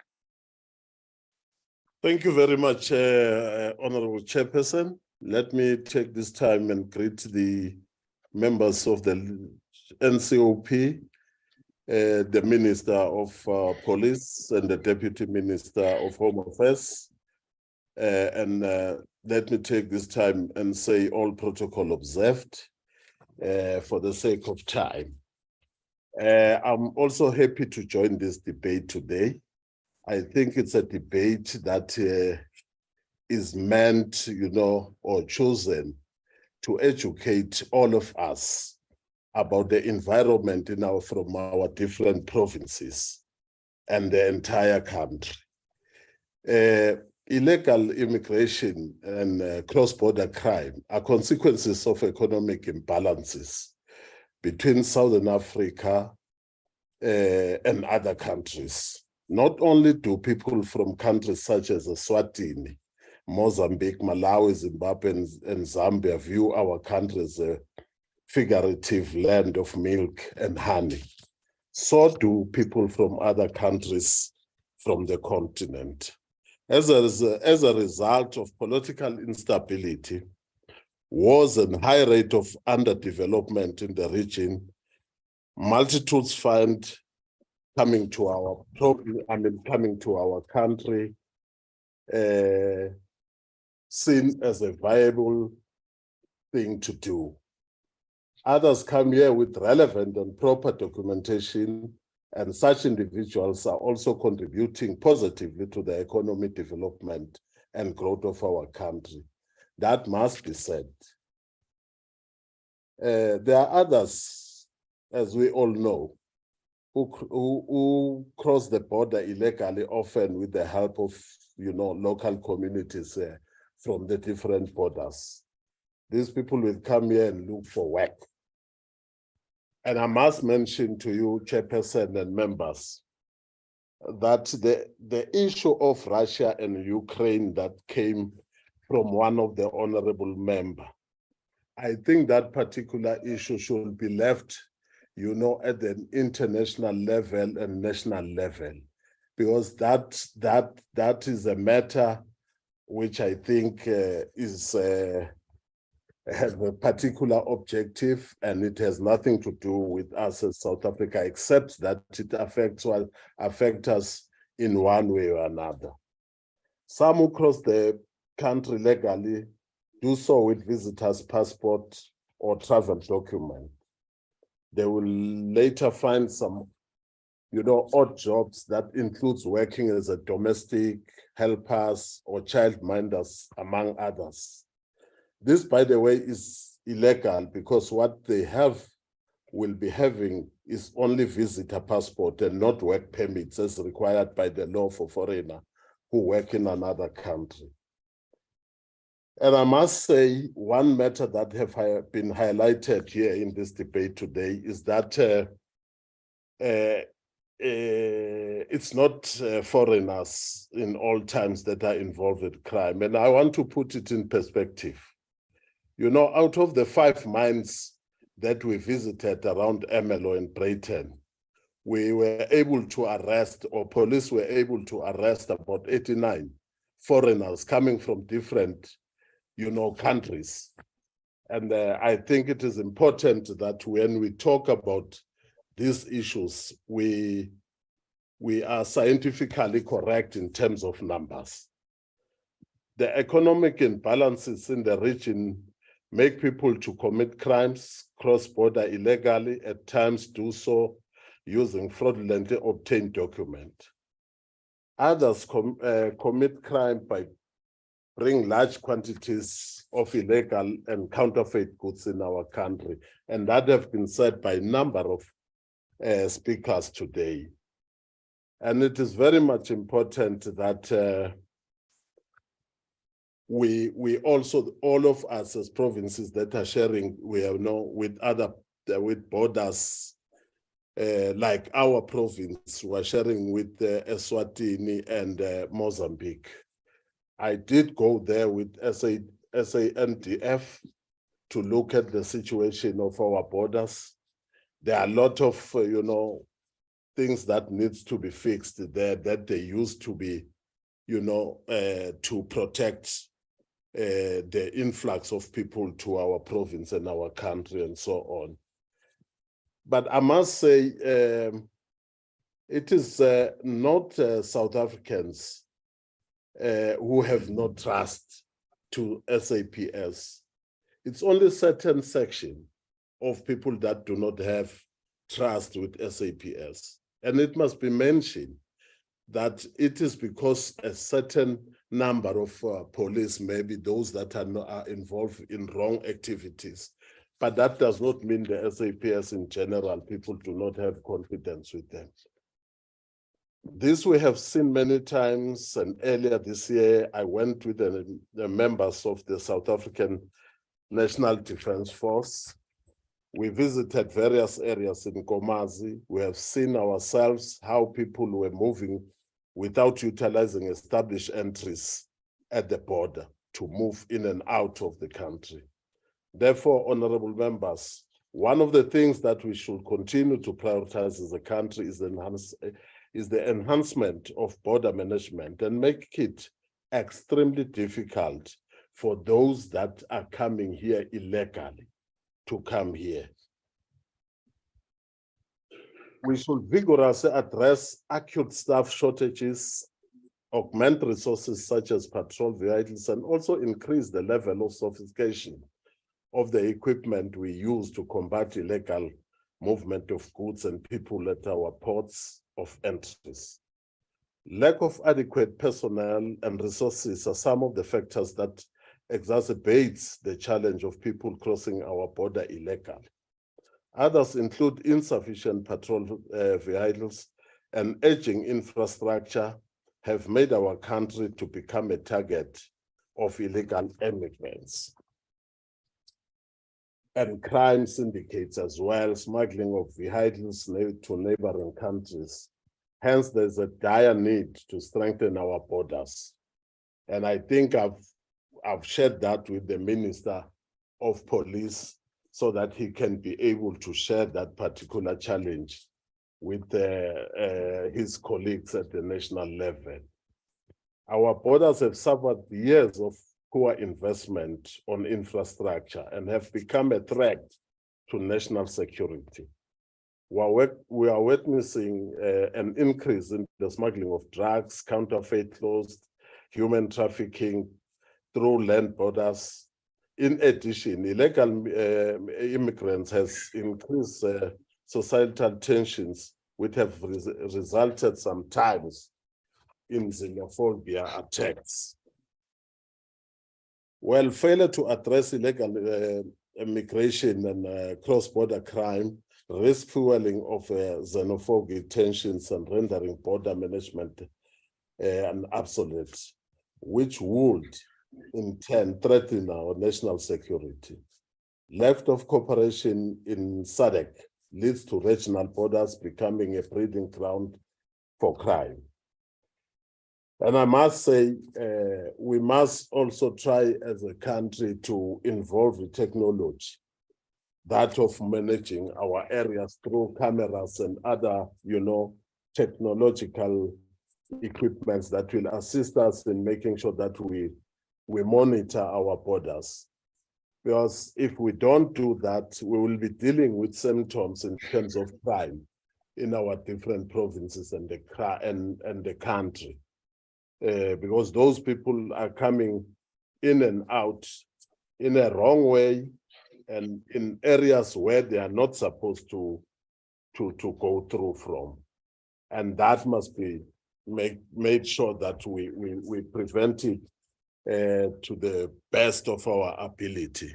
And I must mention that we want also to appreciate the Department of Home Affairs to come out with a particular unit that will assist us in making sure that we conclude. As I conclude, Honorable Chair, I will say that let us not politicize this matter. Let us engage and make sure that when we speak as members, we speak in a manner that will contribute in dealing with the challenges that we have raised. Let us not come here and make it a talk show, but rather engage in a way that we are trying to deal with all those challenges. Thank you very much. Thanks very much, Honorable Member. The next speaker is Honorable G. Bosman, Western Cape Chairperson, Standing Committee on Community Safety, Cultural Affairs and Sports. Good afternoon, Honorable House Chairperson. Good afternoon, Honorable Minister, members of the National Council of Provinces, and a very warm welcome and this afternoon to those South Africans joining us. As we celebrate and talk about this topic in this chamber today, we are all acutely aware of the plethora of domestic and global challenges within which South Africa finds itself. Fortunately for us, the Western Cape Province, which I have the pleasure of representing today, is in a better position to respond to these challenges than the rest of our beautiful country. We are in this position because the people of the Western Cape have taken ownership of their own safety, and they have supported their elected government to deliver on its promises to keep the people of the province and those visiting safe. We do this by complementing the work done by the honest men and women who are brave wearing their blue uniforms. The Transversal Safety Plan is the Western Cape's response to the declining ability of the South African Police Service through its political leaders to keep us safe. The Western Cape should not have a safety plan, but because the ANC is unable to manage policing and keep us safe, this province has to step in to complement the dismal policing resources allocated to our province. We know from the recent court judgment in the Western Cape High Court that the senior leadership team at the South African Police Service has long relinquished control of the operational and strategic planning to organized criminals. Thus, I'm not surprised that the Global Initiative Against Transitional Organized Crime Index of 2021 ranked South Africa 19th in the world for criminality. This placed the country ahead of Libya, Brazil, and Russia. According to NAC's Africa Organized Crime Index, South Africa's criminality ranking within Africa jumped from 10th in 2019 to 5th in 2021. Organized crime, inclusive of transnational crime, is being described as an existential threat to South Africa's democratic institutions, to our economy, and our people. We know from media reports just this morning that the Financial Intelligence Agency is investigating the operations of global terror group, the Islamic State's presence in South Africa. This shows us how complex and hybrid this threat is. It does not only affect the drugs leaving the borders of Afghanistan to Cape Town on its way to Brazil, much of it ending up in our communities, but it's destroying our communities and the lives of many of our young people. The flow of illicit drugs into the Western Cape and South Africa is not a new problem. It is a global problem, but South Africa has become the global spaza shop for heroin, cocaine, and meth. South Africa being part of a global supply chain, and this means that this trade fuels violent inter-gang competition, large-scale and high-level state corruption, and all of this leads to more young men and women dying in gang-related violence in our communities. These senseless killings are fueled by the large number of illegal firearms in our streets, illegal firearms in the hands of organized gangsters. These firearms are not only just transported across our sovereign borders, but they are at times supplied by police officers in this country. Since the Western Cape does not have its own firearm destruction site, we see a proliferation of firearms on our streets because corrupt SAPS officials have ensured that these firearms end up in the hands of gangsters and drug dealers and transnational criminals. The flood of diverted firearms in South Africa is a major facilitator for organized crime, especially in the drug, trade, and taxi industry. And this has driven to high levels of gang violence in the recent years, higher than what we've seen before. This has also contributed to the professionalization of violence purchased by the underworld and the upper world actors. The Western Cape's law enforcement advance officers, also known as LEAP officers, are constantly confiscating these firearms. South Africa is witnessing a dramatic expansion, diversification, and legitimization of extortion across a broad spectrum of society. Extortion undermines the rule of law and challenges the role of the state as a provider of security. This is especially damaging when we do not have a functional crime intelligence apparatus in South Africa. Honorable members, the only way we can deal with the damaging impact of organized cross-border and transnational crimes is to urgently assess our policing needs and priorities. We need to ask ourselves whether our crime intelligence resources are able to effectively identify, prevent, and deal with criminals coming into our borders. The Western Cape is using all of the tools in our constitutional arsenal to arrest these phenomena. But we need the National Minister of Police to urgently depoliticize policing and either help us solve this problem, or the minister should get out of the way and allow those competent governments to get the job done. We cannot continue relinquishing control of our safety to criminals, whether those criminals are operating in our provinces or across our national borders. We need to do more as a country to ensure that the laws we have are being implemented and are being implemented effectively.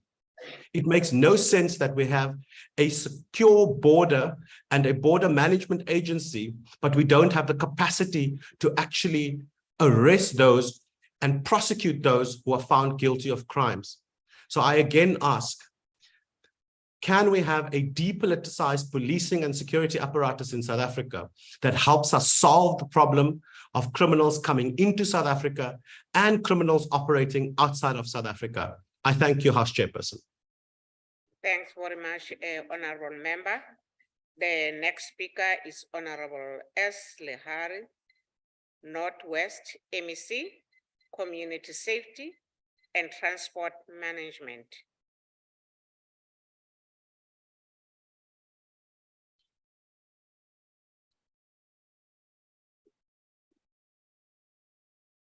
Ageko, Siako. Siako. Kuba mama, kuba mama. Honorable members, mhlambe nayo sasenenkinga ke ye network siyakuba.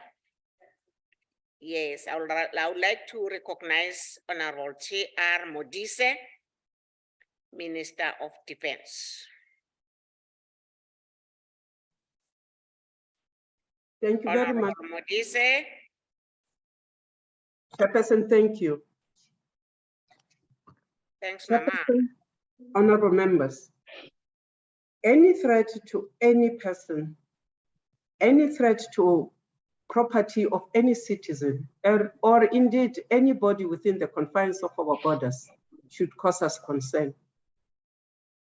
Any obstacle put in the way of South Africans from exercising their freedoms, which are guaranteed within our constitution, our national laws, and international convention, should cause us so much concern that we should stand up and do something about it. We must be able to confront, we must be able to prevent, we must be able to take any action to deter anybody who causes such obstructions to people's freedoms, rights, and privileges. But any person who has privileges without having responsibilities always and forever takes advantage of those freedoms. And therefore, we need to begin to look at the citizen. And we need to begin to ask ourselves what responsibilities we carry as individual South Africans towards the safety and security of each one of us. In other words, I'm saying that security must not be the government's prerogative alone. It must be all of us contributing towards making sure that South Africa is stable, it grows, it prospers. The police are responsible, Chairperson, for maintaining order within the borders of South Africa.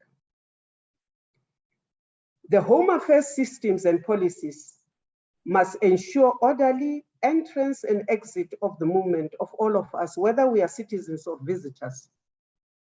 We can only hope, Chairperson, that the rollout of the BMA will tighten security and add to the popular safety for all. The rights, freedoms, and privileges of citizens are entrenched in our constitution. As I said, security is not just about government, it is about all of us, not just taking, but doing. We must contribute, Chairperson, towards stability and prevention of all forms of violations and crimes.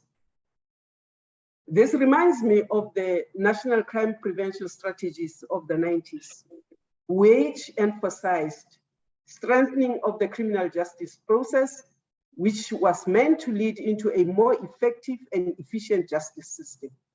So justice must be visible, must be quick. It also relied on the environmental design, which enabled ease of crime detection and identification of criminals or potential criminals. It spoke to the public values, it spoke to strengthening public education, because this would enable communities to react differently to crime and violence. And of course, we must not forget that transnational programs are always aimed at improving border, traffic, and the related crimes. It is important, Chairperson, to note that cross-border crimes pose a serious threat to the collective peace and security in the region. It's not just about one country. The reduction of that trust in the region will present us with a new challenge, and therefore we must be innovative and challenging, but also become about how we handle the situation. Cross-border and transnational crimes undermines the standing of any state, and it affects the relationship between the citizen and the state. And if you listen to the members of the opposition, you begin to understand just how this cross-border panic is beginning to affect all of us. We start pointing fingers instead of looking at solutions. Now, the Constitution of the Republic, Section 201, subsection 2, mandates the South African National Defence Force to defend and to protect the Republic, its territorial integrity and its people. We're not about to relinquish that responsibility, Chairperson. We're not about to just hand over the responsibilities given to the Defence Force because we are currently battling resources. We are going to ensure that the territory of South Africa remains thoroughly policed, protected, and that the men and women in uniform of the South African National Defence Force on those borders are given all the protection, the resources that they need. And I think we should, rather than always seeing them as criminals, take our heads off for those who do their work diligently. I'm also sure that members of this House are aware of Operation Corona. It has netted more criminals on the borders, people without documents on the borders. It has returned cars which were stolen, worth millions, contraband, weapons, and every day we get these reports because these men and women who, as I admit, are for now not as well resourced as they should be, but we do intend, as soon as our budgetary problems improve, to take care of the men and women who are out there. Now, the South African National Defence Force has been empowered to protect, as I said, the territory of South Africa. This extends to the international waters. This means that the national borders of South Africa for us include not only the land, but the air, the maritime borderlines domains, as well as South Africa's cyberspace domain. Now, the SANDF elements are deployed across the 4,773 kilometer border of this country. It must be noted that this mandate is conducted outside of and does not include the 75 ports of entry, where we think that the BMA will be able to show us what it is made of, that it will be resourced to do all that, and that will free other people to do what the Constitution and the laws of this country exhorts them to do. We should say that we are looking at actually beginning to practice what we are unable to do in terms of the laws, because that border control extends to 10 kilometers inland of the borderline. So if we do our work well, Chairperson, the border areas, the villages and the little towns close to the borderlines should be stretching that responsibilities to beyond the 10-kilometer zone. And this should be reviewed as the extended area of operation, because it is within these small towns and border villages that criminal activities is brewed, that crime thrives, that illicit goods are stored and transported. So we need to be getting our stories correct, not competing as police or BMA or defense, but beginning to say what are the areas of responsibilities for all of us to make sure that we do what is good for the country and for the citizen. I want to say that livestock has been recovered, but we have not stopped short, Chairperson, of looking back at history. What was great that was done by the commando system? What made us do away with the commando system? Can we take back what was good and make sure that you do have citizens who can protect not only their own personal effects, but communal and national effects and property? We do have to assess the deployment of the 22 companies which defense is supposed to deploy. Members know that so far we are deploying 15 companies across, and we have augmented that with use of technology. We do intend in the coming financial year, with the improvements on our budget, to increase the technology around there. Sonars, radar, all the new FANAGA laws which we can put in to ensure that each piece of our border is properly protected. Chairperson, this would not be new or unique to South Africa. All countries do this. Technology is the way to go. It can sense whether a rat is climbing or a donkey is climbing or a man and indeed a child is being pushed under or over the fence. So we are going to go there. We need to be looking at whether or not in the border, we are able to talk to our counterparts in the SADC region. I do know, Minister of Police, that I'm talking to my counterparts across the borders. Those talks have already started with the ministers of defense in both Lesotho and Botswana. We will soon be meeting with the Minister of Defense in Zimbabwe. We will take these talks on heart, sometimes amongst ourselves, so that all of us can ensure that we do have some area where we can work properly with each other, with trust. Because if one of the SADC regions go down, all of us go down. What is happening in Mozambique was predictable.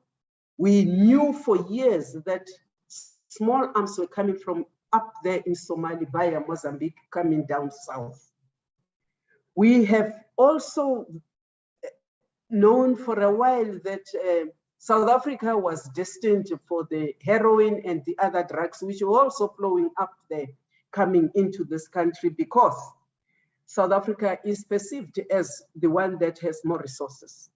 So if we talk as citizens, as countrymen and women, if we respect our border responsibilities with our neighbors, if we make sure that, in fact, there are things that we can politic about and things we can't, because the safety, not of you and I, honorable members, the safety of our children, the safety of this country, the ability to grow the environment that will grow, enable our economy to grow and create that economic stability that we need is important for us. So sometimes I would say, let us fight, but fight when the time is right, not when a country is at crisis. Fight and find fault when people are not doing what is not right. The honorable members have also said that the men and women at the border post are doing criminal things, are bribable. In the Defense Force, we have instituted inquiries. The military police and the military justice system will kick in. If people have to be court-martialed, if people have to be kicked out of the Defense Force, so be it. But maintain order, cleanliness in the system, so shall we do it. Not only at the borders, but throughout the defense, because you cannot be the protectors of the values and integrity if you yourself have issues that are hanging. So, honorable members, we wish that South Africa would sometimes forget our differences and face common enemies together. hold the hands and make sure that those that are in the police are unable to do their job. Those that are busy with border management are unable to do that. That all of us in the security clusters are united to get the resources that will enable us to get all the right equipment, improving on what is already at the borders, to enable all of us to allow South Africans to sleep in peace. And I thank you, Chairperson. Thanks very much, Honorable Member. The next. Thank you, Honorable Members. The next Honorable Member is Honorable N. Bloom, Northern Cape, MEC, Transport, Safety and Liaison. N. Bloom.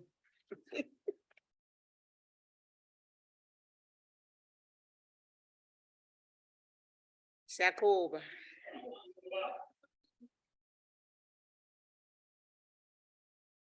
Akakho. Okay, siyakuba nyani. Masiqhube mama. Order, honorable members. The next speaker is Honorable N. Khatebe, Inkatha Freedom Party, Pungani. Thank you, Honorable House Chairperson, Honorable Minister of Defense, Honorable Minister of Police, Honorable Deputy Minister of Home Affairs. Cross-border and transnational crime poses one of the greatest threats to our national security and speaks to the porous nature of our borders. It contributes to many of the crime statistics and horrible violence experienced by South Africans daily, such as hijackings, kidnapping, and human trafficking. The security sector itself must be amply capacitated in order to carry out its mandate and its respect. We must again raise the dire circumstances many of our subs and military branches find themselves in respect of logistical and human resources. There needs to be better intelligence gathering and exchange. It has never been more important than that our security cluster is capacitated and capable of fulfilling its mandate to all South Africans in ensuring that they feel safe and are safe. There is extremism on the border, with our neighbor Mozambique struggling with the rise of terrorism and terror cells. The smuggling of commercial explosives between South Africa and its neighbors has reportedly escalated in recent years. Whilst many of these commercial explosives are used for illegal mining, some are reportedly found to have been used in cash-in-transit robberies and the blasting of ATMs. Honorable Chairperson, one cannot speak about the lack of border control and crimes without mentioning one of the biggest crimes taking place at the border: corruption. Corruption leads to state resources being undermined and wasted. Corrupt officials are turning a blind eye whilst criminals carry out their activities. Where is the consequence management against corrupt officials? One of the major contributors to border crime is illegal immigration, often from persons fleeing war and conflict and poverty. To combat transnational border crimes, we need our neighboring countries to also support us and for SADC to help play an active role in promoting peace and stability in the region. To this end, our security institutions must be both effective and accountable to our citizenry. We all have important roles to play in alleviating the complex drivers of crime and safety, both nationally, regionally, and on the continent. Thank you, Honorable Chairperson. Thanks very much, Honorable Member. Honorable Members, I would like now to recognize Honorable Ryder.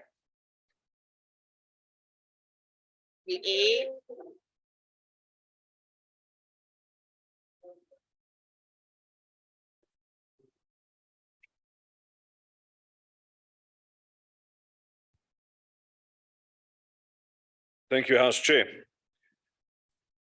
Laws and borders are there for law-abiding folk. Criminals disregard both in their pursuit for their self-enrichment outside the norms of society. The rewards are substantial, We have heard today of the many ways of conducting criminal activities across borders, and the Joint Standing Committee on Defence witnessed it firsthand when we saw the makeshift border crossings made by vehicle smugglers. And be assured that if you are smuggling a car across a border, you may as well put some other contraband in while you are busy. A case of kill two stoners with one firebird, perhaps. The rewards are great, and the risks to criminals on our borders are far too low to be a major deterrent. The obvious threats have either been mentioned today or are well known. Vehicles being taken out of South Africa, drugs being brought in, human trafficking and illegal landings at our small airports and harbors. The nonsensical ban on cigarettes during this government's lockdown highlighted the scale of cigarette smuggling. What is alarming, not only with the cigarettes, is that the criminals are known and they continue openly among us. And not only are they not brought to book, but they are celebrated, be it in the Kasi or in the hood. The gangster culture is admired and emulated. Or it even goes into the swanky clubs and hotels where they rub shoulders with the rich and famous, the police and the politicians. And that brings us to the fact that we now face greylisting by the world's financial arbiters. I'm sure the president was shocked, as he usually is, but all of us were a bit surprised when we heard that the financial checks and balances that are in place were not working to prevent transnational crime. But when you think about all the money that's currently in Dubai, whether it be with the Guptas, Duduzane Kababa, or Ubaba himself, it's obvious that money flows were not monitored.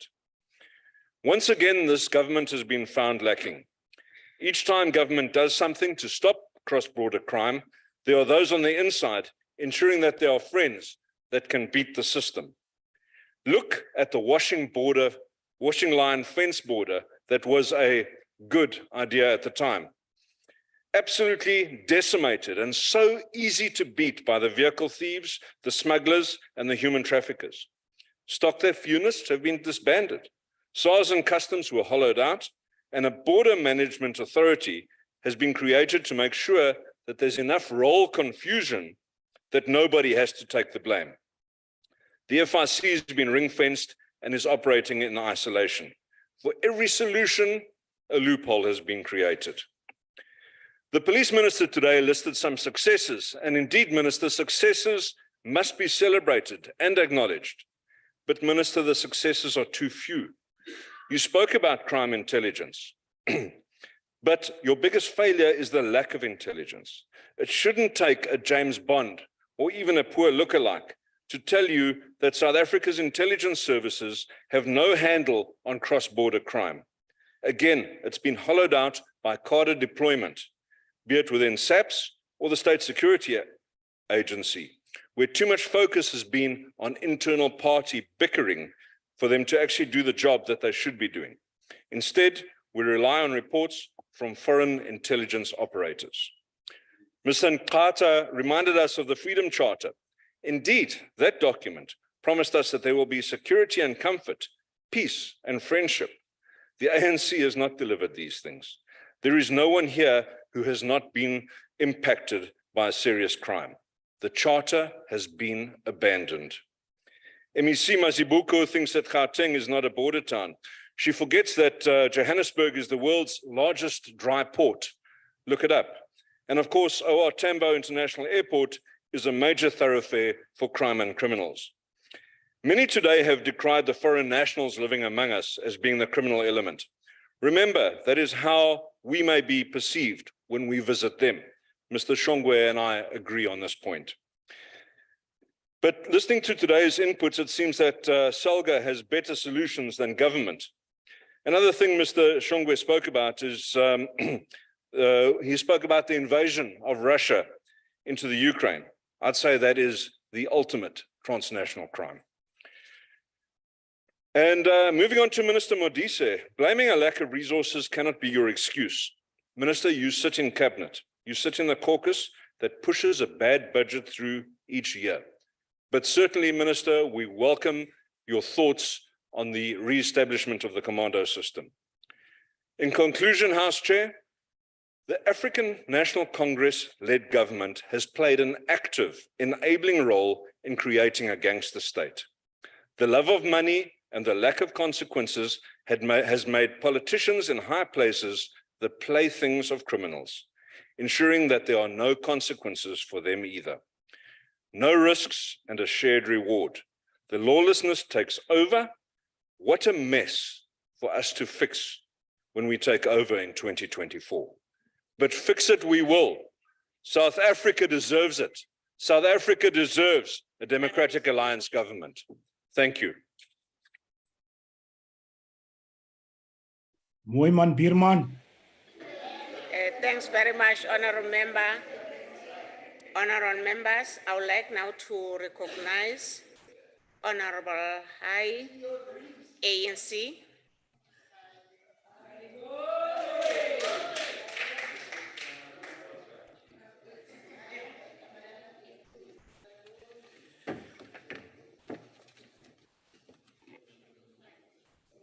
Honorable House Chairperson, order.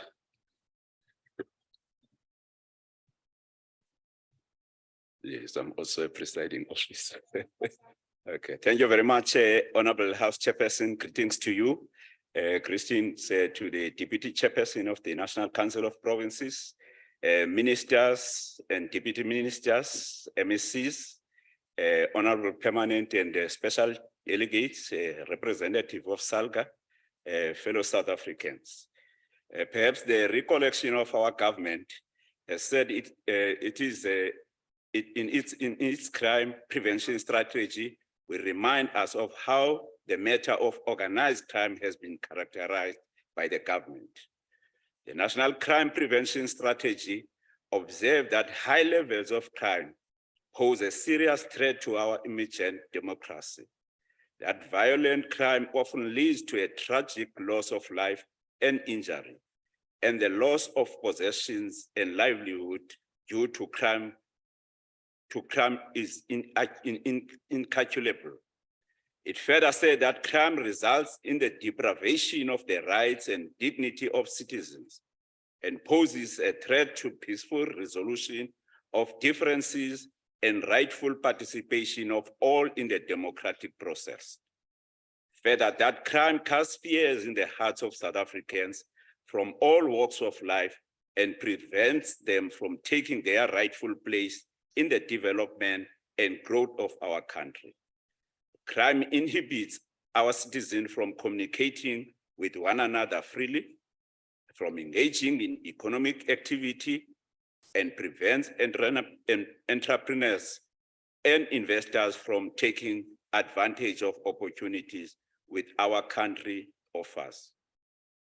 The rights and freedoms that the Constitution entrenches are threatened every time a citizen becomes a victim of crime. On this basis, the government regards in the National Crime Prevention Strategy the prevention of crime as a national priority. The National Crime Prevention Strategy lists a number of departments and institutions that will lead in the implementation of the strategy. The Prevention of Organized Crime Act of 1998 legislated some important measures to deal with the organized crime in line with the strategy. These measures in the Act require a coordinated approach by various state departments and institutions. Among these institutions is the Department of Defense that has a constitutional obligation to safeguard our territorial sovereignty and guard our borders. It is common cause that the Department of Defense is one of the departments that has seen its budget allocation declining for some time. Therefore, when we develop ways of addressing the challenges posed to the country as a result of transnational crimes, consideration should be made to kind of resources that should be availed to enable state institutions to execute their mandates in this regard. Again, the Department of Trade, Industry and Competition is one of the critical role players in the fight against transnational crimes. The DTIC plays an important role in creating an enable environment for investment both in the country and by South African businesses abroad. It therefore means that the regulation of trade should be such that it is to strengthen and to ensure compliance when goods and services cross borders. The South African Revenue Services is also critical in fighting the cross-border and transnational crime. Amongst the crimes listed under the transnational crime is the illicit financial flows, which deprive our country and the continent the financial resources that illegally leaves our shores destined for other countries. The issue of underreporting of profits, profit shifting, money laundering requires an efficient custom regulation that will ensure tight and regulated movement of monies between countries. This obviously requires a collaborative and coordinated approach between countries, especially on the effective implementation of custom regulations. The fight against cross-border crime and transnational crimes require an intelligence-driven operation from the police, the state security agency, and the military intelligence. A coordinated intelligence approach is very critical. We are mindful of the weaknesses that have been identified in the high-level panel on intelligence, as well as the expert panel on the 2021 July unrest. These weaknesses and the recommendation made in the reports requires an urgent attention by the intelligence community. We note the progress that is being registered in strengthening the capacity of the intelligence services by government. The recent appointment of the Inspector General of Intelligence will add to the stabilization of the governance within the intelligence community, as well as to strengthen the coordination of intelligence work. In the recent past, Parliament passed the Border Management Authority, the BMA, and subsequently the President assented the BMA into law. We are aware of the process of implementation in phases of the BMA is underway, and we are hopeful that it will strengthen the management of our borders in a collaborative and coordinated manner between various state departments and agencies. It is also important to appreciate that cross-border crimes and transnational crimes are complex and evolve over time. Their modus operandi continue to change, and the new forms of cross-border crimes are also emerging. For instance, the South African Development Cooperation region is experiencing pockets of incidences that may be linked to acts of terrorism, and this is the kind of crime that was not of concern some few years ago. This therefore means that as a country and the region, we should continuously analyze the kind of organized crime affecting our region and update our approach to address these crimes. Honorable House Chair, I think I need to respond to some of the issues that were raised by particularly members of the opposition. There were most of them are just usual complaints, focusing just on challenges without providing any solutions. At least there was one proposal that was made by Honorable Mikalakis of the Democratic Party. He was proposing that there should be a commissioner of cybersecurity, which is an advisory body that should be accountable to Parliament. We need to remind, or he's not here, we also need to remind Honorable Mikalakis that there is a Cybercrime Act number 19 of 2020. President Ramaphosa assented to that by on the 26th of May, 2021. I think he should go to that act and check all the issues that he was referring to are covered in that particular legislation. Let me just quote the purpose of the Cybercrime Act of 2020. It is to create offenses which have a bearing on cybercrime, to criminalize the disclosure of data messages which are harmful, to provide for interim protection orders, to further regulate jurisdiction in respect of cyber crimes, to further regulate the powers to investigate cyber crimes, to further regulate aspects relating to mutual assistance in respect of the investigation of cybercrime, to provide for the establishment of designated point of contact. Maybe this is similar to the issue of a commissioner, a point of contact, which will be the office in terms of this legislation, to further provide for the proof of certain facts by affidavit, to impose obligations to report, enter into agreements with foreign states, to promote measures aimed at detection, prevention, mitigation, and investigation of cybercrime. So there's no need of another body because there is an act that is dealing with the issue of cybercrime. With regard to the honorable member from the Western Cape, the challenge with the Western Cape is that they think they are a republic of Western Cape. They don't regard themselves as part of South Africa. They always want to, because they know that we'll never rule South Africa as a whole. So now they want the devolution of powers on each and everything. They would like to have their own railway. We have PRASA, but they would like to have their own railway agency. These are the demands they always put in the committee where we serve in the transport sector. They will demand now their own police outside the South African police. Honorable Minister has always informed us on regular basis that when it comes to the allocation of police, the Western Cape receives a lion's share in terms of the numbers. But always they will complain because the strategy is to want to have their own republic as the Western Cape, something that they will never get. They want their own electricity. They demand all these powers in terms of devolution of powers because they want to have their own republic of the Western Cape. Thank you very much. Ah, you are wrong, man. Ayikho le nto uyithethayo, Rhayi. Uyayimosha.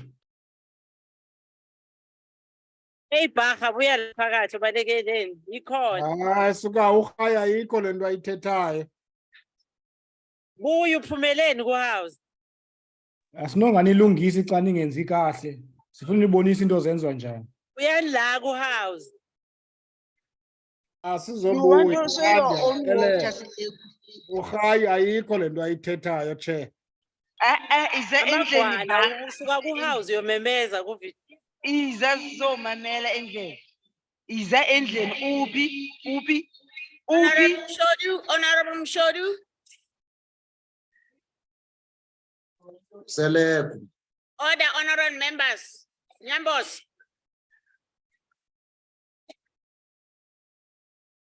Honorable Baha, ungakali into ngeke uyigqibe.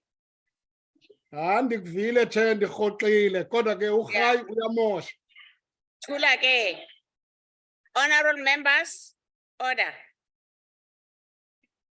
I would like now to recognize the Cele, Minister of Police.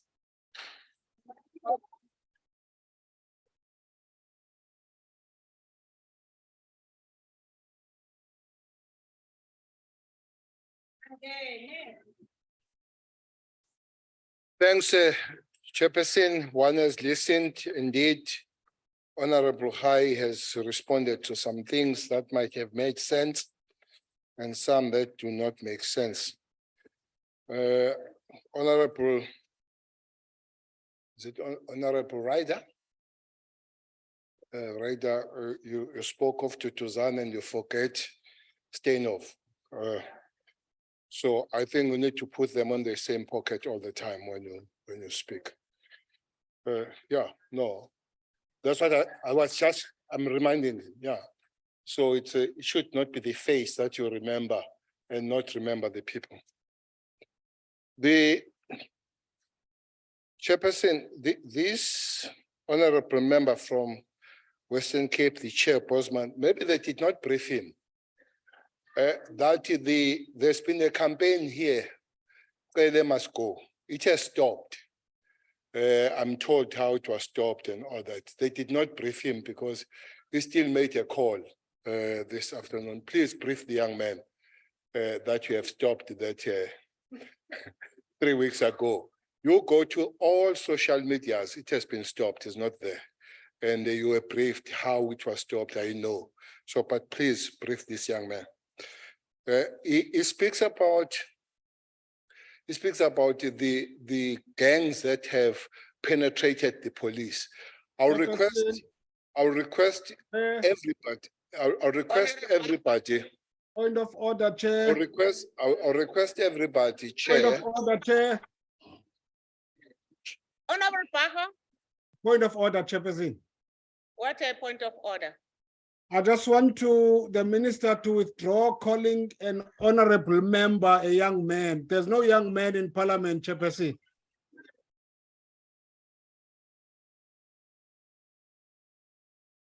Well, the old man, Chair, I'll withdraw the young man, and the old man, honorable member, Postman. That's not point of order. Chairperson. Chair. Chair, can I call an order on the minister that the minister must call a member, an honorable member of the House, and not an old man and not a young man. That's the rule, Chairperson, irrespective of who's addressing the House. Chairperson, Yes, Honorable. I withdraw the old and the young. And I live with the honorable members, Chair. So, Chair, they raised the issue about the penetration of the police by gangs.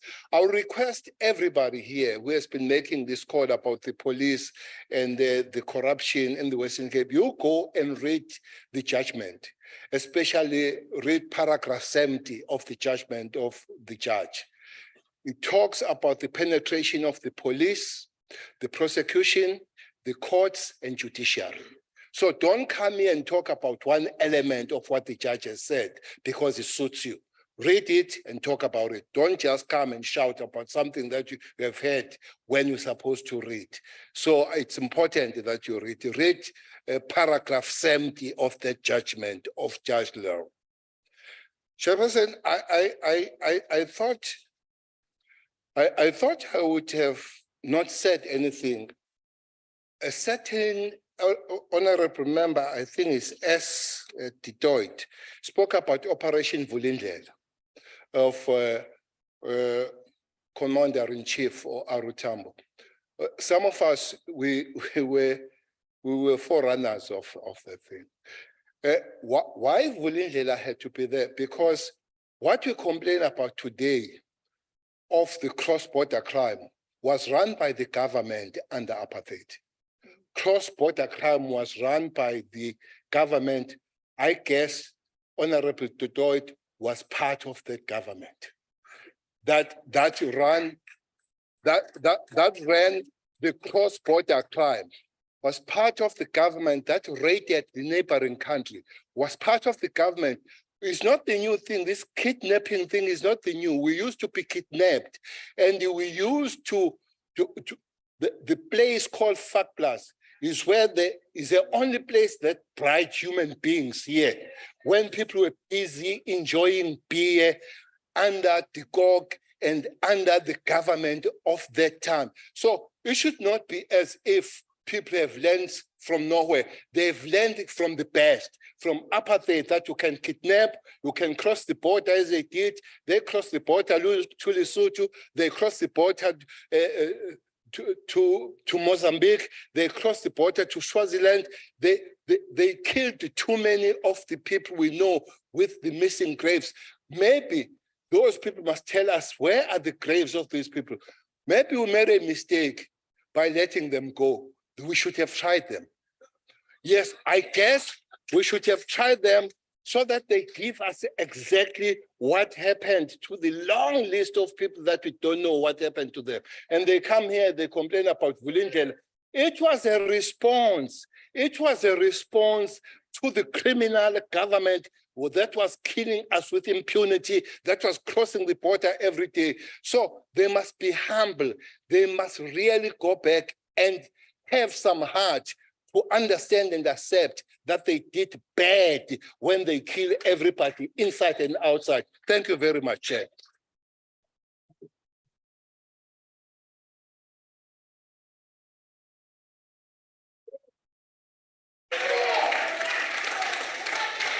Order, honorable members.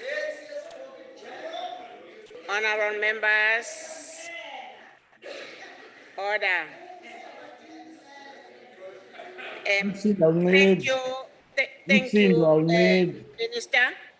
Thank motions you. aside and deal with the That matter. conclude, Sileku, Honorable Sileku. Please, please, please. Siyagqiba ngoku. Ungayimoshi le nto.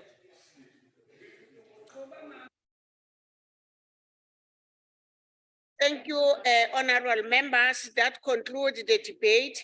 I wish to thank the Minister of Police and Defense, Deputy Minister of Home Affairs, MECs, SALGA representative, all permanent and special delegate for availing themselves for the debate.